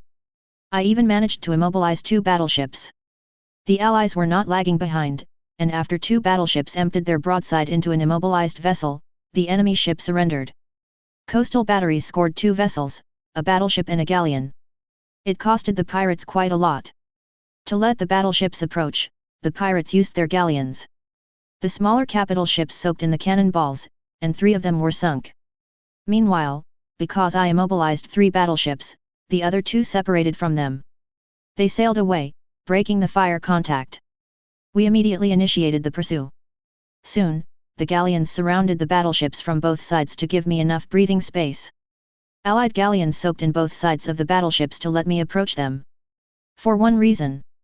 Splash. 2 torpedoes headed for the first battleship. Splash. 2 more headed for the second one. I followed the pinging sounds until they reached the ships. Boom. The second ship's bow was blown up, and she nosedived. Splash. I launched the remaining torpedoes at the luckier first ship. Boom boom. The chase ended with an unquestionable victory, but not all of the enemy vessels were sunk. While I was returning, the Allies sunk 2 more battleships but lost 1 galleon. Of all the ships only 2 were unscathed, the Black Sail battleship, and the largest of Benezio battleships. Both of them were in the same place, and there were no traces of fighting. After all of the enemy battleships were sunk, the remaining galleons lowered their flags and holstered white flags. Now was the time to intervene in the flagship's affairs. *****. 20 minutes ago. Patricia's POV. As I jumped to the deck, I saw how the soldiers were hiding behind the ship's board. I rushed there and took cover. What's going on? My lady, she is here. The soldiers were covered in ashes, and a few bodies were covered with cloth. I peeked at the enemy deck. There were dozens of soldiers, all aiming their guns at us, but neither of them shot at me. I got the grasp of the situation and stood up. More than half of my body was visible, but neither soldier shot. I am here. I shouted and waited. Soon, a girl in golden cloak walked out to the deck. For a moment I was thinking who this blonde might be. Then, I walked along the ship. Meanwhile, Sacred Flower, the flagship of Venezian Navy, lowered a ramp for me to board them. At ease, people. I commanded my crew. It was not their fight. As I stepped on the flagship's deck, their soldiers bowed. We greet the shining moon of Benezio. I almost laughed after hearing this. How many years have passed? The girl approached me with a sword and scabbard in her arms. Long time no see, Patricia. She passed me the sword. I almost forgot your face, Veronica. I accepted the sword. I drew it out of the scabbard and swung it a few times to accustom myself. How is mother? Veronica approached me and attempted to hug. She is perfectly fine. I blocked her way with the sword. Her smiling mask faded immediately. You're no fun. I almost hoped you will remain the same blessed child. V. I have changed, unlike you. I took a stance and aimed for her throat. What a pity that you want to fight me, even though it is our first reunion since, V. Ping. Shipgirl dialogue lines, Iowa, BB 61, New Jersey, BB 62. USS Iowa. Ship description, Iowa class battleship, Iowa, hull number 61. Self-introduction, I am the first of the last battleships to be built, Iowa. During my service I navigated all of the seas, and even had the honor of carrying the president to his important mission. If you feel like you need help, please, call for me. Receive, are you commander? Iowa class battleship, Iowa, reporting in. Please, tell me how can I be of service? Sorry, I was a bit agitated about the new assignment. Log in, welcome back. Why yes, the office is ready and all papers are sorted. The mates did it before me. View details, Kya. CO Commander. Please, knock before entering, I almost ashamed myself again. Main screen 1, Yufufu, you need my help? Please, leave this task to Big Sis. Main screen 2, my sisters? They are the cutest beings in the universe. As long as they don't open their mouths. Main screen 3, diplomacy? That is the most commendable endeavor. Still, I prefer the gunboat diplomacy above all. Normal touch, Yes, of course, I am ready. Special touch, www. CCC Commander. Rub, www. That is you unbefitting for a big sis. Mission reminder, Commander, we have a new mission and it requires your utmost attention. Do it myself? Of course. Mission complete, Commander, I brought the mission rewards. Mail reminder, Commander, you have a new mail. Read it myself? And no way. Return to port, thank God, you returned unscathed. Please, come inside. Big Sis already made you some tea. Upset, Commander, even I know that I am worth more than that. Stranger, I may be lacking in many aspects but please, bear with me for the time being. I don't deserve your compliments. Friendly, ha ha ha, and here I am, complaining about my life. And here are you, listening to me talking. Have I tired you? No? Wow. Thanks. Crush, you want me to behave like I do with my sisters? Would you really like me being a big sis? You're okay because it is when we are alone. Love Siominder. Big sis is here and is ready to rock. But of course I brought everything. Bento? Here it is. I am glad I can be of use to you, so please, bear with me. Promise, What? Ah. I mean. Do I really deserve it? So this is not a reward? You mean it? Why yes. Yes, yes, yes, and yes. Big Sis will be always taking care of you. Commission complete, the commission team has returned. I will go debrief them, please wait for me. Enhancing complete, Iowa, ready for action. Flagship fight, all hands, man the stations. Victory, have I really became an MVP? Wow. Defeat, I still need a bit of training, after all. Skills, strike hard. Low HP, WA. Additional voice line 1, sortie with at least one of, New Jersey, Missouri, Wisconsin, follow Big Sis and everything will be fine. I know what I'm doing. Big Sis Iowa the Big Stick Task Force Escort. Increases this ship's FP and EVA by 5% for every Eagle Union ship in the fleet. Stacks with this ship's other skills. When this ship fires its main guns, 30% chance of slowing down all visible enemies. All main fleet ships of the fleet this ship is in get 10% increase to FP, battleships and battlecruisers, or 10% increase to AV, carriers.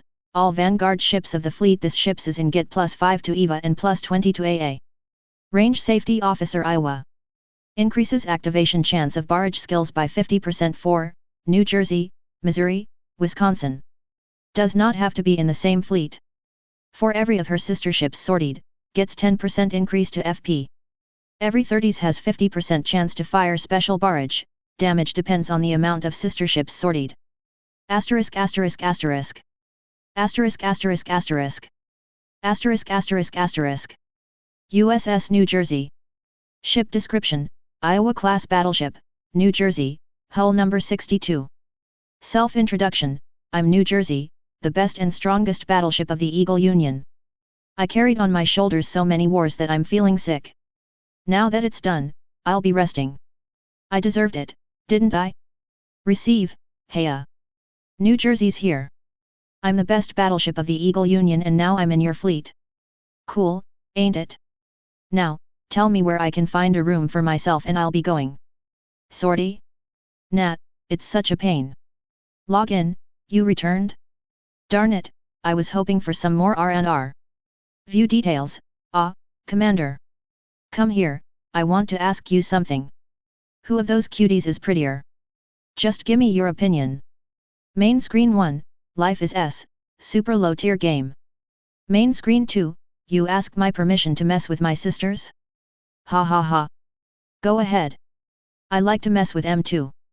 Main screen 3,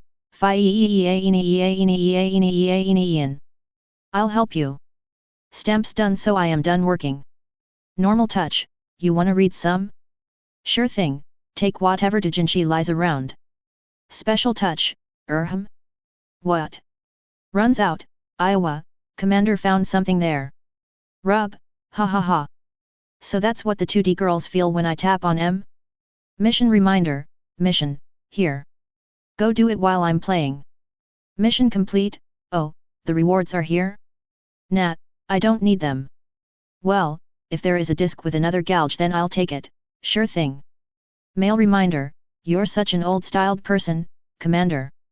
To receive mail? Were you not connected to the chat? Return to port, here you are. I knew you'd come back in one piece. Have you brought me cola? You were not going out to buy me cola? Upset, I'm hickey neat and I'm proud of that. Go away, you normie. Stranger, life's such a bad game. Huh? Okay. Come here, let's play. Friendly, you think you'll unlock her route before I do? No way, Commander. I'm pro. Crush, ha ha ha. That's funny. Wait a darn moment. How did we end up outside of my room? Love, don't you even try, Commander. I will never agree that life is not a bad game. But I can agree that sometimes the characters are nice. Promise, wow. You sure have weird tastes. To think you'd do this for me, that you'd try to bring me out of my room for the sake of your love. I'm fine with it. Sure thing, do whatever you want, as long as you stay by my side and keep me company. Commission complete, the Cola team has returned. Enhancing complete, I am the Black Dragon, feel my roar. Flagship fight, let's do this. Victory, what's up, guys? Have you thought you could win against me? Defeat, tch hey, guys, leave me for a bit, I'll go kick some ass. Skills, this salvo is dedicated to low HP, I'm taking hits. Additional voice line 1, sortie with Wisconsin, whiskey. Come here my cutie pie. Additional voice line 2, sortie with Iowa, don't sweat it, just fire. Additional voice line 3, sortie with Missouri, I'm the strongest, and it'll always be like that. Battlefield artist the Black Dragon Glory Seeker. Produced doujinshis at a steady pace of 1 dpm. Every 1 minute gets 5% FP and hit rate increase. The time counter continues in the next battles of the sortie this ship participates in. Stacks infinitely. Every time this ship sinks an enemy ship, increases RLD by 1%. Can be stacked up to 10 times. When this ship's HP falls below 20%, gives 25% increase to FP for tense and then heals this ship for 10% of its maximum HP activates once per sortie. Dedicated salvo. Every 30s with 50% chance fires special barrage. When this ship fires the barrage, makes a comment on a random ship girl's appearance. Every comment can be used only one time. If the comment is used, increases critical hit chance by 100%, and increases FP by 50%. If Wisconsin is in the same fleet as this ship, the barrage does not use commenting. If the barrage does not hit an elite enemy, fires a second barrage. Volume 3 Chapter 28. Duel of the Fates. Before I could understand what happened, my sword was blocked by a small knife. I am more than glad that I am smarter than this. If I did not trust my instincts, I would be dead by now. My, what a treacherous sister I've got. To think that my flesh and blood would try to cut me in half just after we met again, I did not let her finish and started to swing again and again. The sword was coming at Veronica from all sides but she did not even try to be serious. It would have been funny if this B** became serious right from the start. Why don't you try to fight, sister? Is there something bothering you? Can something even bother you, cold-blooded reptile? She only laughed it off. A simpleton like you would never understand. Then, let me play with you, since you wish it so much, my dear sister. She parried another strike and leaped right below the blade, aiming the knife at my throat. In a moment I collected myself and kicked her with my leg. We are separated by many things, and being ridiculously good swordsmaster is one of them. Ha ha ha. You made some progress. She was only amused. I kicked her a meter away but she was still within the strike distance, both mine and hers. The longer she stood in place, the more tensed I was. Be it your way. Veronica finally put her hand on the hilt. Boom. Something exploded nearby and she was distracted. I must finish it with one strike. I used all known enhancement abilities and flashed at her, with the sword aimed at her neck. Even a monster would die after being decapitated. Not amusing. She was already behind my back, gently slapping me with her hand. She was yet to become serious. Gah. Try better, mother must have spent all of her fortune, didn't she? Veronica continued walking around me, waiting for me to catch up. Just die, you B***. Ping. Clack. Ping. She blocked my combination with the same knife but now I had a chance. Loyalty of steel. Shatter. The sword cut through the weakened knife, and headed straight to my surprised sister's head. Guah. I fell on my knees, after something hit my stomach. Too slow. Too boring, Veronica stared in the distance. I had a second to catch the sight of what is going on, while I was standing up. The fleets were burning. The Benazzian Pride, 120 gun battleships were sinking one after another. Our fleet was sinking too. And only one ship was looking out of place, maneuvering between the splashes of water. Pretty, right? V. What the hell are you raving about? About that girl. She is the reason I did not turn you into a sponge. Do you know why? Veronica's smile was suggesting that the lunatic found the new prey. What, are you in love with her? Before I could continue mocking her, I was sent flying. Good answer, since you can be teasing me, then you are ready for round 2. V. ******. I was already seeing blurs at the edge of my view. The fight is approaching its end. No wonder. Lunatic since the birth, lunatic forever. Slap. You are no worse. If only you were a bit smarter, father might have paid you more attention. V. Go to hell, you be asterisk. I took a stance and waited for her next move. My, little Patricia learned how to swear. Our little angel had her halo shattered by batas. With each of her mocks I was fueled more and more. I may die but I only hope I take her to hell with me. Ping. Clang. There was an opening but. Ping. She blocked my strike with the rapier. At long last she started to become serious. I have to admit, you are very good. Very very good. V. Clang. Ping. But being a very good girl does not mean you are perfect. V. Shatter. She poked the middle of my sword with the rapier. The master fencer.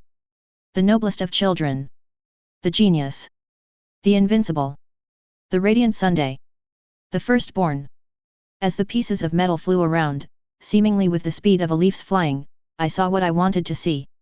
The narrow blade of the rapier shattered, scattering its pieces, and leaving its master defenseless. I put all of my remaining strength and mana in the single strike. The one that headed right towards the shocked face of this monster. Shipgirl dialogue lines, Missouri, BB 63, Wisconsin, BB 64. USS Missouri. Ship description, Iowa class battleship, Missouri, hull number 63. Self-introduction, I am Missouri, the strongest battleship of the Eagle Union. Back then I even suppressed an entire nation just by arriving, forcing them to surrender under my guns. While my achievements are limited, my potential is untangible. Receive, and here the fate has led me to this port. Tremble, mortal. For me, the strongest and most powerful battleship of all times has arrived to your court. Since my destiny calls for it, I shall let you use my powers, for now. Please, take care of me, Commander. Log in, welcome back, the work's waiting. View details, I call for you, oh great fire. Listen to my command and obey it to the last word. Ah, Commander? Nothing much, I was just rehearsing. Main screen 1, Yufufu. Ah? I'm just thinking about the new proposal to be filmed. Main screen 2, why am I the strongest? Of course because I am Missouri, the great fire demon. Main screen 3, haha. You want my autograph? Sure. Why would everyone want it? Normal touch, you called for me? What do you need from the great fire demon, mortal? You want me to help you sort the papers? Sure thing. Special touch, why you are quite be brave. For someone who is about to become ashes. Rub, how dare you, mortal? Ah, I had a leaf stuck. Thanks, Commander. Mission reminder, the cruel fate has called upon us. In those troubling times we must. In short, a new mission was issued. Care to take a look? Mission complete, nice one, Commander. One day we will cleanse all of the evil spawns, with the great fire. Mail reminder, hey, Commander, can you imagine this? I've got so many letters from my fans that. They are yours? My, what a busy soul you are. Return to port, remember, wayfarer, that every step you make, no matter how hard it is, brings you closer to the end goal. Also, here are some drinks. Upset, don't come near me, evil spawn. Or else. Stranger, you dare coming here, mortal? Then bow to me, to the great fire demon, who fights the evil. The eye patch and the staff? What? You don't like them? Killed joy. Friendly, and again you come, mortal? Do thee want to hear mine wisdom? Well, I am great fire demon, so of course I am wise. Need some advice? Great, come here. Let's talk about it while sharing drinks. Crush, ah. Phew, I. Commander, please don't barge in as you please. Why am I not talking like a demon? Ah, don't worry. I just need to help Big Sis with her problems. Ha ha ha. Yet, who would support my silly Big Sis if not me, the great fire demon? Love, it's a bit unusual to not have to worry about my appearance. Ha ha. Well, yes, I am happy that I don't have to act unreliable all the time. Just don't go bragging around that you have such a reliable comrade. What? Aren't you gonna be the great fire demon's comrade in arms? Promise, haha, I can already see Big Sis crying tears of blood. Her weirdo lil sis is getting proposed to, I mean. Yeah, I am more than happy, Commander. Let's do our best together. Commission complete, not all return from the fights but those who do. No, no. I mean, everybody's alive and well. Enhancing complete, it all is for the greater cause. Now, mortal, let's fight some evil, shall we? Flagship fight, girls, let's party hard, till they all wet their pants. Victory, so foolish, my fiends. To think weaklings like you would be able to stand against the great fire demon? Defeat, If I were to take off the eye patch, then my powers would have burned you all but it's not the time yet. Skills, oh, Greer fire, listen to my command and burn my enemies. Low HP, holy moly, time to get serious here. Additional voice line 1, sortie with Iowa, don't worry, Big Sis, I'll support you in any way I can. Additional voice line 2, sortie with at least one of, York, Jamaica, Z36, let's rise and fight the evil spawns. To victory. Purging fire glory of the demonkin savior of the universe. Every 30s has 50% chance to fire a special barrage. The barrage's damage depends on the level of this skill. For every Eagle Union ship in the fleet, increases this ship's FP and AA by 5%. Must not have Sakura Empire ships in the fleet. For every Sakura Empire ship in the fleet, increases this ship's HP by 1% and RD by 5%. Must not have Eagle Union ships in the fleet. If no other ships present in the main fleet, increases this ship's stats by 1% every tense of the combat. The skill's effects stack for the duration of the sortie. If the vanguard also consists of one ship, increases both ships' stats by 5% instead every tens. The demon's hellfire.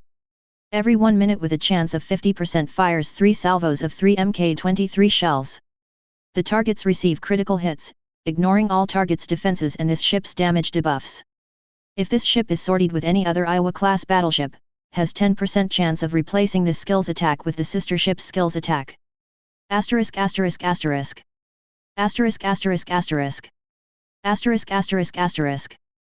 USS Wisconsin.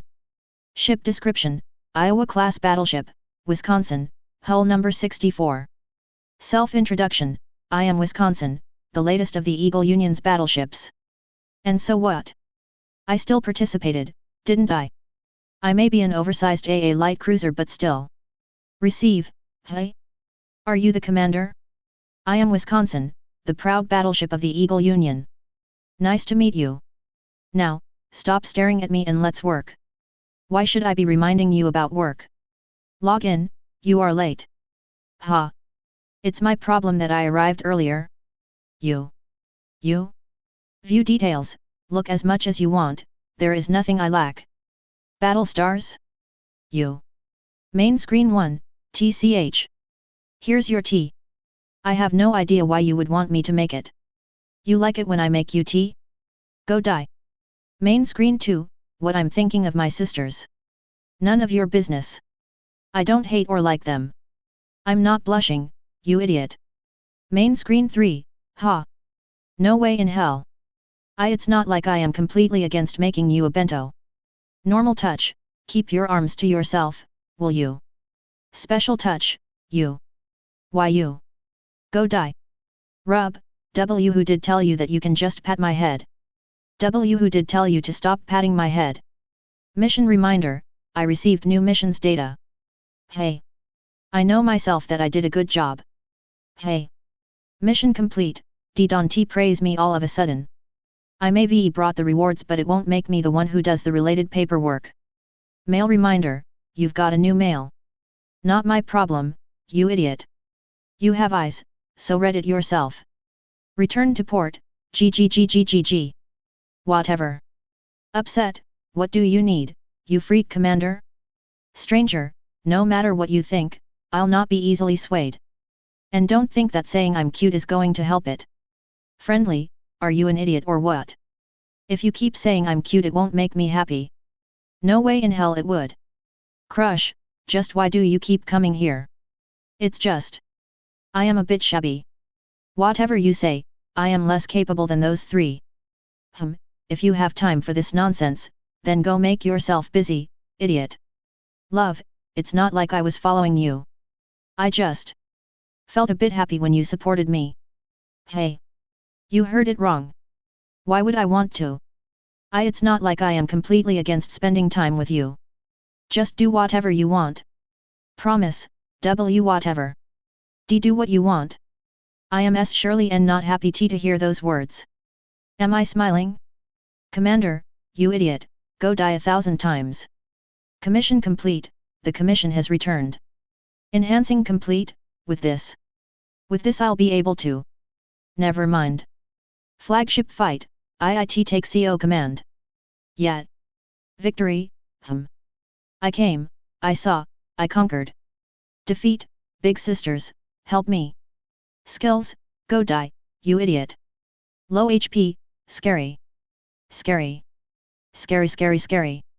Additional voice line 1, sortie with at least one of, Iowa, Missouri, I'm a big girl, I don't need your help. Additional voice line 2, sortie with New Jersey, you. Stay a few those sand feet away from me.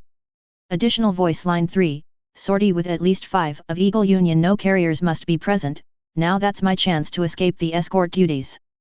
Forward for freedom, an oversized swatter unbending wool.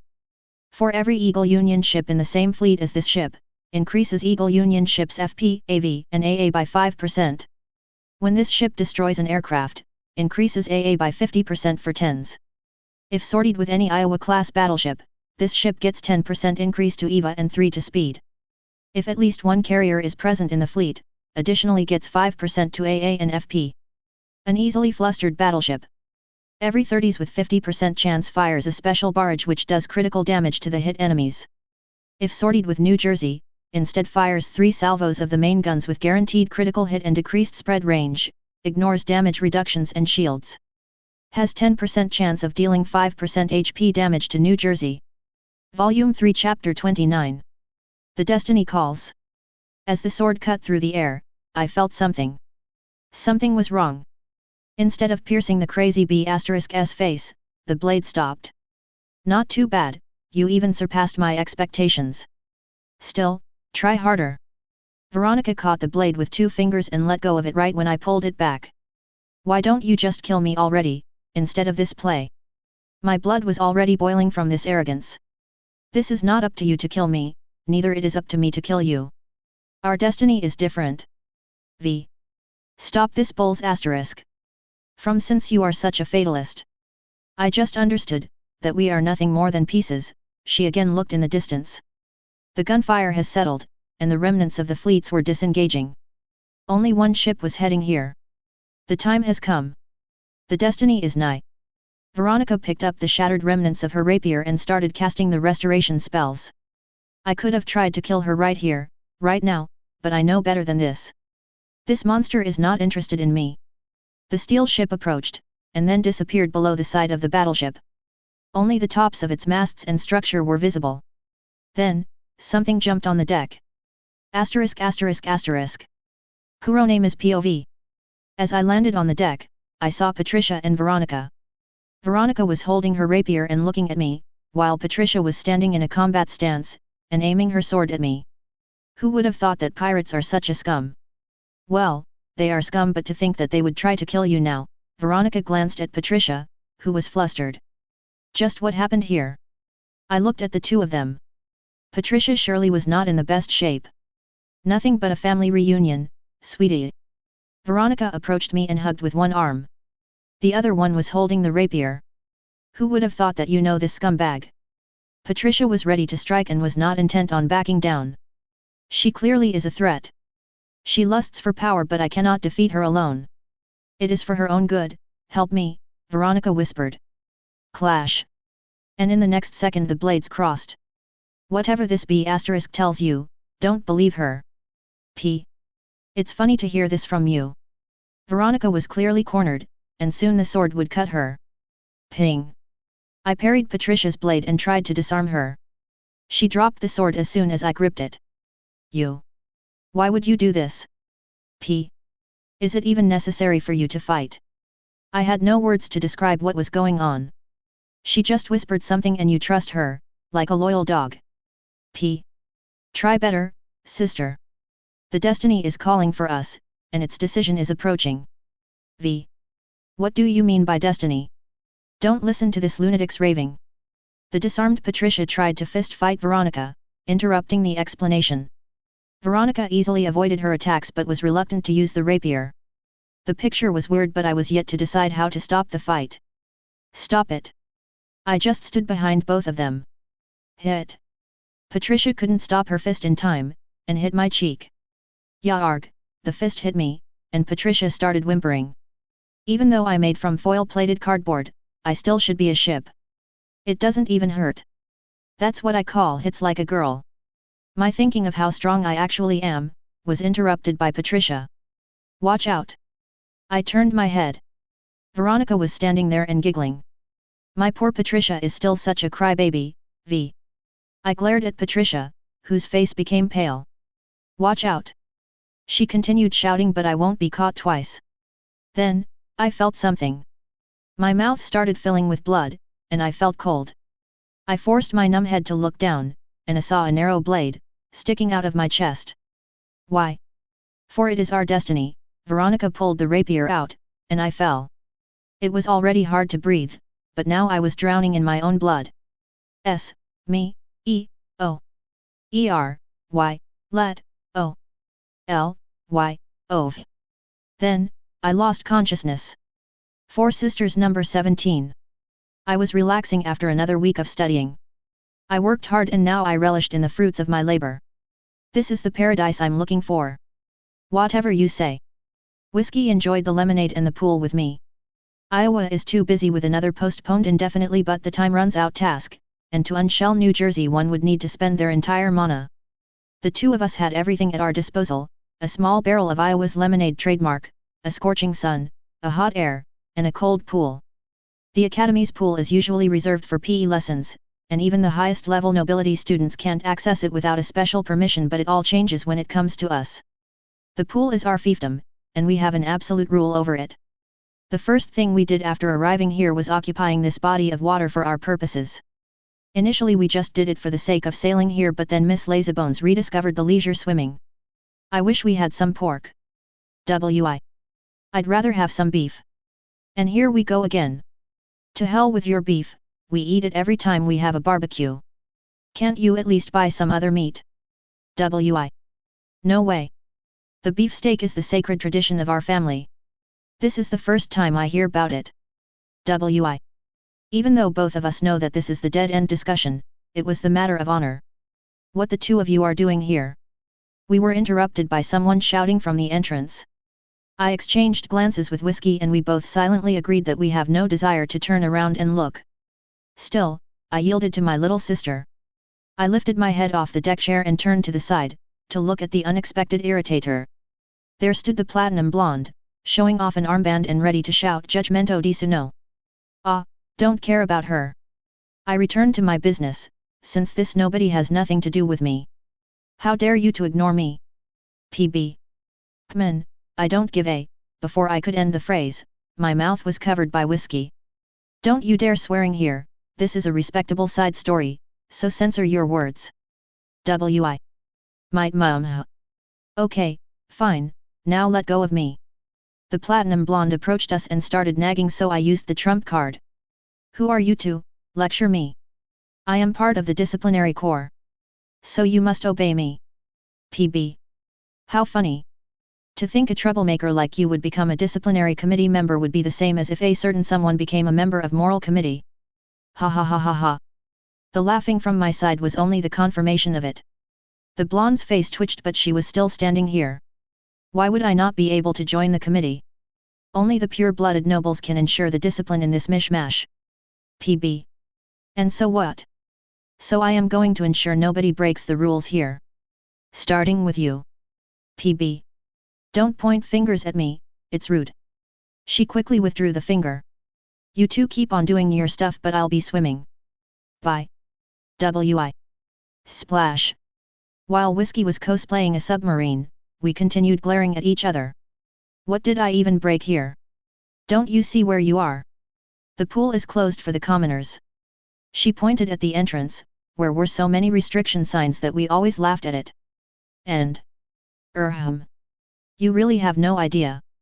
She was confused. Go ask the principal if the Iowa sisters can't be using this place 24/7. What does this 24/7 mean? PB. Just go ask him, and stop bothering us for no reason. The girl already headed to the exit, but then she stopped and ran back. Wait, I can't let you off like this. PB. Why are you so keen on causing us trouble? You don't know? The royal family is going to be enrolling the crown prince and his fiancée here. PB. And how does it concern us in our pastime? You are causing troubles and affect the PB. Brilliant. Go bother someone else. Or, you aim to curry a favor of. The girl's face became red and she finally ran away. Sigh. Whiskey, I'm joining. Bomb. Volume 3 Chapter 30. From the Dead. Arg. Ka ka ka. I gasped but opened my eyes. When I looked around, I was in the destroyer's bridge. As if nothing happened. Despite the wobbling of my legs, I reached a window and saw that I am near the pirate lair, but the ships were stationed as usual. I hobbled to another side of the bridge and saw a battleship right by my side. I checked the ship. The hull was fine and barely suffered any damage. The weapons too were okay. The only thing that was not normal is the engine, it was completely cold. If I was to set sail right now, I would be able to do so, in 2 days at least. I went to the deck. A second later, I was hit by a seagull which did not expect me to cross its way. Hey, little guys! Watch out where you are flying! As soon as I shook off and captured the perpetrator, all of the seagulls took off, and started to circle above the ship. I put the captive under my arm and went to the bow, where most of the seagulls' commotion was directed. Asterisk asterisk asterisk. There I saw Patricia, fishing. She immediately turned around and started grumbling. Those damned birds refuse to eat, and they already sent in a couple of storms. At long last their breadwinner has arrived. It was really confusing to see you disappear and reappear here. If only I could have strangled that bee asterisk, p. Don't fish here. Also, why are you on my ship? How cold of you. This ship started drifting away after. You get it. So we had to tie it to the Black Demon. While we were working, I checked the commanding room and saw you there, intact. Of course I had to stay and make sure nothing would happen to you. Patricia started waving her arms and almost hit a seagull with the fishing rod. Understood. I will go report to Alba. Anything else? I really didn't feel like talking to anyone. I jumped off the ship and headed to the coast. While there was nothing to do, I checked the stats. Ding! You received 2 copper coins, 5 silver coins, 3 gold coins, 350 upgrade points, hits, 66 upgrade points, firing, 300 upgrade points, 3 torpedo hits, 1.0 modifier. Asterisk asterisk asterisk. IJN Kuronami DDL. Upgrade points 13. Torpedoes 0/6. HP 2342. High 98%. Damage control compensation 2%. O 63%, 2341 nm. 4 single turret increase caliber, 0/200. Dual gun turrets, 0/400. 15 dual torpedo mount, prototype oxygen, high explosive. Increase caliber 0/100. Improve mounts 0/250. Improve propulsion 0/500. Depth charge mount stern rails and Y guns. Depth charge type, variable fuse. ASW mortar, 0/50. Proximity fuse, 0/50. Asterisk asterisk asterisk. I poured all of my upgrade points into improvements. Still. I wonder what high explosive means. At the coast I saw almost no people. Only occasional purple-coated pirates. Near Alba's hut I was stopped. Her ladyship is not expecting visitors. Can you state your intentions? The guards were not showing hostility, so I answered cordially. Kuronami returned to report. I am from that ship. I pointed at my ship. The guards looked at me and one of them headed to the hut. He knocked and glanced inside, a moment later he gestured to come. When I entered the hut, there were no fireworks, no screaming fans, and no champagne. Alba was just sitting by a small table and writing. I have no idea how you came back from the dead. And don't you tell me about miracle, I am not going to believe. Eh? Then I will not be telling anything. Are there any assignments for me? I want to go away. She looked at me for a minute but then answered. We sacrificed all of our fleet, and Benazio is still standing. I shall not stop you from privateering their convoys, or sinking anything that sails under their flag. You are absolutely free to go and fight. Eh? Understood. One more question, how did you end up with those two sisters at each other's throat? For what reason should I be answering? Alba stopped writing and glared at me. Even though she disliked the topic, I continued pressing her. If I am to continue working with Patricia, I should know what is going on. HAAA. Do you really think the pirates were this numerous? If I remained there, I would have hunted down every last one of them. I just understood that neither Patricia, nor I would have future with that man. Satisfied? She was angry but I asked one more question, before her patience ran out. Then what about Veronica? I heard you became close with her. That would explain your impertinent curiosity. That child was different. She was not like her sister, she was weird. After we ended up enemies, their relations were severed. I did not pry further. I will pick up Patricia and head out. If you allow me to. Of course, tell Patricia to come, I will instruct her. Your ship will be transferred under her command, as the new part of our fleet. You are promoted to captain, and are allowed to have your own subordinate crew and bear the pirate flag as your own. Now, go. Alba personally pushed me out of her hut and slammed the door. Ding! The stats screen opened by itself. Destroyer Squadron. Second ship, no ship commissioned. Third ship, no ship commissioned. Fourth ship, no ship commissioned. Fifth ship, no ship commissioned. Ships available, Kuronema class, 1 platinum coin, Akizuki class, 1 gold coin, Kajiro class, 1 silver coin, Mine Case class, 1 copper coin. Four Sisters number 18. Everything will be fine. Everything will be fine. Everything will be fine. I was standing in front of the gates, waiting for the newcomers. I greeted more than 30 people by now but I am yet to become accustomed to it. I memorized the entire speech, and even some additional words in case the usual speech does not suit the case. I know every nook and cranny the newcomers should visit, I know every class senior, and every classroom. I can find any teacher at any given time, and help the students with any issue they encounter during the first week of studying in the academy. But I am yet to overcome one issue. A carriage with yet another family crest has stopped by the main gates, and a lackey opened the door. 2 people, a boy and a girl, stepped down from the carriage and approached me. I waved them in an automatic motion. I repeated again and again. Hello, are you? The boy approached me and waved back. Hello, I am Iowa. I was assigned to be your guide today. Please feel free to ask me anything. KH. Are you the new students? Please, follow me, I want to disappear. Right this instant. It's all right, miss. Take a deep breath. Now, exhale. The boy's attitude was what I needed the most. I would have fainted from embarrassment if he scolded me. I led the newcomers throughout the academy until we reached the dormitories. We are at the dormitories plaza. All of the dormitories are connected to this place.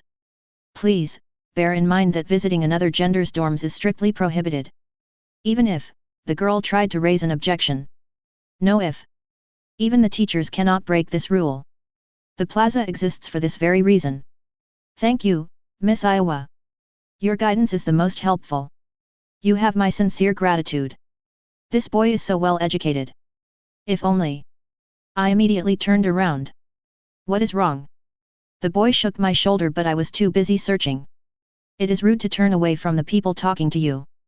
I ignored the girl's objections, since she is the victim here. Finally, my eyes came upon a curtained window, where was a small gap. I glared at the gap and showed my fist. The gap disappeared. When I turned around, I saw the girl, glaring at me, and the boy, calming her down. My apologies. Miss, if you ever come across a flat girl in a cloak hoodie, then please, don't hesitate shouting and calling for help. Come on. Who do you think I am? I received a radio telegram the next second. You know yourself who you are. Have some shame. Or at least some restraint. Buu. Killjoy-san. I showed the window a finger gun. The radio telegraph went silent immediately. The newcomers were a bit embarrassed by my actions. I failed again. Asterisk asterisk asterisk. The evening was calm and pleasant. The cold breeze and a cup of lemonade were everything I needed to relax. Kya. Vibration. I checked the phone. There was a photo of Pantsu. Just how are you doing this? Doing what? The newcomer boy approached me and sat nearby. My little sister is just killing me. Something is wrong? Do you need help? I hurried to clear the misunderstanding. No, no. It's just. My little sister done another lewd thing. I wish I could turn into dust and be blown away. You surely have it hard, miss, I couldn't help smiling. I surely do. Speaking of which, we are yet to get acquainted. Ah. Indeed, we are. I am, the boy introduced himself as the crown prince of this kingdom. Of course, I was not surprised too much. The four of us spoke to the king more than once. We even made a demand to supply us with everything we needed. For example, lemons. The tea is prohibitively expensive but the lemons are not. With my special recipe I can make the beverages for those three at any given time. So, I am not surprised. That's it. I shall be going, enjoy your evening, miss. The crown prince bid farewell and I was left with my sister's mischief. I started searching for earphones to listen to some music. Here you are. Wah. I looked up and saw the newcomer girl, glaring at me for no reason. Miss, do you need something? Scary. Don't you feign ignorance. How dare you? I was still lost. What? You have no excuses for your inexcusable actions? I will see to it, that you will be, as the girl continued talking, her chest was groped from behind. Kya? CPF. Soft. I already knew who did it. The girl freed from the grasping hands of New Jersey, and slapped her. Yaa. The cheek was perfectly fine but the palm was not. So, what's up?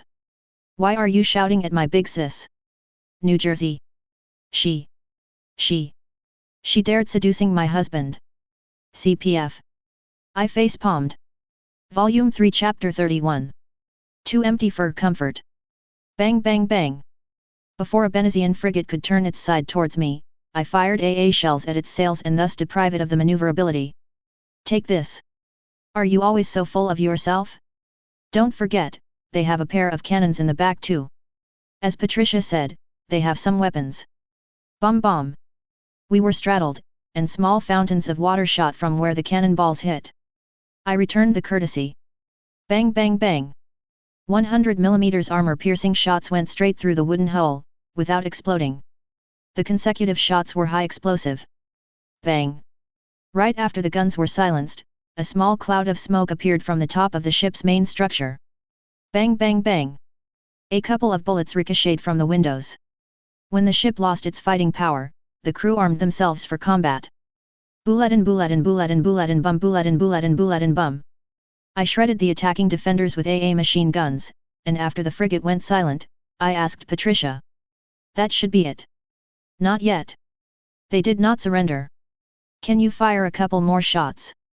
She peeked in the windows from behind a metal construction. Fire guns, I. Sending presents. Bang bang bang.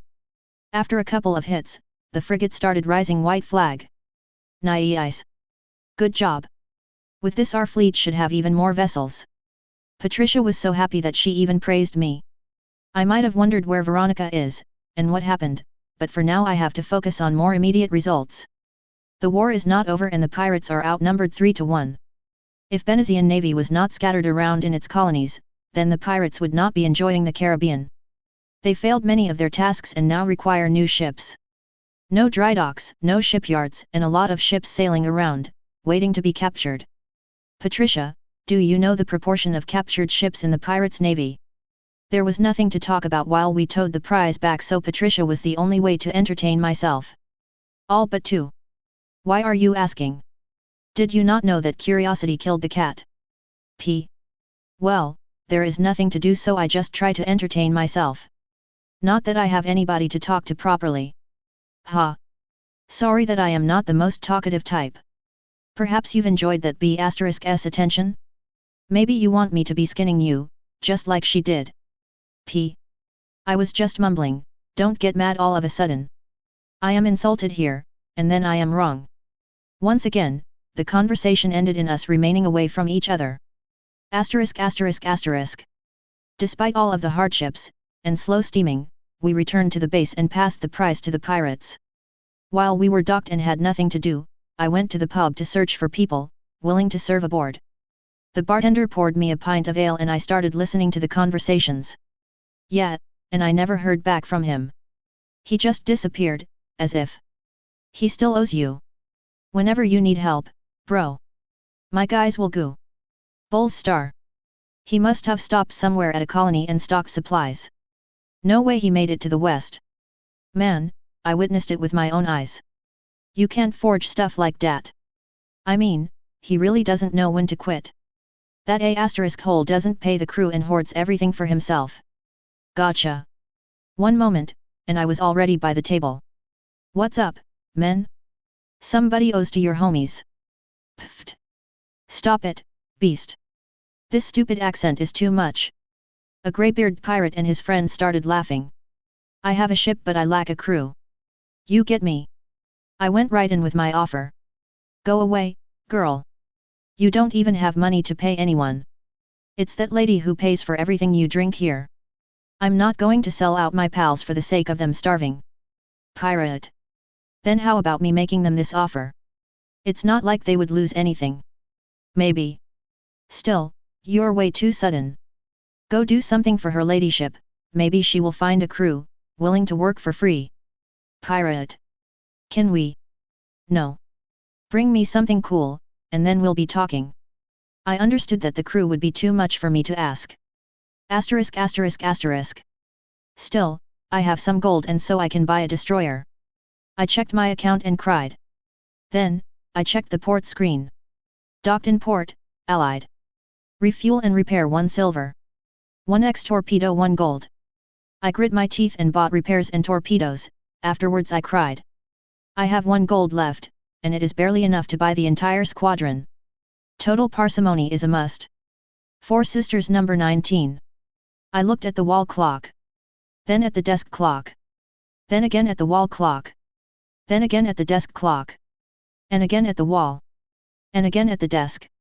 NG, are you even listening? To think you would. Iowa was chastising me by mercilessly making me sit on my knees and telling me what I did wrong. I looked at the clocks. She was nagging me for the entire morning. It is already lunchtime and I feel hungry. Can I go now? I'm kind of hungry. Just what did I do wrong? New Jersey, just how? How? You surpassed yourself yesterday. To think you would do something lewd to a newcomer, the same day she arrived. Now it will be you mustn't do such things to girls. You must not do such things to girls. Not only do you dirty your own rep but also make a bad example to your sisters. NG, not only you dirty your own reputation, you also show your little sisters a bad example. Wow, it stepped away from the usual pattern? You must reflect on your actions and avoid doing such bad things in the future. You must reflect on your actions, and please, at last, stop doing such things in the future. Relax, sis, I'm not going to be. Palm. A palm hit my head. Silence. And stop pouting. Come on, you know that I must be doing this. Palm. I know the drill, okay. You. Arg. New Jersey, you are irredeemable. What if Wisconsin, or God save us, Missouri start doing this? What are we going to do? But. Mommy, I will save the day once again, right? Palm. At least show some remorse, will you? Fine, fine. Let's go, I'm starving. Go ahead. I will be cleaning this pigpen. Iowa went to the new cache. I thought I hid the cleaning utensils so well that even she wouldn't be able to find them, but then again, it's big sis Iowa. Asterisk asterisk asterisk. I arrived to the restaurant. The local analog of a school cafeteria. You're late. Was Big Sis scolding you again? Mo was busy consuming a dish, but even that did not stop her from hugging me. She slid aside and I sat on the same bench. Of course she was. What did you do now? Mo. I just took a shot. The new girls. Ah, that explains it. Did you really establish a new record? Like, looting a newcomer the same day she arrived. The Stop New Jersey League has already written a protest against you. The principal is going to scold you too. Mo. HAAA. Let me have a piece of steak. I took a bite from Mo's piece of meat and headed to hear another nagging. After the principal was done telling me about morals, I was free to go. On my way back I saw the newcomer girl. Heya, what's up? She turned around and made an amusing expression. Kai pervert. CPF. All of the students around us glanced at the scene and returned to their business. Come on, I don't bite. Let's hang out, shall we? I hugged the girl from the side and started leading her away. No way. I am not going with you. CPF. You're no fun. Fine, I'll click go then. Call out if you need myself. Asterisk asterisk asterisk. I entered my room and headed to the haven of calmness. I should finish clearing insert a girl's name S route today. The large hard 7 loaded and the desktop appeared.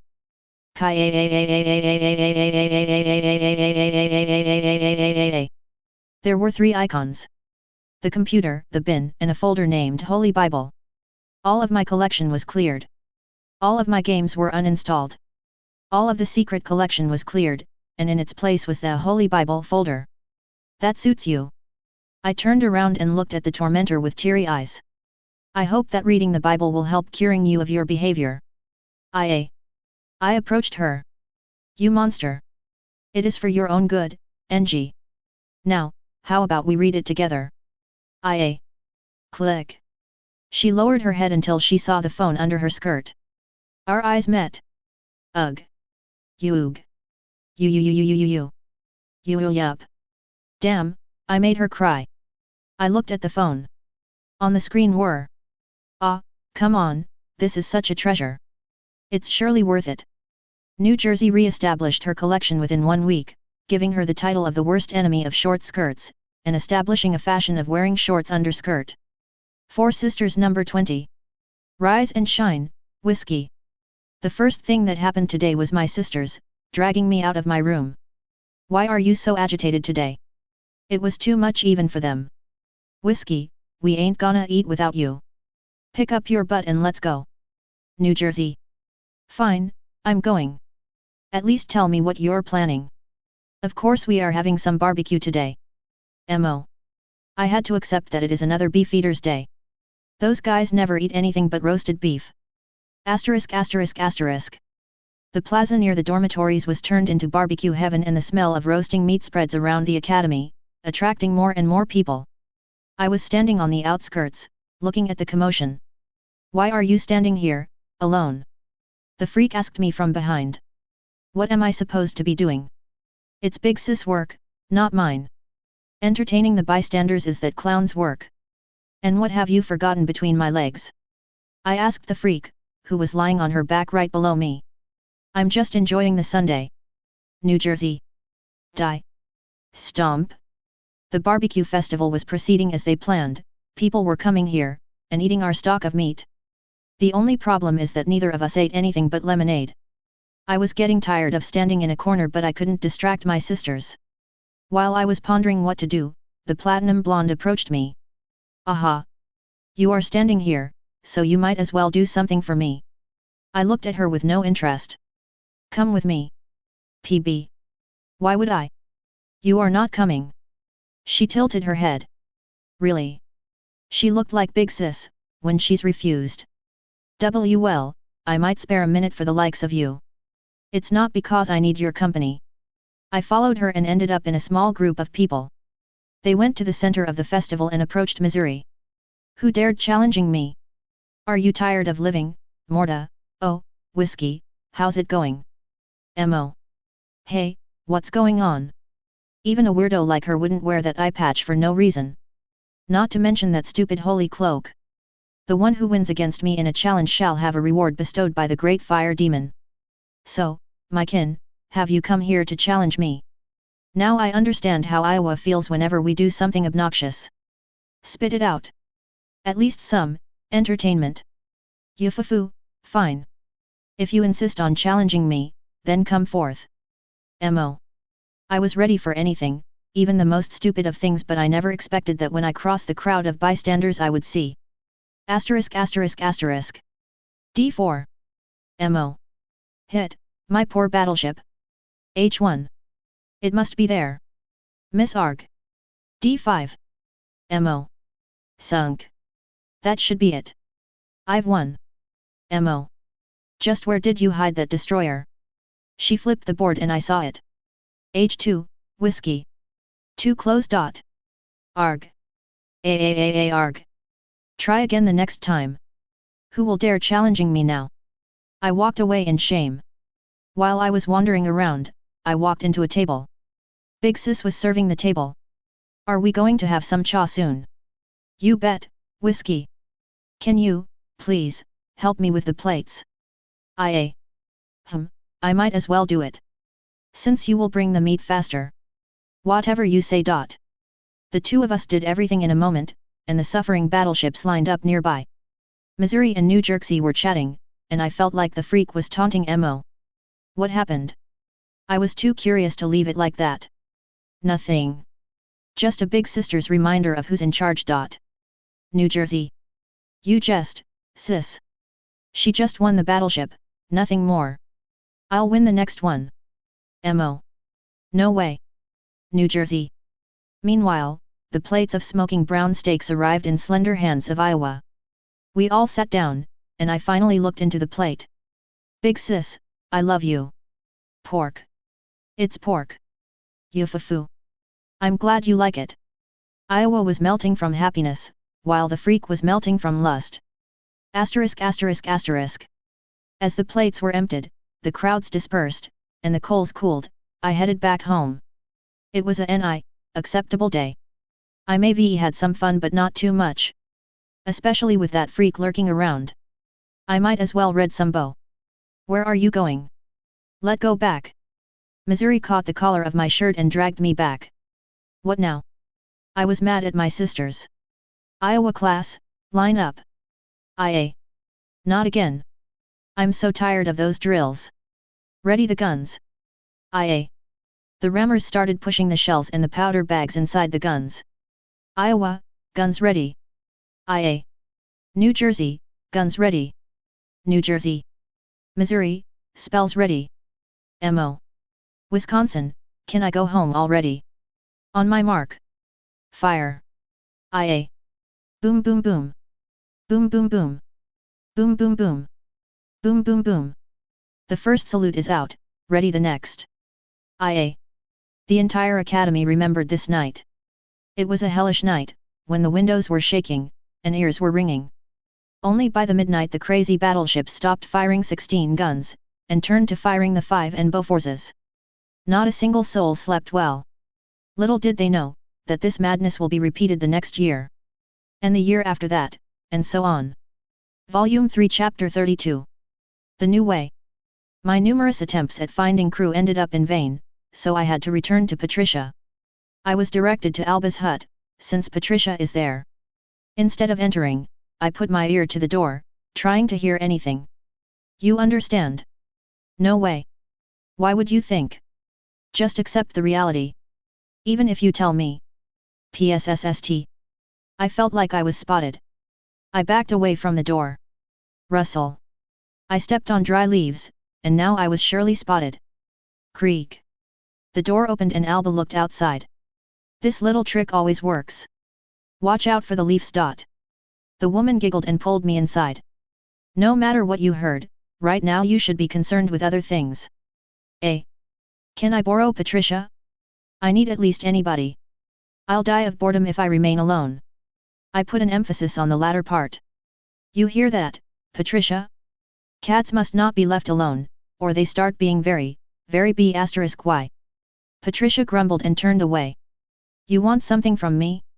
What things I should be concerned with? Alba sat down and threw me a small bag.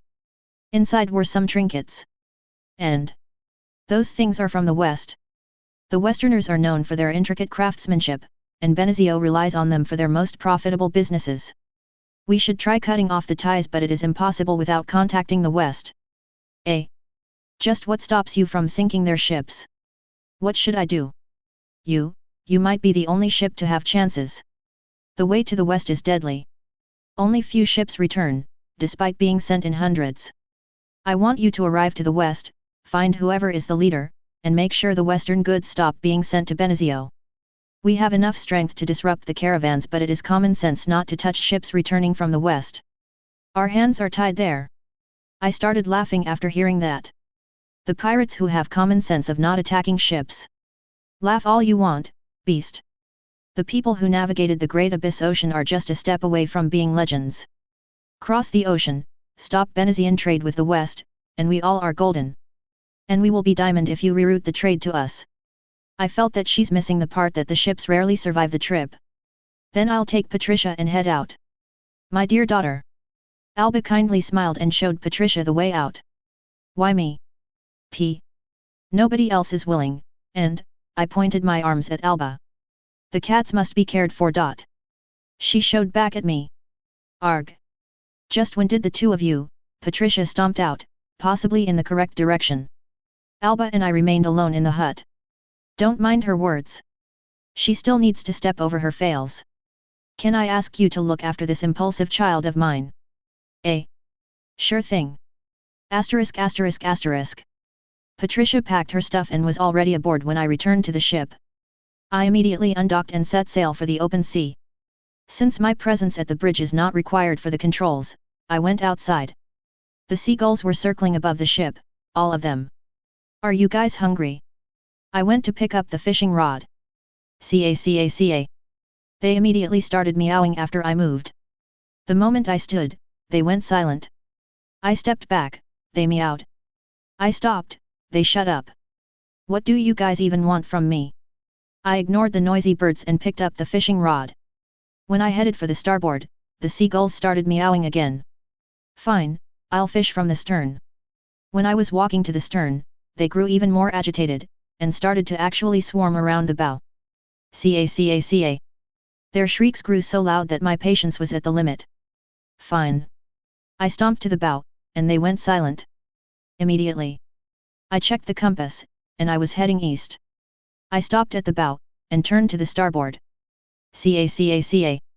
To the port side. Tumbleweed crosses the ship. Then I looked at the stern. Caca.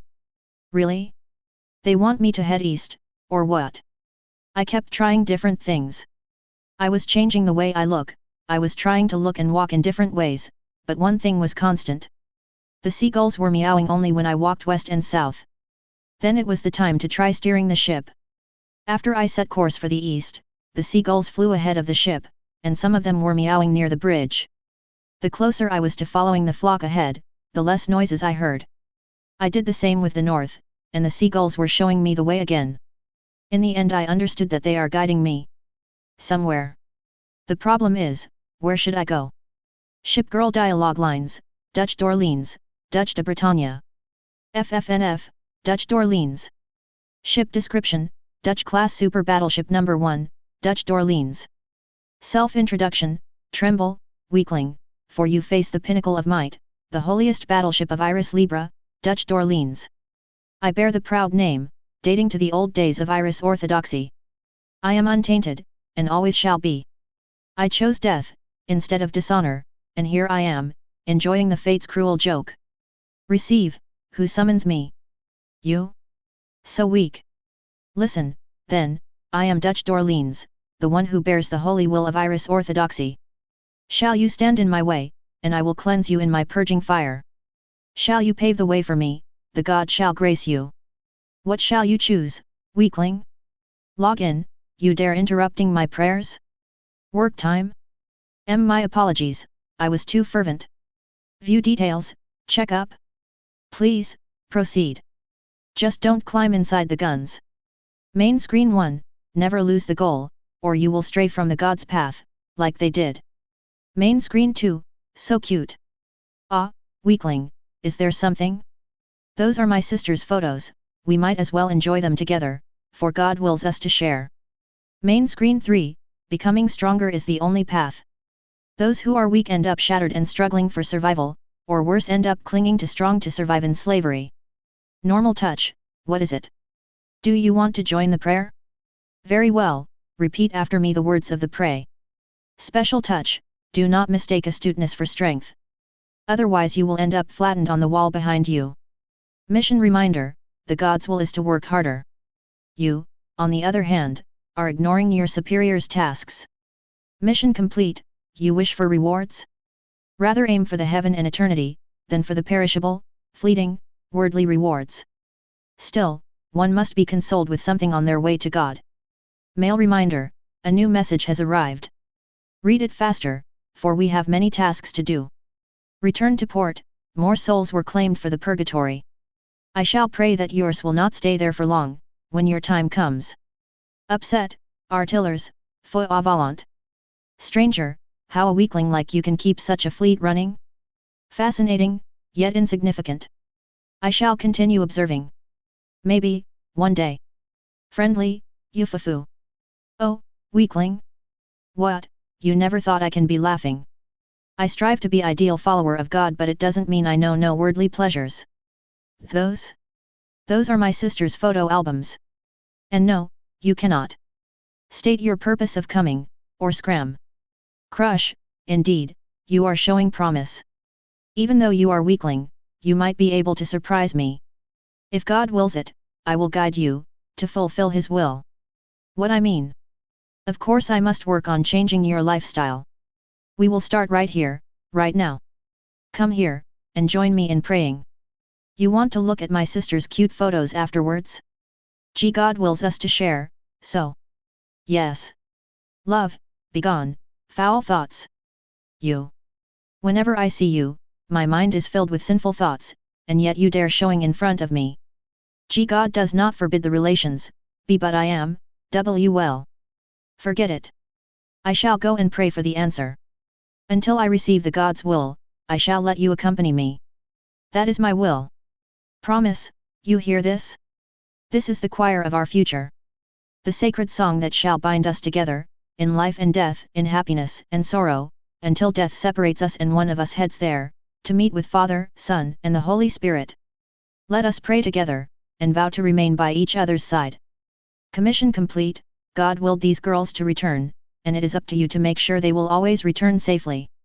Enhancing complete, are there any limits, to my might? Flagship fight, sortie, holy warriors, for the time of battle is now.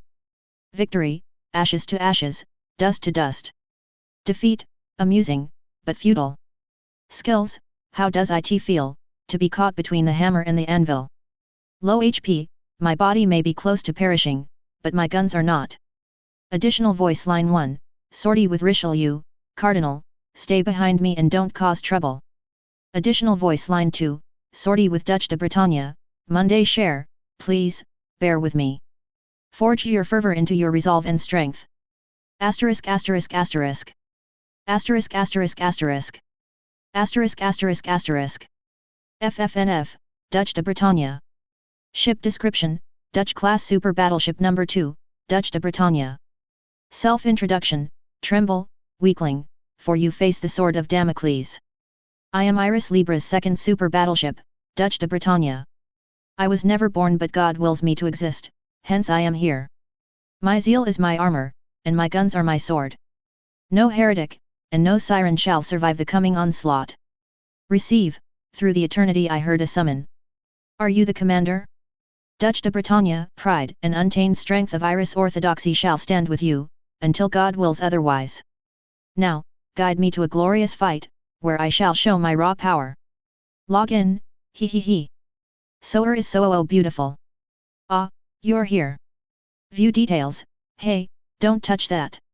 Soer gifted me this. And don't touch that, and that too. You know what?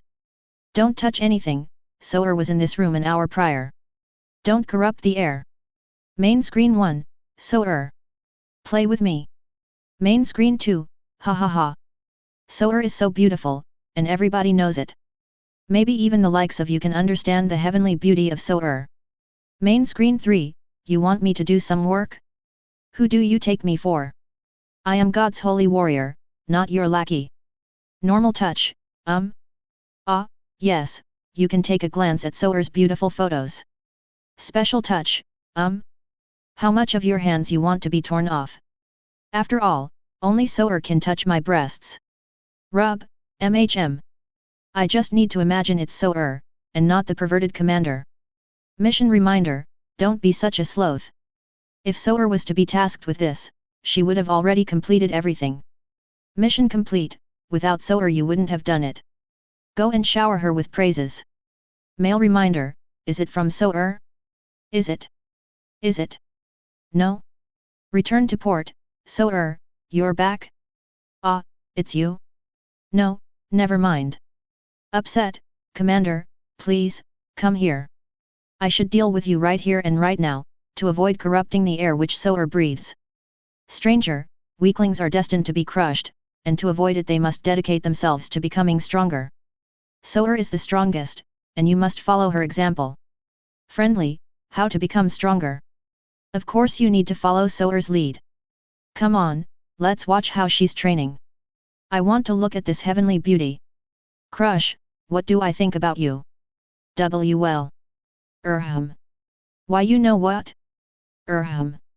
What I think about my sister. Soar is the... Continues talking for an hour.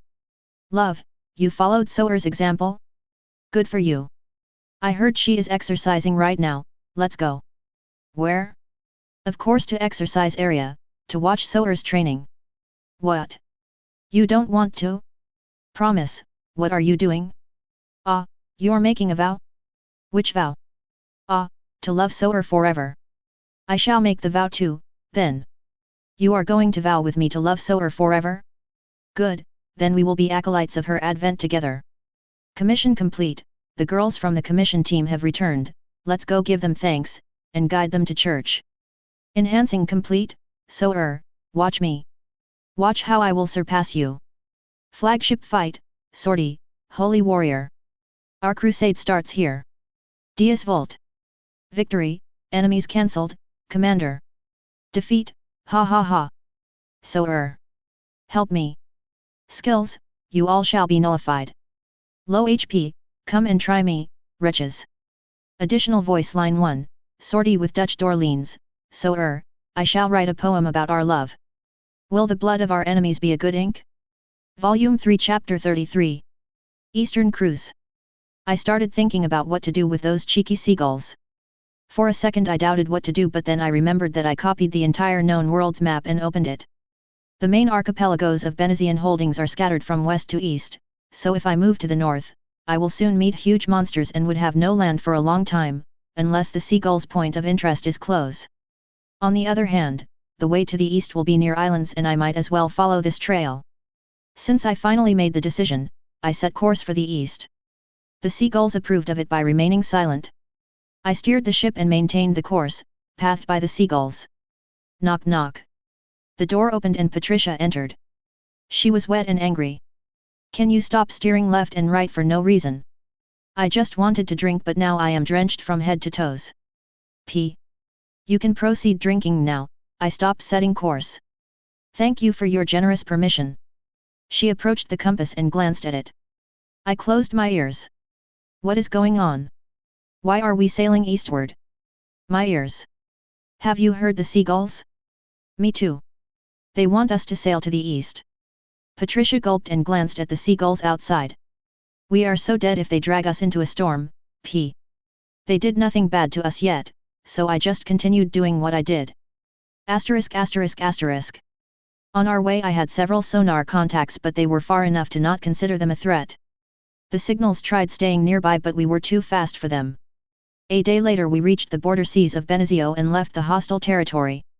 In between two archipelagos I had another sonar contact. It was trying to intercept us, so I launched depth charges. A couple of present flew towards the target and splashed near. Boom. Since the stupid enemy did not expect something like that, the depth charges exploded close enough to make it stop. I felt like it stopped forever. The next day I encountered another contact. It was swimming very fast and was trying its best to chase after me. As it approached the depth charge range, I shot 2 charges, waiting for the enemy to be killed again. Boom! As the charges exploded, raising 2 bubbles of water, something shot from the water, and flew towards us. Rawr! Enemy on approach. What I saw through binoculars was appearing to be a reptilian. It had a long snake-like body with short limbs and 2 large wings. Patricia, what the hell is this? She glanced. It's a sea wyvern. Unless you can shoot upwards, we are dead. P.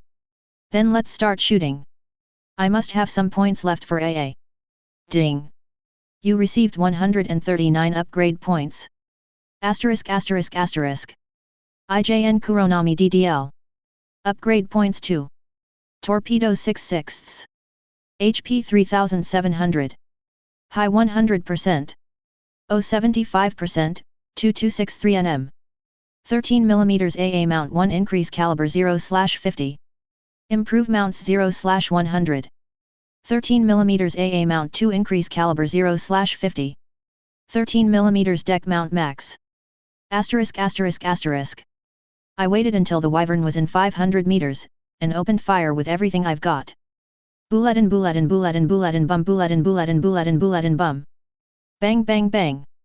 At most there were a couple of stray bullets that hit this crazily maneuvering target. The wyvern was flying as if it had a tremor. Bulletin bulletin bulletin bum bulletin bulletin bulletin bum. I continued firing machine guns while the 102 mm were reloading. The closer the wyvern was, the harder it was to evade the bullet storm. Its wings were full of holes and the beast fell back into the water, a few dozens of meters away from the ship. Rawr! Bang bang bang! Before it could dive, I fired and straddled it. The slow-moving wyvern met an unexpected demise, after being fed 2 shells. Only after it sunk, we breathed out. Hey, was it capable of breathing fire? And no, it's not. Its claws are sharp enough to tear through wood, so it is considered a terrifying existence, but if you can kill it before it approaches, then it's harmless. Somewhat harmless, P. We finally relaxed, and then headed to sleep for a bit. It was our long-awaited moment of silence. After we left Venezian waters, the seagulls calmed down and returned to their VIP seats all over the ship. It was calm and soothing silence, interrupted only by the sound of waves hitting the ship. 4 days after setting sail, we left the known world, and headed into unknown waters.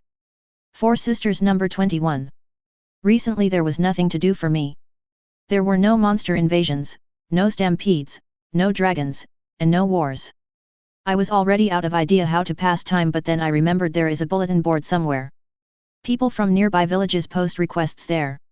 Usually those are heal, gather, and chop some wood types of quests, but, if I am lucky, I can find an extermination quest.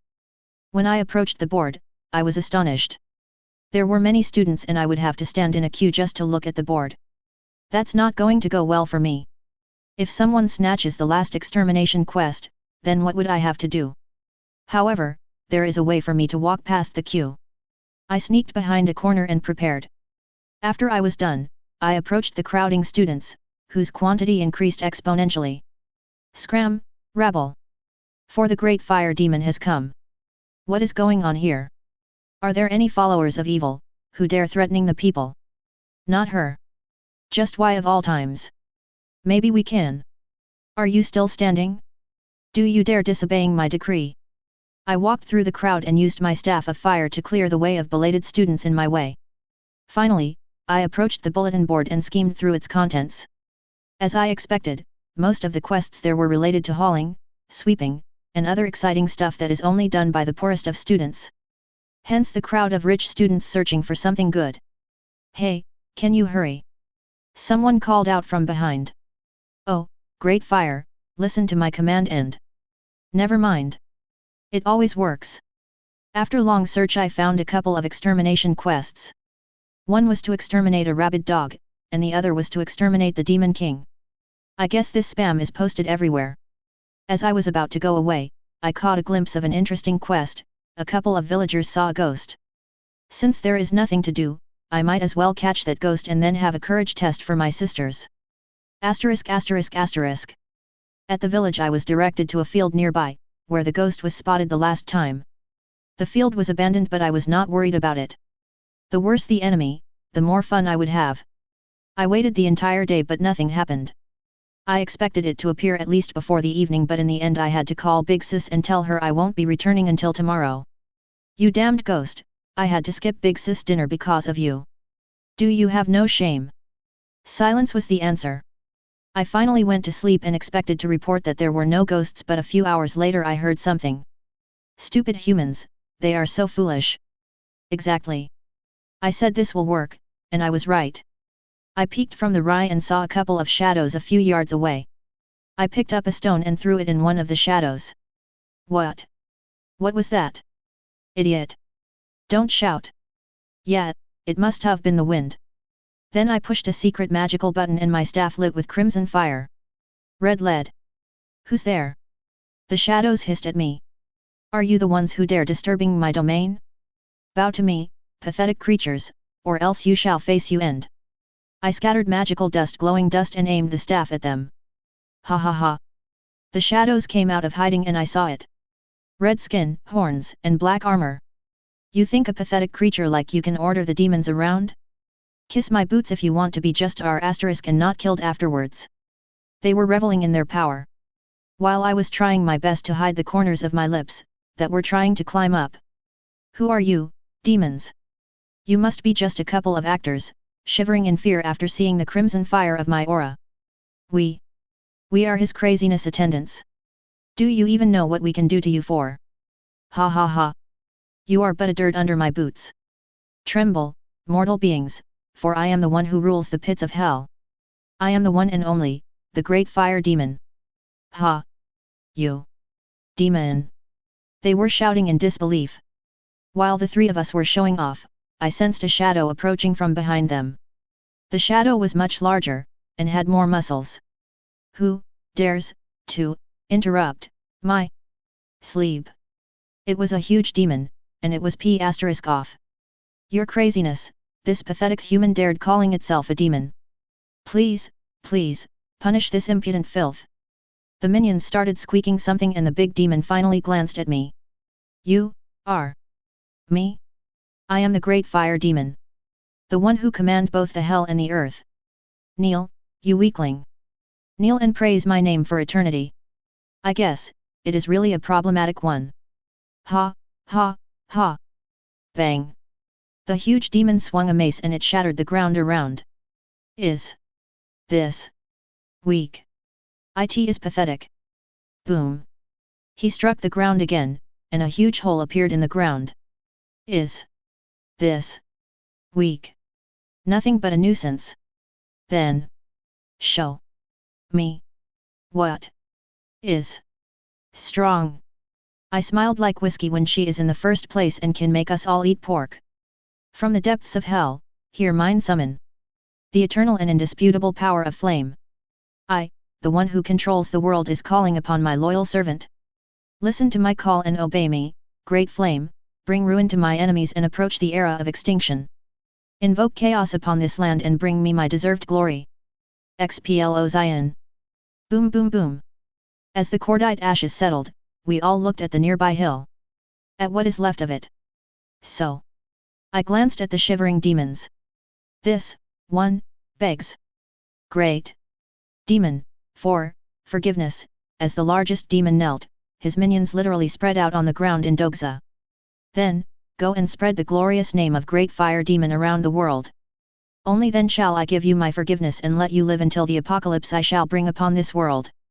Go. Well, it was more fun than I expected. Hi. Volume 3 Chapter 34. Bird's Intangible Plan. Humming. Since plotting course, maneuvering, checking weather, and other boring stuff was neglected, I had a lot of time for myself. Because whenever I asked about it, Patricia claimed that the seagulls are guiding storms, then it also means they are guiding me where I need. I just make sure we don't hit a stray island and that I sail where they guide me. Since my usual work was outsourced and I had a lot of time, it would be weird if I did not use it for myself. Caca. Yes, wait for a bit. It takes longer than you think it does. Those cheeky little bastards keep on stealing my catch, but because I am having a lot of spare time, I don't mind fishing longer. Not to mention, we are yet to encounter anything. The course is safe and I steer only when the flock changes course, or when a monster appears. As I finally relaxed, the fishing rod started dinging. Or rather the bell I put on it. Ding ding ding. I started pulling the fish out of the water, but it resisted. The fight has started. I was pulling the prey, yet I only managed to catch a glimpse of its tail before it rushed down. My eyes were locked on the fish. The seagull's eyes were locked on the rod. Patricia's eyes were locked on this circus show. Just what kind of a sea monster is this? I asked her, since I have no idea how the damned fish keeps resisting my charms and brute force. Patricia glanced through the railing with no interest, and observed the prey. Stop fighting, damn you! I felt like the rod would break soon. Give me the fishing rod. Patricia pulled it out of my hands and in one swoop pulled the fish out of the water. I saw how the fish and drops of water flew into the sky, passing in front of the sun. And then ended up in front of my eyes. It was a miraculous fish. A fabulous fish. A never-seen-before fish. It was a sardine. Ha ha ha. Just ha ha, you couldn't ha hatch it. P. Very funny. Ha ha ha. P. I took back my high-tech device and nailed a new worm. I did not even bother with the sardine, since it disappeared the next instant it hit the deck. Caca. You're welcome. Little bastard. Asterisk asterisk asterisk. I finally relaxed and the fish were steadily hitting the deck, disappearing as suddenly as they ended up above water. Patricia was nowhere to be seen, the seagulls were silent, and I could enjoy my deserved rest. Rumble. I couldn't help flinching. When I looked towards the bow, I saw that we are heading straight for a huge storm. I didn't bother checking barometer, neither did I monitor the weather. I was just fishing and living in my own world, not bothering myself with the surroundings. I felt like I once again failed to prepare for the worst, even though it keeps reminding me about itself. All of the bulkheads were sealed and the pumps were started. I closed off all parts of the ship that were not visited frequently. Only the bridge and some crew cabins were not shut. The closer we were to the storm, the stronger were the waves. Some large waves even started flooding the front deck. Asterisk asterisk asterisk. After I made sure everything is ready, I entered the bridge. I told you that the storm wings will kill us, didn't I? P. Then why would they stay here for so long? Why didn't they kill us when they just arrived? We've been in the sea for a week and only now they did something. Just how am I supposed to know what's happening inside their bird heads? I started preparing to stop the hysterics. Come on, it's me who did not pay attention on the weather. The storm just happened to be on our way, nothing more. Let's think how to pass through it with minimal damage. So you are not denying that we will be damaged? Ha ha. Yeah, right, let's prepare. I will peel a couple of boards from the deck to make us coffins. I caught her collar and dragged to the windows. Look there, the storm is just crossing our way. There should be no problem. Seeing that Patricia just accepted death, I had to drag the unresponsive hysterical girl to a bed.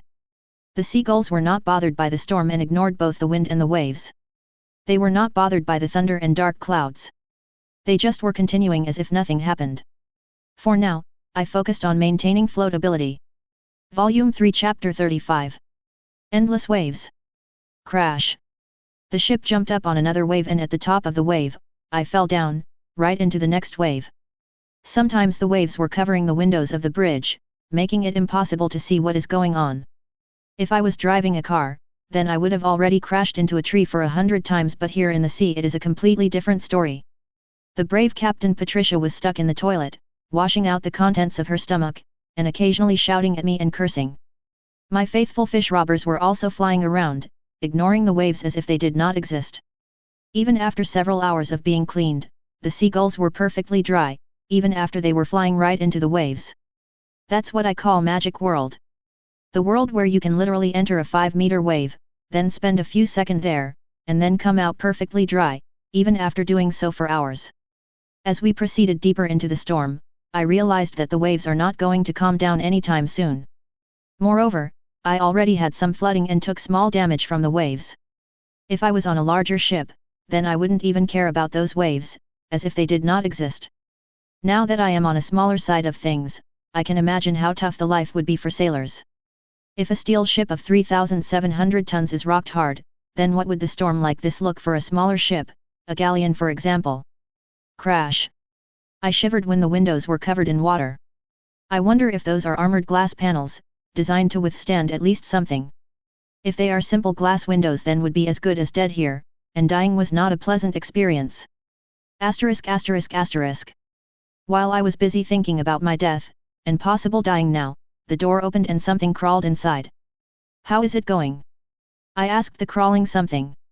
Can you make it stop? I could only pity Patricia. As a ship I felt nothing about being in the sea, but even the best of sailors would go crazy if they are constantly in between the floor and the ceiling. I would, if I could. Bear with it for a bit longer. I think the waves are growing weaker. I told her a white lie, since the waves were only growing stronger and she will actually go crazy if I don't keep her focused on something. They are. I was immediately held by the collar. Don't be so agitated, I still have a ship to be steered. How about you try to sleep? Yeah, yes. Maybe. Oh. I'll be going. I grabbed her hand and led her to the crew cabins, hoping that she will stop pestering me with her seasickness. I set her on the bed and had to push her down and pin her with my body to just make sure the overagitated girl wouldn't stand up again soon. After I heard calm breathing, I let go of her and stood up. On my way out I heard some mumbling. Was I a good girl, sister? Play with me. I returned to the bridge, and kept on making sure we will not topple. Asterisk asterisk asterisk. Meanwhile, in the office. Is everything proceeding smoothly? The Doge of Benezio curiously asked Veronica. Yes, father. We managed to form a perimeter around the pirate-controlled areas. Their main fleet is bound to its home port. In a couple of months, the new series of battleships will be finished. Victory is assured. V. You said the same about that beast. Where does your confidence come from? D. It was just a minor inconvenience. If father followed the plan perfectly, she would have already been at your feet. Veronica could only shrug her shoulders. Impudent child. Are you saying this is my fault?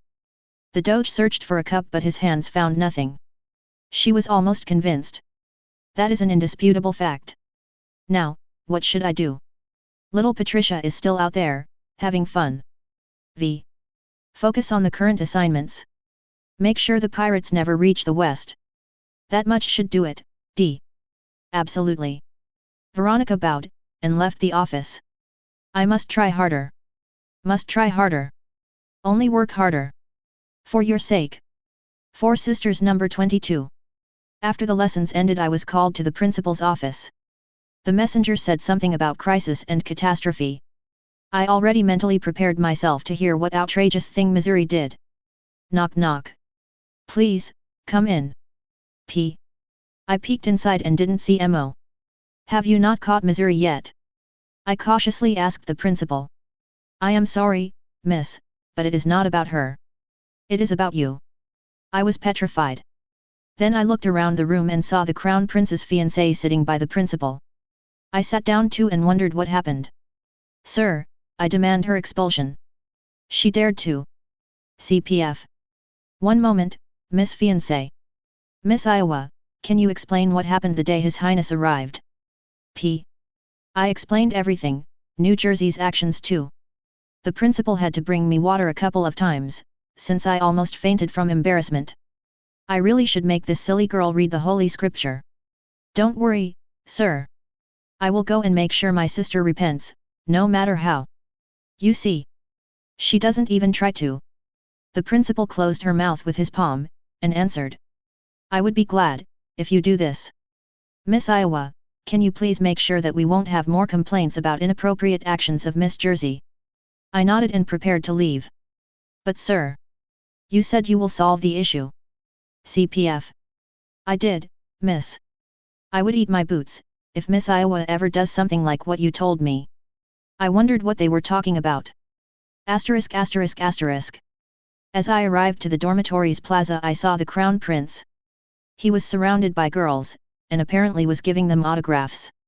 Also I saw a shadow lurking nearby. Bang bang bang bang bang. I fired full broadside of 5 guns at the shadow. The shadow swung a fist at me through the dust, before disappearing. Still, I averted another scandal, even if New Jersey will be whining later. I approached the Crown Prince to wonder what is going on. Good day, Your Highness. Is there something going on? And no. What happened? He pointed at the craters. Oh, I just had my sister removed from the area. The girls looked at me in admiration, before returning to their business. I see.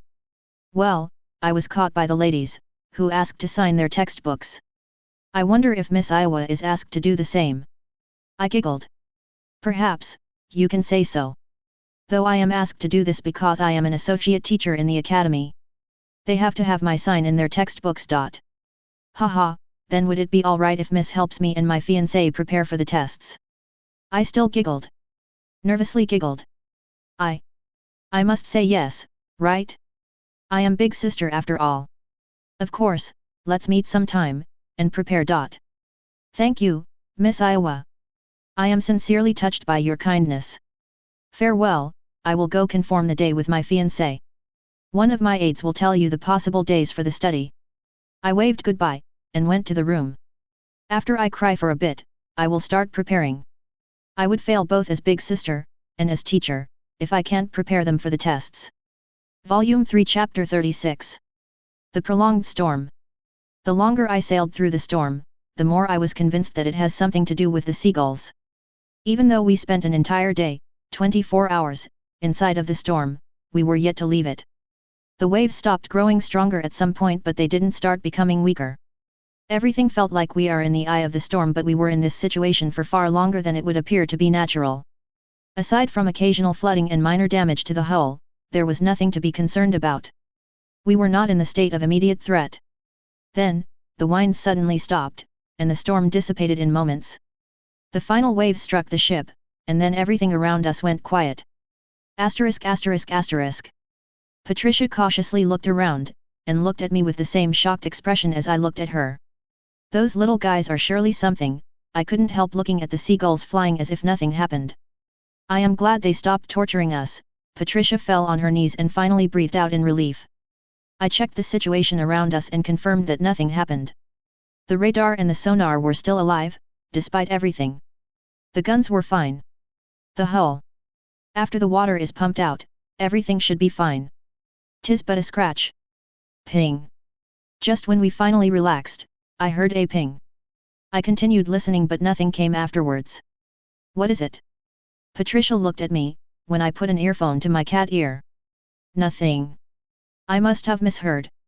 Ping. Why, you are pale. Please, tell me it's all right. Patricia paled together with me. The sonar is not malfunctioning, neither should my ears. Maybe. Hey, how big can CM monsters be? Ping. They say that the western abyss monsters can be huge. Huge like towns. We both became white as paper. Ping. We are doomed. Ping. Whatever it is ridiculously huge, and fast. Ping. Let's run. Ping. Too late. Full ahead. Man the stations. Ping. The seagulls scattered, and started grouping far above. Ping ping ping. As the enemy approached, I steered the rudder like crazy. Soon the destroyer started drifting like in a Tokyo drifting race. Ping ping ping. Hush.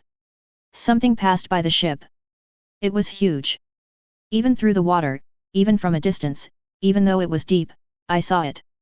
A long snake-like body with green scales. A huge head, which is as big as the ship itself. And a speed surpassing any and all sail ships. As the monster passed completely, the pinging calmed down, but soon I started hearing fast pings again. Splash! In a few kilometers I saw how the creature surfaced. Its huge head looked at us, and saliva started dripping. Ray. We are doomed, P. While the creature was still looking at us, I started praying to all of the gods that are willing to hear me. The guns aimed, and I pulled the trigger of fire control. Bang bang bang. After it saw muzzle flashes, the creature dived back, and started accelerating towards us. Pom pom. The depth charge throwers fired. Boom boom. Ray. As the charges exploded, the creature surfaced and shook its head in fury. I aimed at the point where I hoped its head would be, and fired. Bang bang bang. The shots missed, but I had some time before the monster dived. The next wave of shells scattered around near its head, and the creature twitched. Ray. It dived again, only to receive another portion of charges. Its trajectory was somewhat shifted, so I hoped it was hit. Since it was slowed down, I tried firing anti-submarine shells. Just in case. Bang bang bang. The target was too deep, and when it regained consciousness, it charged forward. I started to spray and pray, only hoping to stall it until I gained some speed and distance. The monster was too fast to fight it without speed. Pom pom. Boom boom. The charges exploded somewhat near, and made the creature surface and shake in fury. I grasped the opportunity, and fired everything that I could. Torpedoes included. Asterisk. Bang bang bang. The time stopped. I saw how the shells flew out of the barrels, and arced on their way to the monster's head. I saw how the reptilian pupil focused on me, through the distance in a layer of glass. And I saw how the shells hit the eye, scattering around splashes of blood, and causing a terrifying screech. Ray. Meanwhile, the torpedoes were pushed out of the tubes by the compressed air. For a second I saw a notice, but before I could read it. Kaboom! The ship shook as the first pair of tubes exploded. Now I perfectly understood what the high explosive sign meant. Those things can explode. I was lucky that the damage was only done to the tubes themselves, and the oxygen generator below them. There were no hull breaches, and I was not broken in halves. As I was done dispatching the damage control to the burning oxygen generators, I finally returned my attention to the monster. It was still where it was. Its head was turned at me, and its right eye was closed. What was a bit more important, is that its throat was glowing. 4 Sisters number 23. Today I was asked to help with the swimming class. Since I am the second most reliable of Iowa class, I couldn't refuse this request of our PE teacher. The first most reliable is the certain demon. The problem itself was because the teacher suddenly encountered a fated one, and is now shamelessly skipping the lesson for the sake of knowing each other better. Exactly because I am rugged and reliable, I accepted this plea of help. Alright, girls. Today I'm gonna be your swimming instructor. Let's start with removing the swimsuits. I prepared a note, a measuring tape, and a pencil. I am yet to finish the ranking of largest bosoms of the academy. I'm sure Mo will be the first again, but I am yet to lose the hope. I am already accustomed to the disgusted looks every girl gives me, while I bathe in the boys' looks of veneration. Even the highest ranked noble boys keep some drawings under pillows, and some of them, who have nothing to lose, even ask me for spiritual guidance. Slap. A slipper hit my face, and after calculating the direction, the force, the sound of the hit, and the hatred, I can conclude that it is done by none other than you shameless commoner. Recently I couldn't help teasing that newcomer girl. Of course, in comparison with my sisters she is completely harmless. Nice toes you've got. Slap. Asterisk. Alright, people, since the most eager of us already want to get down to swimming, how about we stretch for a bit? The class grumbled but started following my moves. I may be considered the lowest of lowlifes, but I have almost 50 years of experience. They can't help accepting that I know what I'm doing. Also, I have no time to do anything, so they are happy with this much. They just don't know that later I'll be having a private class with my cutie pie sister. Now, let's proceed to the pool. To enter the pool you must remove the bras. I can imagine how many slaps I will receive. Once again, this is my day. My day, my rules. One of the reasons I can be so shameless is that the others are currently working on the king's birthday party preparations. I will not be let even close to that place, so I am completely free. Though that queen was quite a booty. Slap. TCH. Here we go again, the girls defiled towards the pool. The newcomer even had the courage to slap me. Miss, may I ask you to refrain from this kind of behavior? A 3D boy approached me. I almost puked from being approached by one of those Otome beauties. A shame I always choose Otome games with Yuri roots. What kind of it? From any kind of it. My good mood vanished in a split second. Well, I know whom I'll be pushing around today. Ah, wait, you're that guy who seduced every second girl in the academy. After I looked at him closer I recognized that it is the one who made almost all of my cuties fall for him, within the few days he stayed here. What? Miss. You shouldn't be joking like this. CP. What? You're gonna make this teacher fall for you too? Shammy less. The nagging boy disappeared in the pool right the next instant. Asterisk asterisk asterisk. While the girls were swinging their legs, I could enjoy the view. Still, the mandatory exercises are but a part of the lesson, and after some time passed I had to proceed with the lesson. Right, time's up, so you're free to do whatever you feel like. Yeah, go ahead with the playing. The serious atmosphere of noble lesson disappeared immediately. Yeah. Take this. You are not going to catch me. They are children. Like, really, I couldn't help feeling like a granny watching her grandchildren play around on a beach in California. Because whenever we were there, we were staying in a pool, not on a beach. Are you feeling lonely? The newcomer boy sat by my side. A little. I can't help feeling old when those guys are having all the fun. Haha, you are nicer to the people than you try to look like, are you not? CP. Maybe. Maybe I'm just after the boobs. I looked at him and prepared to tease him a bit. It is not weird to be different from what people expect you to be. He put his palm on my cheek. From below he looked so handsome that my heart skipped a beat. Holy s asterisk e. I almost did whiskey here. Oh boy, this one surely's going to be a pain in the back. Thought it, as I quickly made my way to the opposite side of the pool. Volume 3 Chapter 37. Suicide Rush. Phew. For a second the windows were covered in fire. I checked the HP. Ding. You received 338 upgrade points. Asterisk asterisk asterisk. IJN Kuronami DDL. Upgrade points 40. Torpedoes 4/6. HP 2709. High 100%. Oh 40%, 1489 nm. 4 single turrets increase caliber, 0/200. Dual gun turrets, 0/400. 18 dual torpedo mount, prototype oxygen, high explosive. Increase caliber 0/100. Improve mounts 0/250. Improve propulsion 0/500. Asterisk asterisk asterisk. For a second I wondered what to improve. The guns might use some upgrade but they are more than enough. I decided to risk with the explosive torpedoes. That's quite a breath. I don't want to deal with this thing anymore.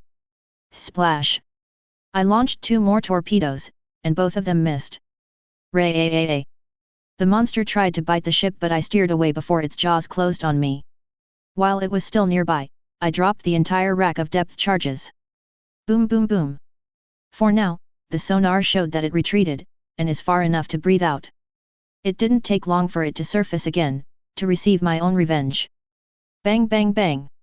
The longer the fight continued, the less opportunities I had to attack it.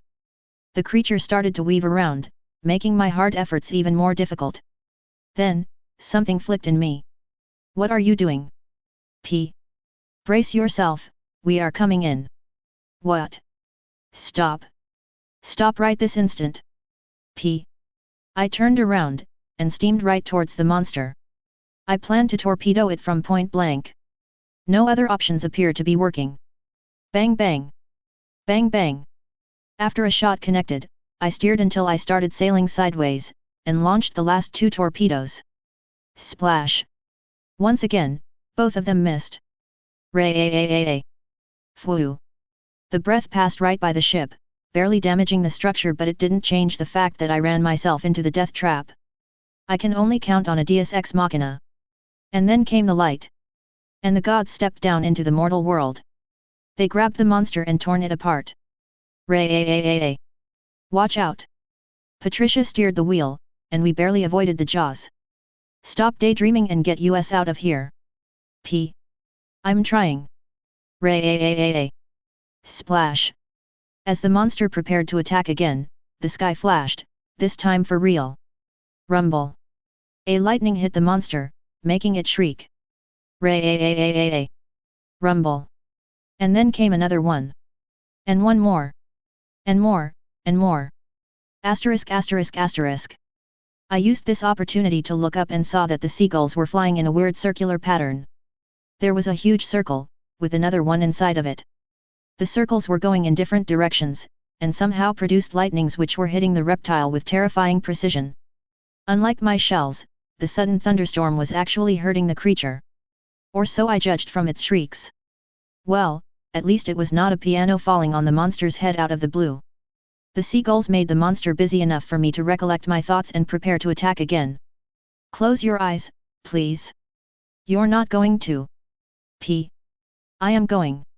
So, please close your eyes.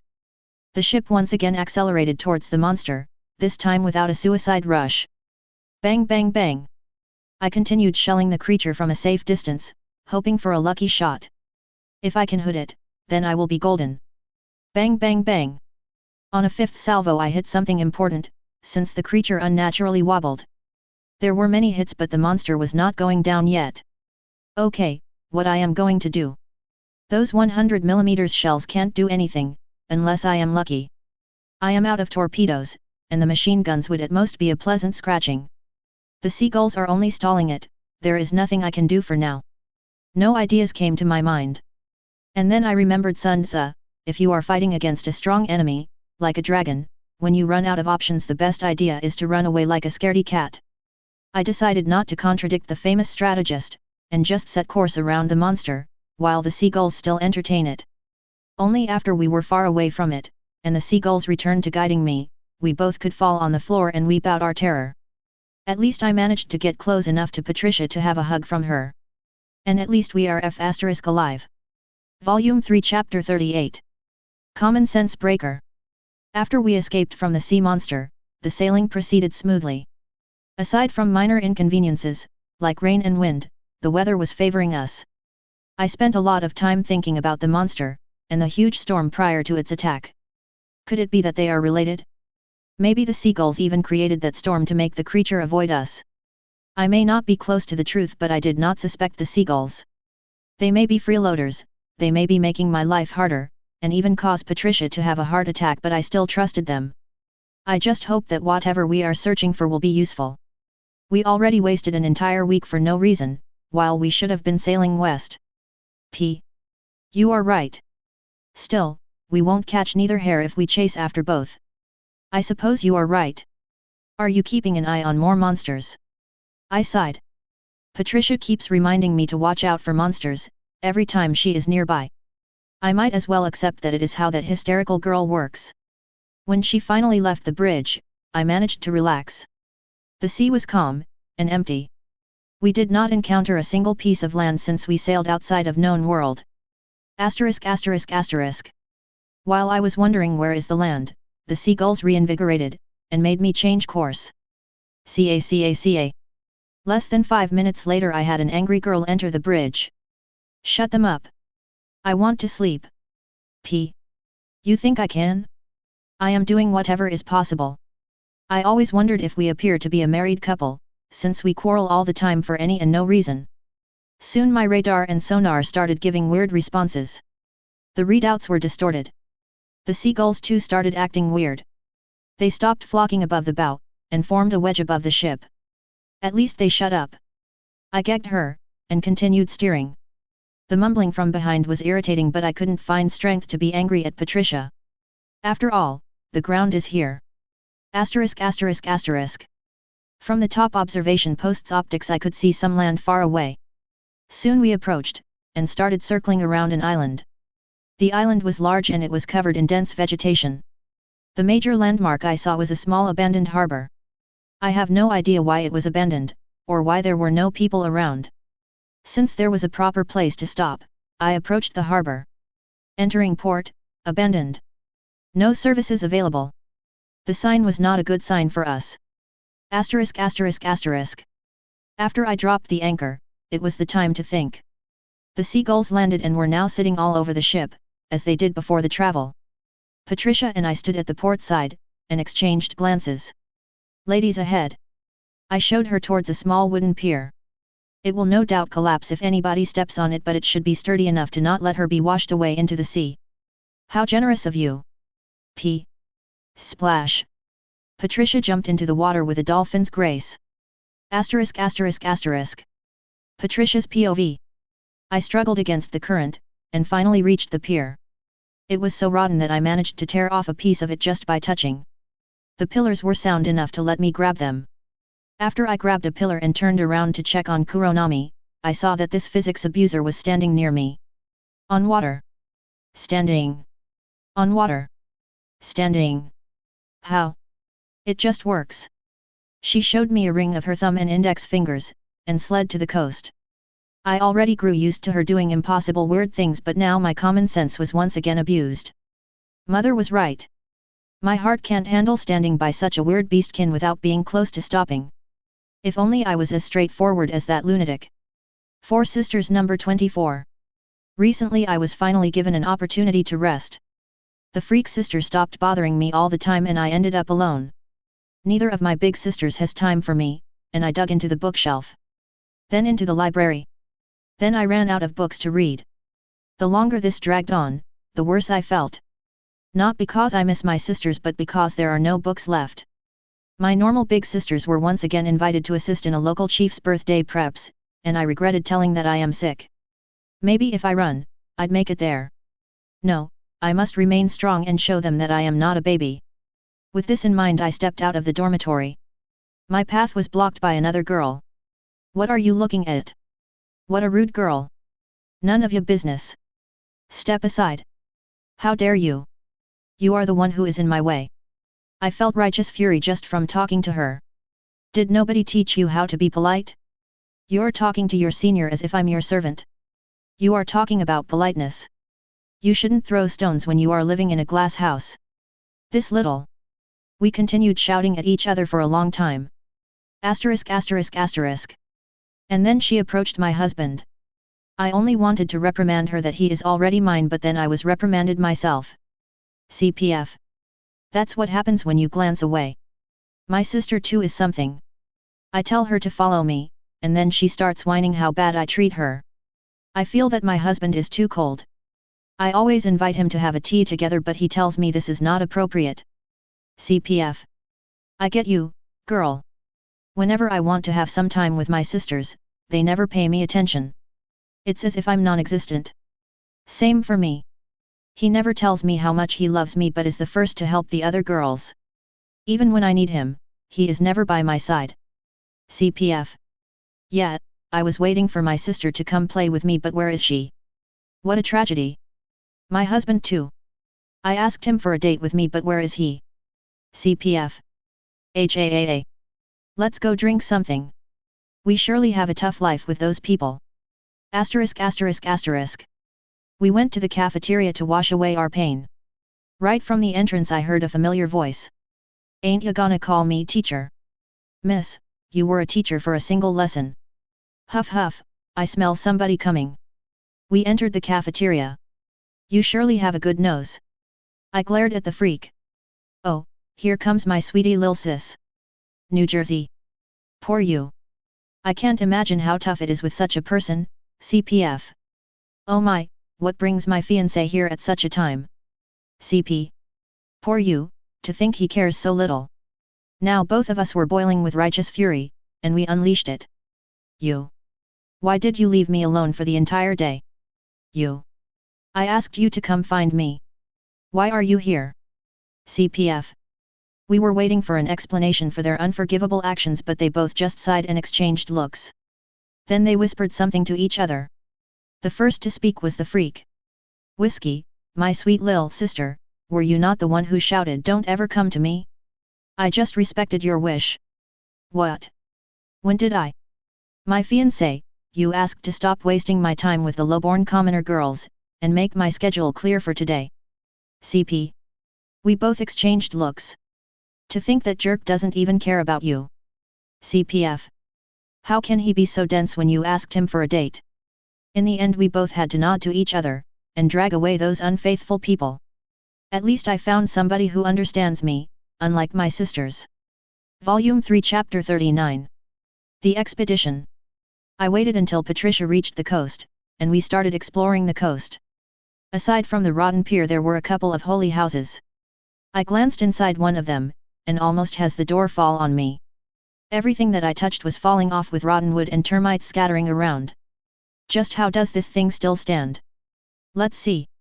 Heya! Patricia shouted, and the rotten house crumbled in a second, as if it was just waiting for this much. PSST, how about we don't approach those things? P. You don't need to tell me twice. While we were searching around the harbor, the seagulls disappeared. I did not pay attention to what is happening on the ship, and missed what happened. Those guys are independent. I'd rather be bothered with what we are supposed to find on this forgotten island. I somehow felt sorry for not having planes, even though it'd be weird if I had any. Patricia, how about we go deeper into the island? I called out to the girl, who was peeking inside the other house. Count me in, then. She jogged back, and pulled me by the hand. Asterisk asterisk asterisk. We went deeper into the island. Soon the green hell became so thick that we couldn't even make a step without cutting down the vegetation in front of us. Our quick expedition was rapidly turning into a slow-paced movement through the jungles. We have no water, we have no food, we have no idea where we are. Can you please tell me, what is inside of your head? If there was anything, then you would have thought about bringing anything aside of your saber. P. Sorry. I was too focused on what was happening in front of me, that I forgot about preparing. I was too drunk on success that I fooled myself into thinking that I am some kind of a cheat character, who won't be threatened by anything. I am, kind of, but Patricia is not. Please, take care of your pets. Pfft. What? P. I wonder if Patricia would make a good cat. Hey, are you in any position to joke? Before I could tease her more, I felt something by the ship. A couple of vessels approached the island, and rapidly approached the ship. I was fired at with some arrows, before I fired back with something much heavier. Whatever those people wanted here, they retreated after my warning shots. Asterisk asterisk asterisk. Meanwhile, the two of us started climbing some sort of a hill. At its top we found a rocky slope where the vegetation was less dense. We finally could look around. The top of the ship's mast was the only thing visible through the trees, and a small path was the only thing visible on the slope. The path was leading to the top of a small mountain. I suggest we start climbing. Stop right there. I'm not going anywhere forward, until I have something to chew and something to drink. I looked at Patricia with the expression of mother adoring her silly child. Let's go then, my spoiled commander. Who's spoiled? You forgot to bring the supplies with us and made me climb and squeeze through all this green stuff. I felt my ears ring from her shouting. I mean, I know why she's angry, but still. Understood. We should hurry then. I want to find what the seagulls wanted to show, and I want to find it today. Patricia grumbled but started walking back. We did everything in hurry, and arrived to the same spot only by the evening. Asterisk asterisk asterisk. Our path was lit only by the setting sun, and my eyes started to adapt to the darkness. Moments prior to the sun disappearing, we climbed the end of the path, and in front of us was a small temple in Japanese style. Unlike the other buildings here, this place appeared to be maintained. There was a small garden, the building was not rotten, and there was a smoking campfire outside. And also there were all of the seagulls. While I was glancing at Santa's little helpers, the door slid sideways, and a woman in a worn-out kimono stepped out. Era, to think my humble abode would be blessed by someone's presence. What have you forgotten here, doll? Volume 3 Chapter 40. The Extinguished Wind. I looked at the woman and couldn't believe my eyes. Even though her clothes were tattered, it did not affect her beauty. Her white hair and blue eyes were beautiful and clear. I have no idea how long she lived here, but I wouldn't be surprised if she arrived yesterday. Her skin too was clean, without any speck or wrinkle. I quickly glanced at her body, and was once again pleasantly surprised. If not for her kimono, she would look like a princess of some ultra-rich country. Still, it doesn't explain what the seagulls do here, or why they brought me to visit this place. Have you finished, doll? The woman curiously looked at me. Maybe she caught on that I shamelessly appraised her looks. I am sorry. I am Kuronami, please take care of me. I did a Japanese-style greeting, and the woman chuckled. What a pleasure, seeing such a well-educated child. You must be tired after the travel, please come inside. My dwelling may be humble, but its doors are always open to the visitors. We followed the woman. I have no idea how large this house is in tatamis, but I already can say that this is not a place where two people can live together. The woman and I sat by a table, and glanced at Patricia, who was staring in shock at us. You may think it is weird, but sit down, when in Rome, do as the Romans do. Patricia was even more confused now. Sit down, child. This land's customs may be strange for you, but so do the customs of your land for me. After the woman's encouragement, Patricia sat down, trying to copy Caesar. Just sit however you like. Caesar will make your legs hurt, if you don't have experience. Once again, the woman chuckled after hearing my words. I owe you my greetings. I am known as Yuriko, the one who guards the seas. I immediately had a question in my head. What does it mean? Hoo, it means that I am the patron of all those who enter the seas, be it fishermen, or sailors. I felt a déjà vu. You will understand it in the due time, doll. Why? Why are you calling me doll? Can you use my name, please? I felt irritated with this nickname. I am calling you what you are. A doll. Why? Wait, is she a stuffed animal? Now it was Patricia's turn to ask a stupid question. Maybe, maybe not, maybe I am just joking. Why?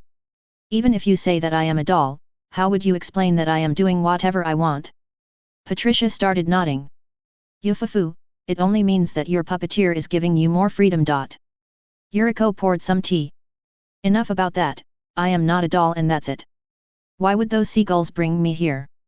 Maybe you know the answer, since you were not surprised by the amount of them. Once again, Yuriko chuckled. These children? They came here to save me. So did you. Why? I don't exactly remember us knowing of her existence, P. Why are they saving you? Who knows, why? So you don't need to be saved? Fine, Kuronami, let's drink and go home, we've got stuff to do. Yuriko's face didn't change. Not even a single muscle of her face has moved. KHM. Yuriko-san, why would you think we will be helping you? Because I said so. I face-palmed. We are not heroes who mindlessly jump into action. I do not remember asking for your consent. I shivered as the air in the room started cooling. It is not a metaphor, since I actually started seeing my breath. What needs to be done? I have no idea how strong she is, but if I suddenly encountered a ridiculously strong opponent, the wisest thing to do is to try talking. Indeed, doll. I see why these children followed you, and claimed you to be an asset. This island is often defiled by the pirates. I wish them to be taught a lesson. After you are done with them, I need you to avenge the traitor. Slay the one who burnt yourself. Easy, right? Yuriko stopped being dreadfully serious and returned to being an easygoing Oni-san. No problem. Why would we? Patricia said simultaneously with me. Try me, child. I may be infirm, but I can muster enough strength to remove both of you. I quickly closed Patricia's mouth with my hand, and smiled at Yuriko. Then, about the payment. I did a gamble here. She may be strong, but she doesn't wish to do the things by herself. Volume 3 Chapter 41. The night raid on Yuriko's island. Yuriko agreed to answer some of our questions, if we help her. I didn't actually plan to have plain answers, I'd rather have something useful for a fight. Still, it is better to have something than nothing. It didn't look like Yuriko would even try rewarding us. Patricia and I returned to the ship, and started waiting. Because I startled a group of people who came here, they might return with their friends. Will that woman be satisfied with just scaring those guys away? I shared Patricia's concerns, but I also remember that the task is to teach them a lesson. It'll be all right. Let's wait. Asterisk. While Patricia was sleeping, she is useless, I was standing at the bow, and looking around. On the beach I saw a couple of crocodile-like creatures, the same kind that almost bit off my butt back then. I even felt hungry after looking at them. Since there is nothing else to do, I jumped off and headed to them with the katana in hands. Nay. With a brave war cry, I rushed at the crocodiles. I cut one of them in half, and the other one jumped away before I did the same with it. HSSSSS. Chomp. As I rushed at it, I had my leg bitten by it. The metal plating saved me, but I still lost some HP. I had to try hard to make the crocodile release my leg, and while it was busy, I hit it. Is this a monomolecular katana? I wondered what the hell is with sword, while I struggled to pull it out of the ground below the crocodile's cut in half head. Asterisk. During my little foraging expedition, a small group of ships sneaked towards the ship, and prepared to strike. I waited for the ships to do something, but they only continued to approach, until they were literally 20 meters away from my board. Whoosh! In a second, the ships lit up with small torches, and moments later, the torches were shot at the ship. Most of the fire arrows were extinguished immediately after hitting the steel, and few of them hit the wooden deck.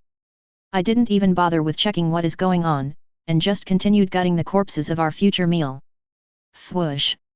Asterisk asterisk asterisk. One is done, the other one's in process. Whoosh! Yeah, keep trying, idiots. Whoosh! Asterisk asterisk asterisk. I have no idea how many volley they fired by now. I finished gutting the second crocodile, and finally decided to deal with those foolish people. The 100mm guns turned at the ships, and I face-palmed. They have not enough depression to aim at the small vessels. Sorry, Patricia. I summoned the rigging, and I swear, I heard a girl screaming as she fell into the cold water. Bang bang bang. A flash lit the coast, albeit for a second, and the first round scattered around the vessels. The ships immediately started oaring away, after being discovered. Bang bang bang. The second salvo hit 3 of them, turning the ships into a scrap wood. The shells are a bit more powerful than I expected. As the ships raised their sails, and oared like crazy, I stepped on the water, and rushed after them. By this point, they have no chances of escaping. Bang bang bang. Bulletin bulletin bulletin bulletin bum. I farmed shots, while the ship's quantity rapidly decreased. Finally, when one was remaining, I let it run away. By the time I unsummoned the rigging, and returned to the anchoring, the last ship was already lurking in the darkness, picking up the survivors. I deliberately turned on all of the navigation lights, to show where my ship is, and that I am not moving anywhere. Meanwhile, I found the wet mess in a nightgown, and pulled her out of the water. You are psycho. Did you wish for me to die? Do you even have anything inside that head of yours? I once again was close to becoming deaf. After I brought Patricia back to a comfy warm room, she stopped shouting and was only grumbling and cursing me. I am sure tomorrow she will be cursing me even more, since I have a feeling that Eureka wanted to kill that huge sea dragon, the one that didn't give a f asterisk about me and my shells. Ding! You received 5 copper coins, 6 silver coins, 3 gold coins, 320 upgrade points. Asterisk asterisk asterisk. IJN Kuronami DDL. Upgrade points 60. Torpedoes 0/6. HP 2129. High 100%. O 17%, 502 Nm. 5 single turrets dual gun turrets, 0/400. 19 dual torpedo mount, prototype oxygen, high explosive. Increase caliber 0/100. Improve mounts 0/250. Improve propulsion 0/500. Asterisk asterisk. 4 Sisters number 25. The recent birthday preparations for the king were draining us of energy. Since we are on friendly terms with him, we ought to be attending out of courtesy. The past events we attended were easier, at least because New Jersey was helping us out. I wish NG was here, I patted Big Sis' shoulder. We all suffer, except for her.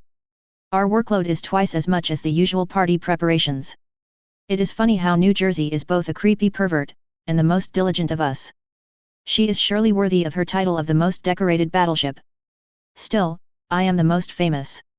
Stop standing there like an idiot. Help me carry the flowers. WI. Yes, yes. The least befitting activity for the. Before I finished complaining, Whiskey pushed a stack of flowers we will be using to decorate the tables. This ain't fun. Nobody cares if you are having fun. And don't drag us through mud again. WI. HAAA. We returned to working, and by the evening the final preparations were done. The plan is simple, and is always applied to the noble parties we attend. Usually the executor would be New Jersey, but this time it'll be me. One causes a commotion, Iowa faints from embarrassment, and we all quickly retreat under this pretense. Big Sis, are you prepared? Of course I am. I already prepared a bunch of horror movies to help myself faint. I couldn't help being confounded, since Big Sis is once again being herself. After my sisters stepped away for a moment, I quickly approached the king. Heya! How's it goin'? Miss Missouri, you don't plan to ask if that person will be allowed here? My queen is still having nightmares. Too bad. So, can we bring New Jersey? Don't even try, miss.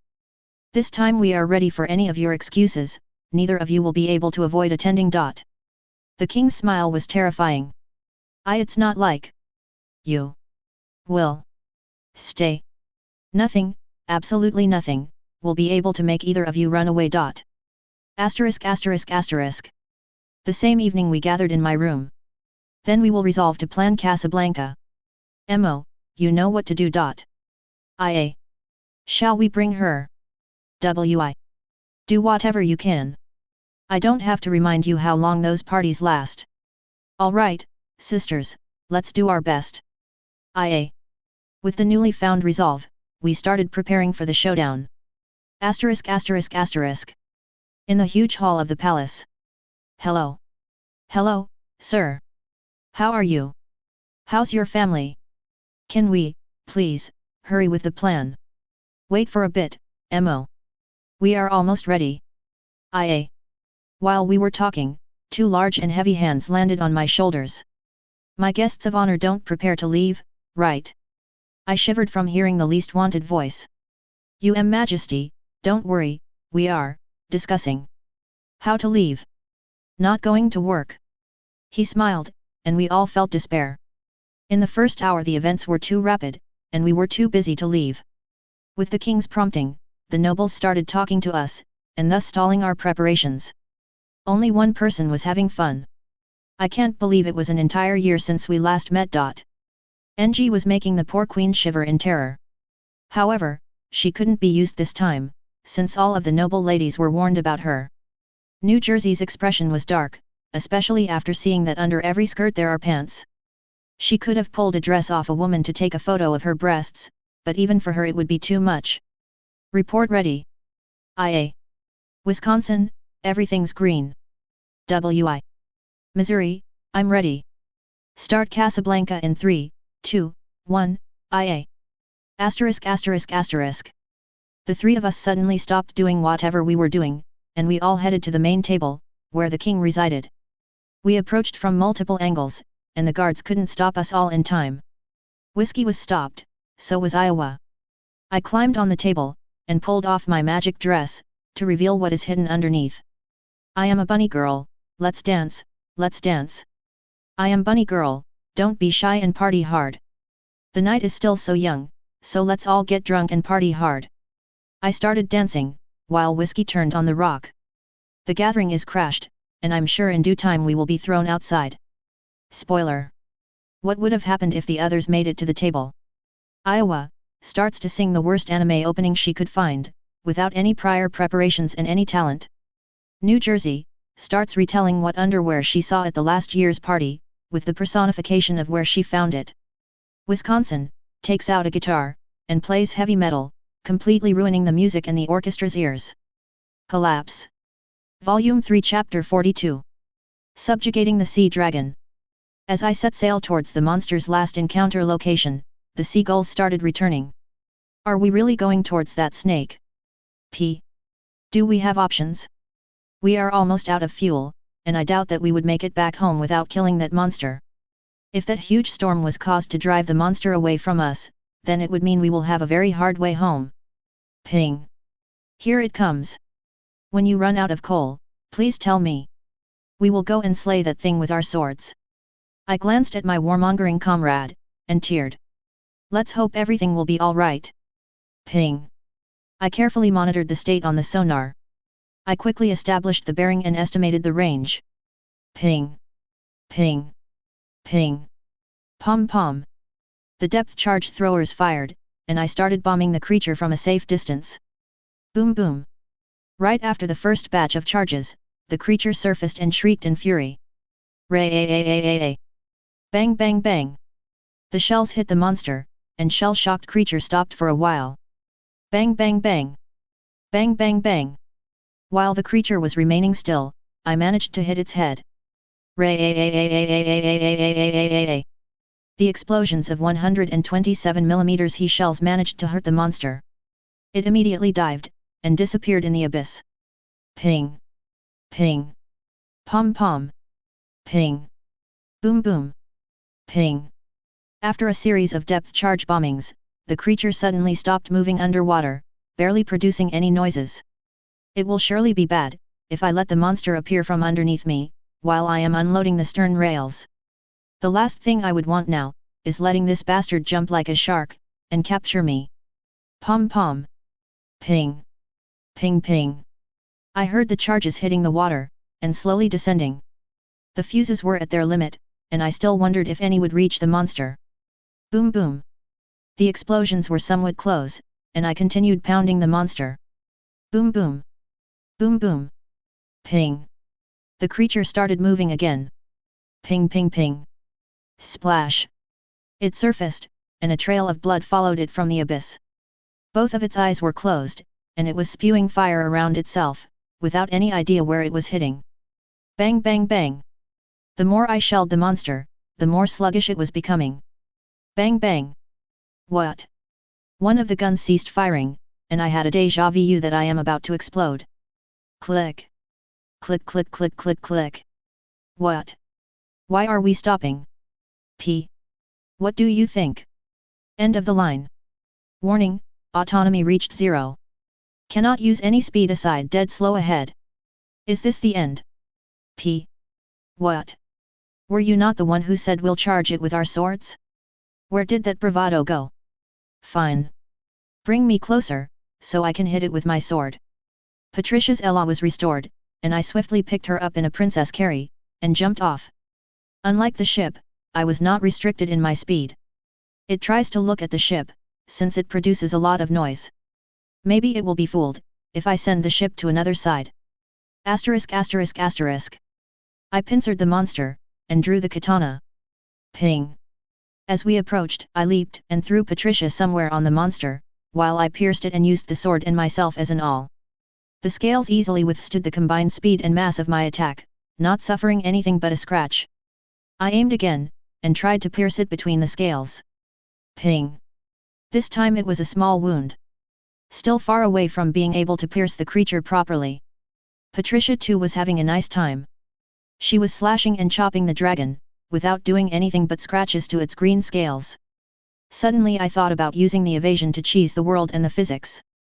I tried upscaling the evasion, both with the skills and the luck, and then I tried evading through the monster. I did it again and again and again. Splash! Until something huge fell into the water, and the monster's body started sinking. I looked at what fell, and started screaming in confusion. On top of the monster's severed head was standing Patricia. Are you done here? Let's go back, I'm tired. P. And she was the one who called me physics R***ER. Volume 3 Chapter 43. Decayed Splendor. After we defeated the monster, I picked up the stranded Patricia, and carried her in my arms. Our destination was not the ship, since we would be moving at a ridiculous speed of 3 knots. Since I, Avatar, can move at full speed, I decided to move straight back to Yuriko. My current headache is figuring out what we are going to do about the lack of fuel, and what I am going to be asking from Yuriko. Those gods, and their damned answers. Asterisk asterisk asterisk.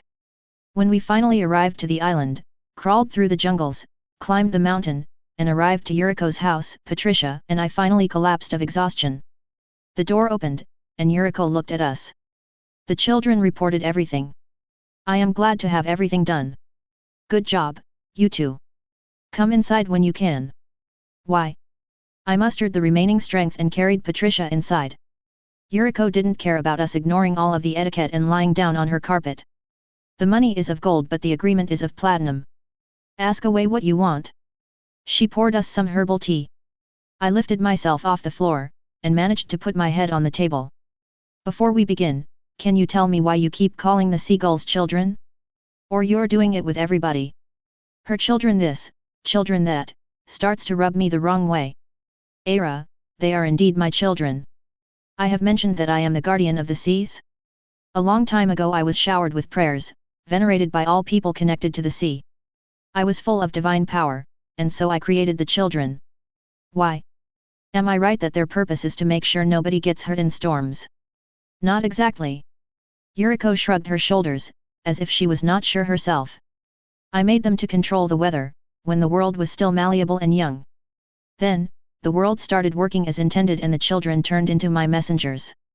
They were doing what they wanted, including helping the people. Eons were passing, and as the science made progress, I was forgotten. With every century I was becoming weaker, as was the faith in me. Now, I am only a shadow of my former self, and those children are all that is left. I made myself tear a bit, just to comfort Yuriko. Patricia stared at us, barely understanding what is going on. So, you are now completely useless. After I blurted that, a vein popped on Yuriko's forehead. Watch your tongue, doll, I still have enough strength to fight you. Be happy I am respectful, unlike my peers. Why? Well, my question is asked, it's Patricia's turn. I prompted the lying girl. What's your use to us? We both stared at Patricia. I wondered if Yuriko would even do anything useful to us, so I didn't raise my hopes of her. I am old enough to be wise, and young enough to fight. Would anything else be important, child? Why?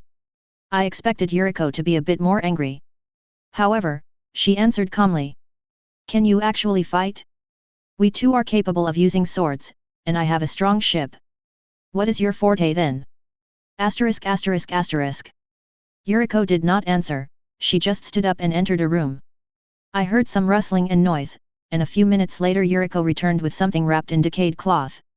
She put the object on the table, and some of the decayed linen dropped on the floor and the table. The object was long and straight, albeit for now I had no idea what is inside. Yuriko started gently unwrapping the object, and immediately the pieces of cloth started tearing off and falling apart. Under the wraps was a wooden scabbard covered in oil and grease. I felt an urge to touch it but stopped my hand before it reached the wood. I glanced at Yuriko, waiting for her consent. After the woman lightly nodded, I took the scabbard. It was completely plain rectangular wooden case with a thin line separating the handle and the scabbard. Clack! Inside of it was a long double-edged sword. It was rusty, and lost its sharpness. Era, I thought the oil would preserve it. Yuriko was surprised but I immediately grasped why it is like that. How many centuries ago have you conserved it? The woman glanced aside and answered in embarrassment. I think, 2,000 years ago. Now I was not surprised it looks like this. 8 tsurugi extracted from soil would be in similar condition. Sea air is doing miracles to one's health, and metal's condition. As a warrior, you might be a complete failure. Now, what about your wisdom? I taunted the cornered woman. What do you want? Why? Come with me, you and the seagulls might help us cross the ocean. If you are still useful. After Yuriko gritted her teeth, she pulled the rusted tsurugi out of my hands, and started packing her belongings. Volume 3 Chapter 44. The North and the West. By the time Yuriko finished packing her stuff, it was already morning. We had some sleep, and headed to the port. Era, this place is in a bit worse condition than I expected. Why? The ship was tortured for the entire duration of our traveling. I have no idea how the boilers were fueled to let the ship continue traveling, even though it is clearly out of fuel. Maybe the ship was burning its deck? There should be a lot of wood to burn. While it was certainly a wonderful question, I had a more important concern. That is, how are we supposed to move now? Entering port, abandoned. Refuel and repair 2 gold. Scammers. It was 1 gold. I bought it. I am out of options. Since there was an opportunity to enhance myself, I carried Patricia and Yuriko to the ship, and while they were accommodating themselves, I checked the stats. Ding! You received 2 copper coins, 1 silver coin, 22 gold coins, 342 upgrade points. Asterisk asterisk asterisk. IJN Kuronami DDL. Upgrade points 2. Torpedoes 0/6. HP 3700. High 100%. O 100%, 3000 NM. 5 dual turrets full upgrade. 19 dual torpedo mount, prototype oxygen, high explosive. Increase caliber 0/100. Improve mounts 0/250. Improve propulsion 0/500. Asterisk asterisk asterisk. The silent ship started vibrating, as the steam turbines were empowered by high-pressure steam. Seeing that the ship came back to life, the seagulls took off and started circling around the bow. While I was silently cursing them for having to follow their directions again, I set course to the northwest. When the course was set, I searched for Yuriko. She was sitting in one of the cabins, and drinking tea. Around her were lying the wooden scabbard, the tsurugi, and a bunch of sharpening stones. You think this thing can be saved? Of course it can be. It is only rust. Give me a couple of days, and my sword shall be as sharp as it was when it was forged. I decided to omit the fact that the swords are forged dull and are sharpened afterwards. If you say so. Do you happen to know why the seagulls want me to go where they are guiding me to? At the edge of the world lies the remnant of alien world. Perhaps they deem you suitable for it. Yuriko didn't care much, and gave a half-hearted answer. Oh, great one, share the wisdom with me. The way of the sword is a hard one, some are apt for it, while the others have to work hard just to be able to learn their first skill. That child is the latter. Why? Do you happen to know some skills? Era, suddenly you became so curious, doll. Maybe later, when I have the sword sharpened. She dismissed me, and returned to work. If I learn those fancy sword skills, maybe I would be able to fight Veronica. Asterisk asterisk asterisk. The doors opened, and a girl in a white uniform with epaulets entered. Veronica, you are just in time. The Doge paid her a glance, before returning his sight to the port. The recently commissioned ships were lined up and ready. The might of the Republic was once again unchallengeable.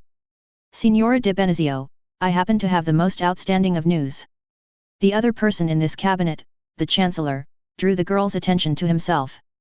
Oh my, I am all ears. The girl chirped, even though her mood was at the lowest.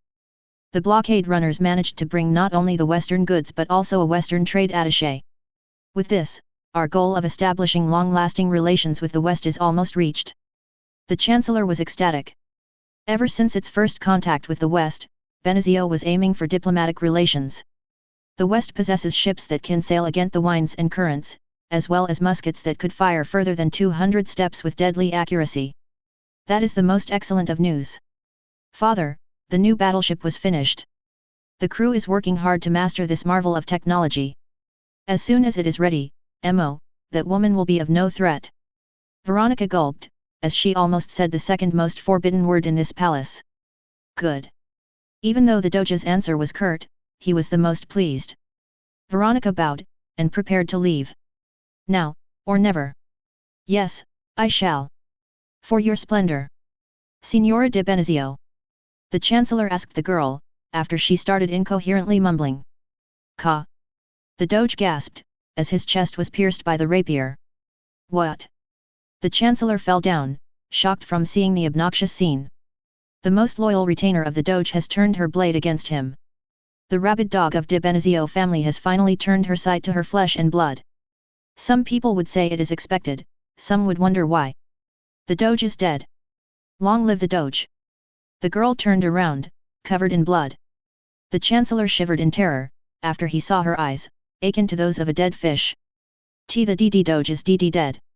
LLL long LL live the D Doge. The senile man knew well of the rumors concerning the first daughter, the radiant Sunday. His life depended on him being pleasing to her. The Doge was assassinated, by the Western agent. The Westerner is to be expulsed, and returned to the West on the very first ship. All who deal with the West are to be sunk on sight, if they come from beyond the sea. The Chancellor trembled. Everything de Benezio family worked for the past centuries was turned to dust. The temporary ruler's orders were executed the same day. Four Sisters number 26. Mo and I were sunbathing by the pool. Everything was prepared, the deck chairs, the lemonade, and the warm sunlight. We only needed to hang out and relax. Slurp. Too bad the others got lovey-dovey today. Mo. I already feel like the Dean will be begging us to stop the mayhem that is about to occur. It didn't actually matter, since whiskey will calm down after beating the C** out of New Jersey. Slurp. I really love it when I can just lie down and relax. There are no lessons, no homework checking, no gatherings and parties, and no noise. Slurp. Only the two of us were noisy here, but it is all right. Slam. The gate opened, and somebody entered the pool area. Finally. Why do I have to search for you? Couldn't you be somewhere close, so I would not have to waste my precious time searching for you? I turned around and saw the newcomer girl with a couple more girls in tow. I sighed, and turned my eyes to Mo. My silent plea was confirmed immediately. What? You've got any problems? Mo. Yes, I do. CPF. Then go flee yourself. We're resting. MO. First, I want that vixen to stop approaching my husband. CPF. MO turned to me with a smirk. Big sis. MO. It island. Misunderstanding. Don't you worry, I'll always support you. Hey. The fiancé did not quit bothering us. I challenged you to a duel. CPF. I had to turn around again, and stare at this bothersome girl. Meanwhile, Mo was trying not to laugh. The fiancé's entourage was pale but did not explain why this is a bad idea. Are you sure? Yes. CPF. Well. Big sis, don't waste Mk7's rifling on this one. Ma deuce will be more than enough. I followed Mo's advice and aimed the .50 calories. Wait. What are you doing? The fiancé was confused. Were you not challenging me to a duel? I was, but I challenge you to a culinary duel. Seriously? ******. We went to the culinary class. Everyone, except for Missouri. Sunday is a sacred day, and she will be moving out of the pool only if we set up another one here. The ingredients were already put on 2 of the tables. We will be making cakes. The cake which my husband likes more will be the winner. CPF. What would happen if you win? Then you will be forbidden to approach my husband. CPF. And if you lose? Then? Nothing? Why would I concede to someone like you? I face-palmed. And what's the point then? The point is to once again confirm that I am infallible. I face-palmed again.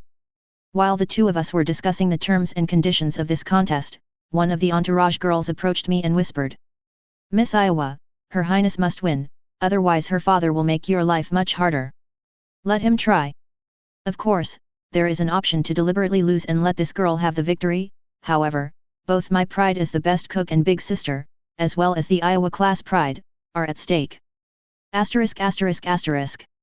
Right after the contest began, I smiled bitterly. I approached the fiancé's table and stood behind her, then I grabbed her hands with mine. Look, you must crack the eggs like this. Don't pour all of the flour at once. Keep mixing it like this. Good, you're making good progress. Now, let it rest. Are you not going to cook yourself? After the fiancé reminded me, I trembled. I was too focused on saving this rookie, that I forgot about my own cake. Of course, the cake would only be finished a bit later, but I am happy that the contest itself will not be a one-sided massacre with my ultimate cooking on one side, and a pile of burned mash on the other. While I was making my own pastry, the fiancé timidly asked me. How do I bake it now? CPF. First, please pour the dough out of the bowl. You don't want to be baking in the bowl itself. Now, put it here, and close the door. Every 5 minutes check the condition of the cake. Don't forget, it should have a nice brown tint but don't make it too dark. It should be like New Jersey's hair. The fiancé nodded, and I returned to my station. Is it ready? CPF. I looked. Not yet. A few minutes later I finally finished with the dough. Is it ready? CPF. I looked. Not yet. I finally put the cake in the oven, and approached the fiancé's oven. I took a look inside. My. Somebody, pass me pot holders. The cake was almost burnt. Luckily, it is almost, not completely. Don't worry, it is still in acceptable condition. I soothed the rookie chef. I just checked my cake, and when I turned around, I saw how the fiancée started decorating her own. It was a disaster. I once again started guiding her hands. Do it like this. Don't worry, the cream can be spread out later. Focus on making it somewhat evenly distributed. Now, let's make a small cream rose. Relax your hands and watch how Big Sis is doing it. Now try it yourself. Good, just like this. Good girl. I am sure the prince will be happy to eat such a pretty cake. I made it in time to take out my cake, and decorated it. ******. The 2 cakes were not on the plates, and the fiancé was in tears. Is it fine to show my cake to my husband? CPF. Don't worry. You just need to give him the cake, I am sure he will like it. Thanks. Big sis, the fiancé took her cake, and ran off. Yufufu, Mo must still be by the pool. Asterisk asterisk asterisk. At the pool. Oh, you're done? How's it? Oh, cake. Mo. Have a piece. Thanks a lot. How did the duel go? Mo. Wait, I completely forgot. Asterisk asterisk asterisk. Meanwhile. Take this, you dummy. I just happened to go past a patisserie. CPF. Oh, cake. CP. What? Is it all that you are going to say? CPF. Thank you very much. CP. I just gave it to you. I don't need your thanks. CPF. Understood, I will be going then. CP. Are you not going to invite me for a cup of tea? CPF. Of course, let's go then. CP. Dummy, CPF. Volume 3 Chapter 45. The Cold Ice Desert. Our sailing to the north continued for an entire week. The further we pierced into the unsurveyed cold waters, the more ice we were encountering. With every passing mile, the chunks of ice were becoming larger and larger. So was the layer of frozen water on the ship. The gun barrels were decorated with long icicles, and the deck was as slippery, as if it was covered in oil. The inhabitants of the ship were barely leaving the insides. Only the brave seagulls pretended not to care about the frozen air, even though more than half of them was sitting by the second torpedo mount and trying to warm each other. Just who would be so crazy, so as to travel this deep into the Arctic? I wondered if Yuriko has any idea. The last time I heard of what is going on in the bigger world was. You can guess how long ago. Seeing that she has no idea, I shifted my gaze to Patricia. The north is cold, barren, and only polar bears and seals live here. Nobody cares about those waters, not to mention that nobody even tries to sail here. It makes no sense to waste time here. While the sun was approaching the horizon, I accepted the fact that this might be a useless trip. Asterisk asterisk asterisk. In the morning I was woken up by Yuriko.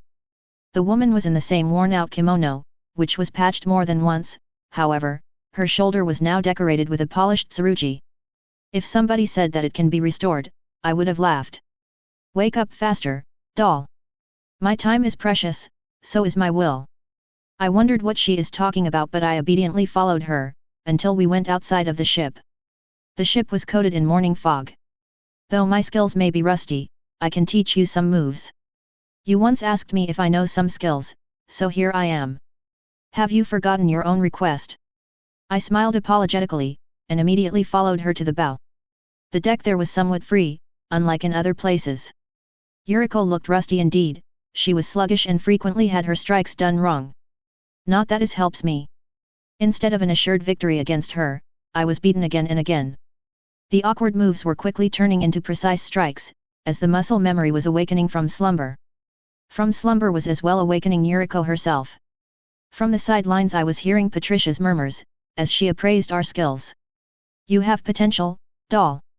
Now, I wish to see what this child is capable of. Without saying a word, Patricia drew her sword, and took a stance. The European stance somewhat surprised Yuriko, but the fight was as one-sided, as was mine. So, Yuriko, how am I? Patricia played her muscles for a bit. Weak. You both are weak. Should an actually capable opponent appear, you both are doomed. Why?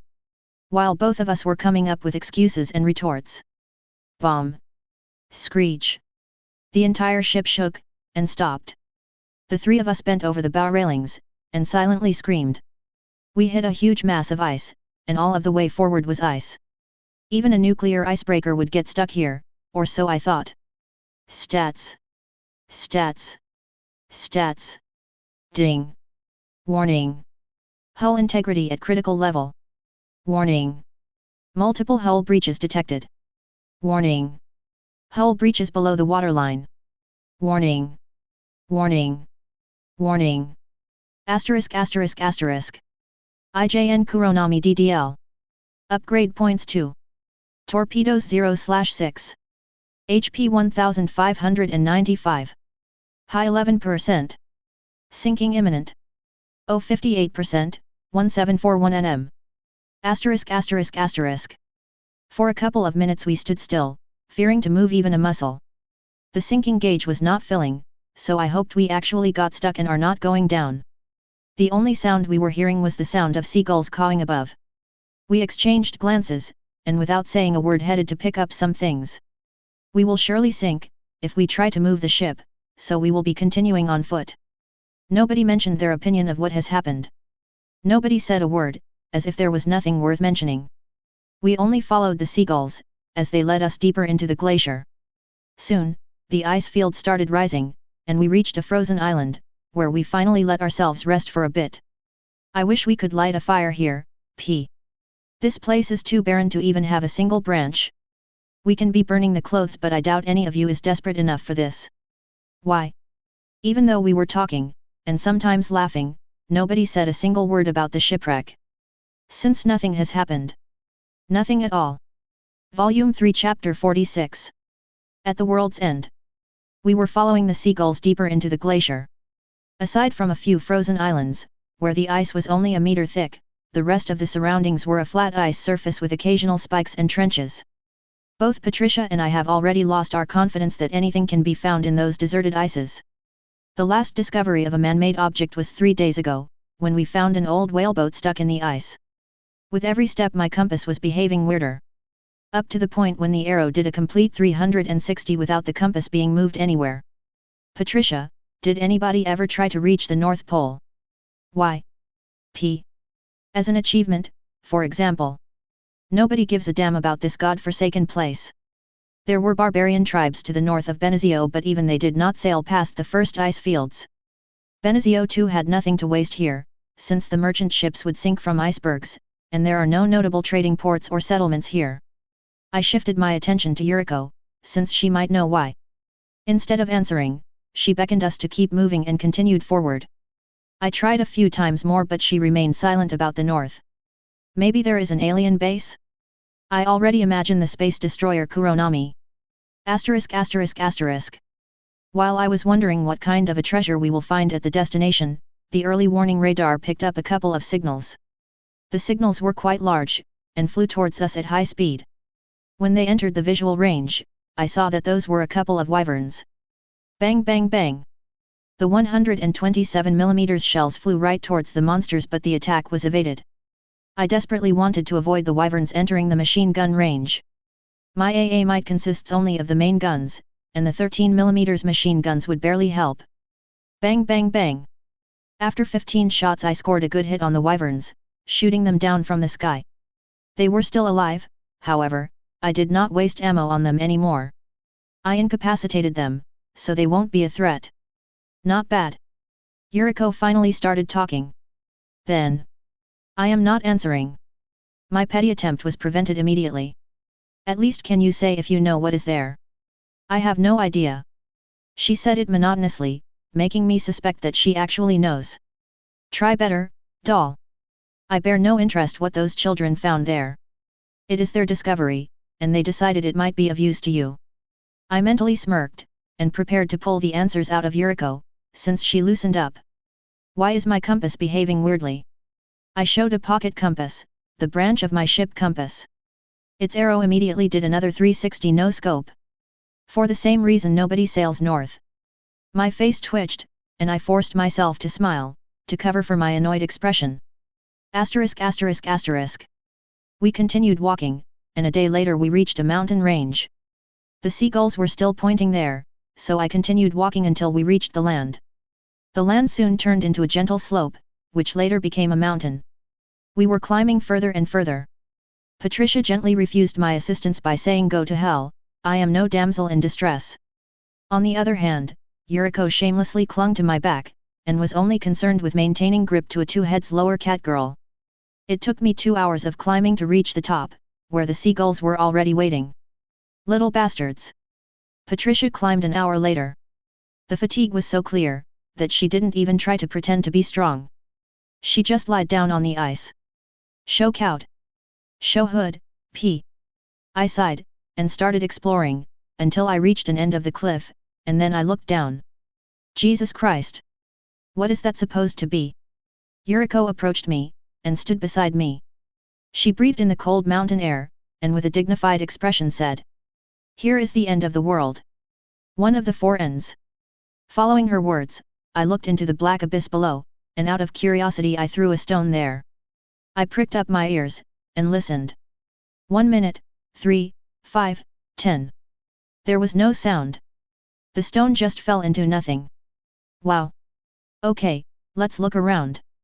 Pong. Just as I stepped away from the edge, I heard the ring of the stone reaching the bottom. Please, remind me not to fall there. Yuriko nodded, and we started searching. Volume 3 Chapter 47. The treasures covered in ice. The search was mostly conducted by myself. Patricia was still lying down with her tongue on a side, and Yuriko was mostly making an appearance of activity. I was barely making any progress, and only after I cleared all of the surrounding area of snow I managed to understand that I would have to dig deeper into the ice capes. I used the katana as a mean of breaking the ice. It was an ungrateful work, but the results showed up immediately. There was something deep in the ice. I frantically bashed the ice, until I dug out a curved scabbard. It was mostly made of wood, and had golden engravings around it. As I unsheathed the contents, a snow-white Damascus steel blade showed up. The total size of the white katana was similar to the one I use now. I swung it for a few times, and immediately grasped that it is both lighter, and easier to handle. Who would have thought? My ears perked, as I heard Yuriko's murmurs. What? Nothing to be concerned with, doll. Why? It looks to me that you perfectly know what this is. Otherwise, would she not be surprised? It is a blade made of divine steel. Try cutting that stone, and you will see the answer for yourself. I followed her advice and aimed at a large boulder. Slash! The blade easily cut through the rock without having any difficulties. Only the clear cut remained. I immediately checked the blade but saw no damage. Fits like a glove. Now Yuriko was really amazed. Hey, Yuriko, how strong is this blade? Can it cut through steel? Through steel? Don't make me laugh, doll. It cuts through anything that is not made of divine steel. I grinned like a child who received the newest and coolest toy. I am this child, but... Now then, let's go. I headed to pick up Patricia, who was lying in a pool of melted ice. The new katana will be going with me, but I will not be using it until I actually meet something worthy of its cutting abilities. Asterisk asterisk asterisk. I carried the girls down the mountain, and when we were at the bottom, I asked the seagulls to take us to the ship. If I chip the deck off the ship, and freeze it, I might make a picreedy patch and make it to a port. The seagulls immediately swarmed around us, and started leading the way. We were heading back into the frozen sea. For a day we were not seeing anything but ice, even though on our way were small islands. We breathed out in relief only when we saw a couple of them. Asterisk asterisk asterisk. On day 2 we saw something on the horizon. It appeared to be a mast of one of the entombed whaleboats. While it is an inhospitable place, at least frozen wood is more comfortable than the ice. Coincidentally, the seagulls were leading us right there. When we got closer to the ship, I saw that it is more of a cargo ship. It was a steam-powered transport of 1940s. It had 2 high masts closer to the bow and stern, and a large superstructure in the middle. In front of the superstructure were several cranes. I hurried to survey the entombed vessel. It was clearly stuck in the ice and had no way of freeing itself. Moreover, it was not an icebreaker, it still had to sail at least for a day before it would reach open waters. Some of its hull appeared to be rusty, the paint had already fallen off. It was abandoned decades ago. The deck was empty, and only the machinery remained. All in all, the ship was in good condition, and as long as it is freed, it will sail with no issues whatsoever. Its hull is sturdy, and it can be cut to become the patches for my ship. The equipment too is in working condition. Maybe if I tie my ship to this one, we may even be able to move. I checked the contents of the hold and was surprised. The hold was filled with steel sheets, steel beams, wooden planks, steam boilers, ammunition, shells, equipment. I may be able to build a ship or two just out of these materials. Behind the superstructure there was an oil tank, fully filled with fuel for ships.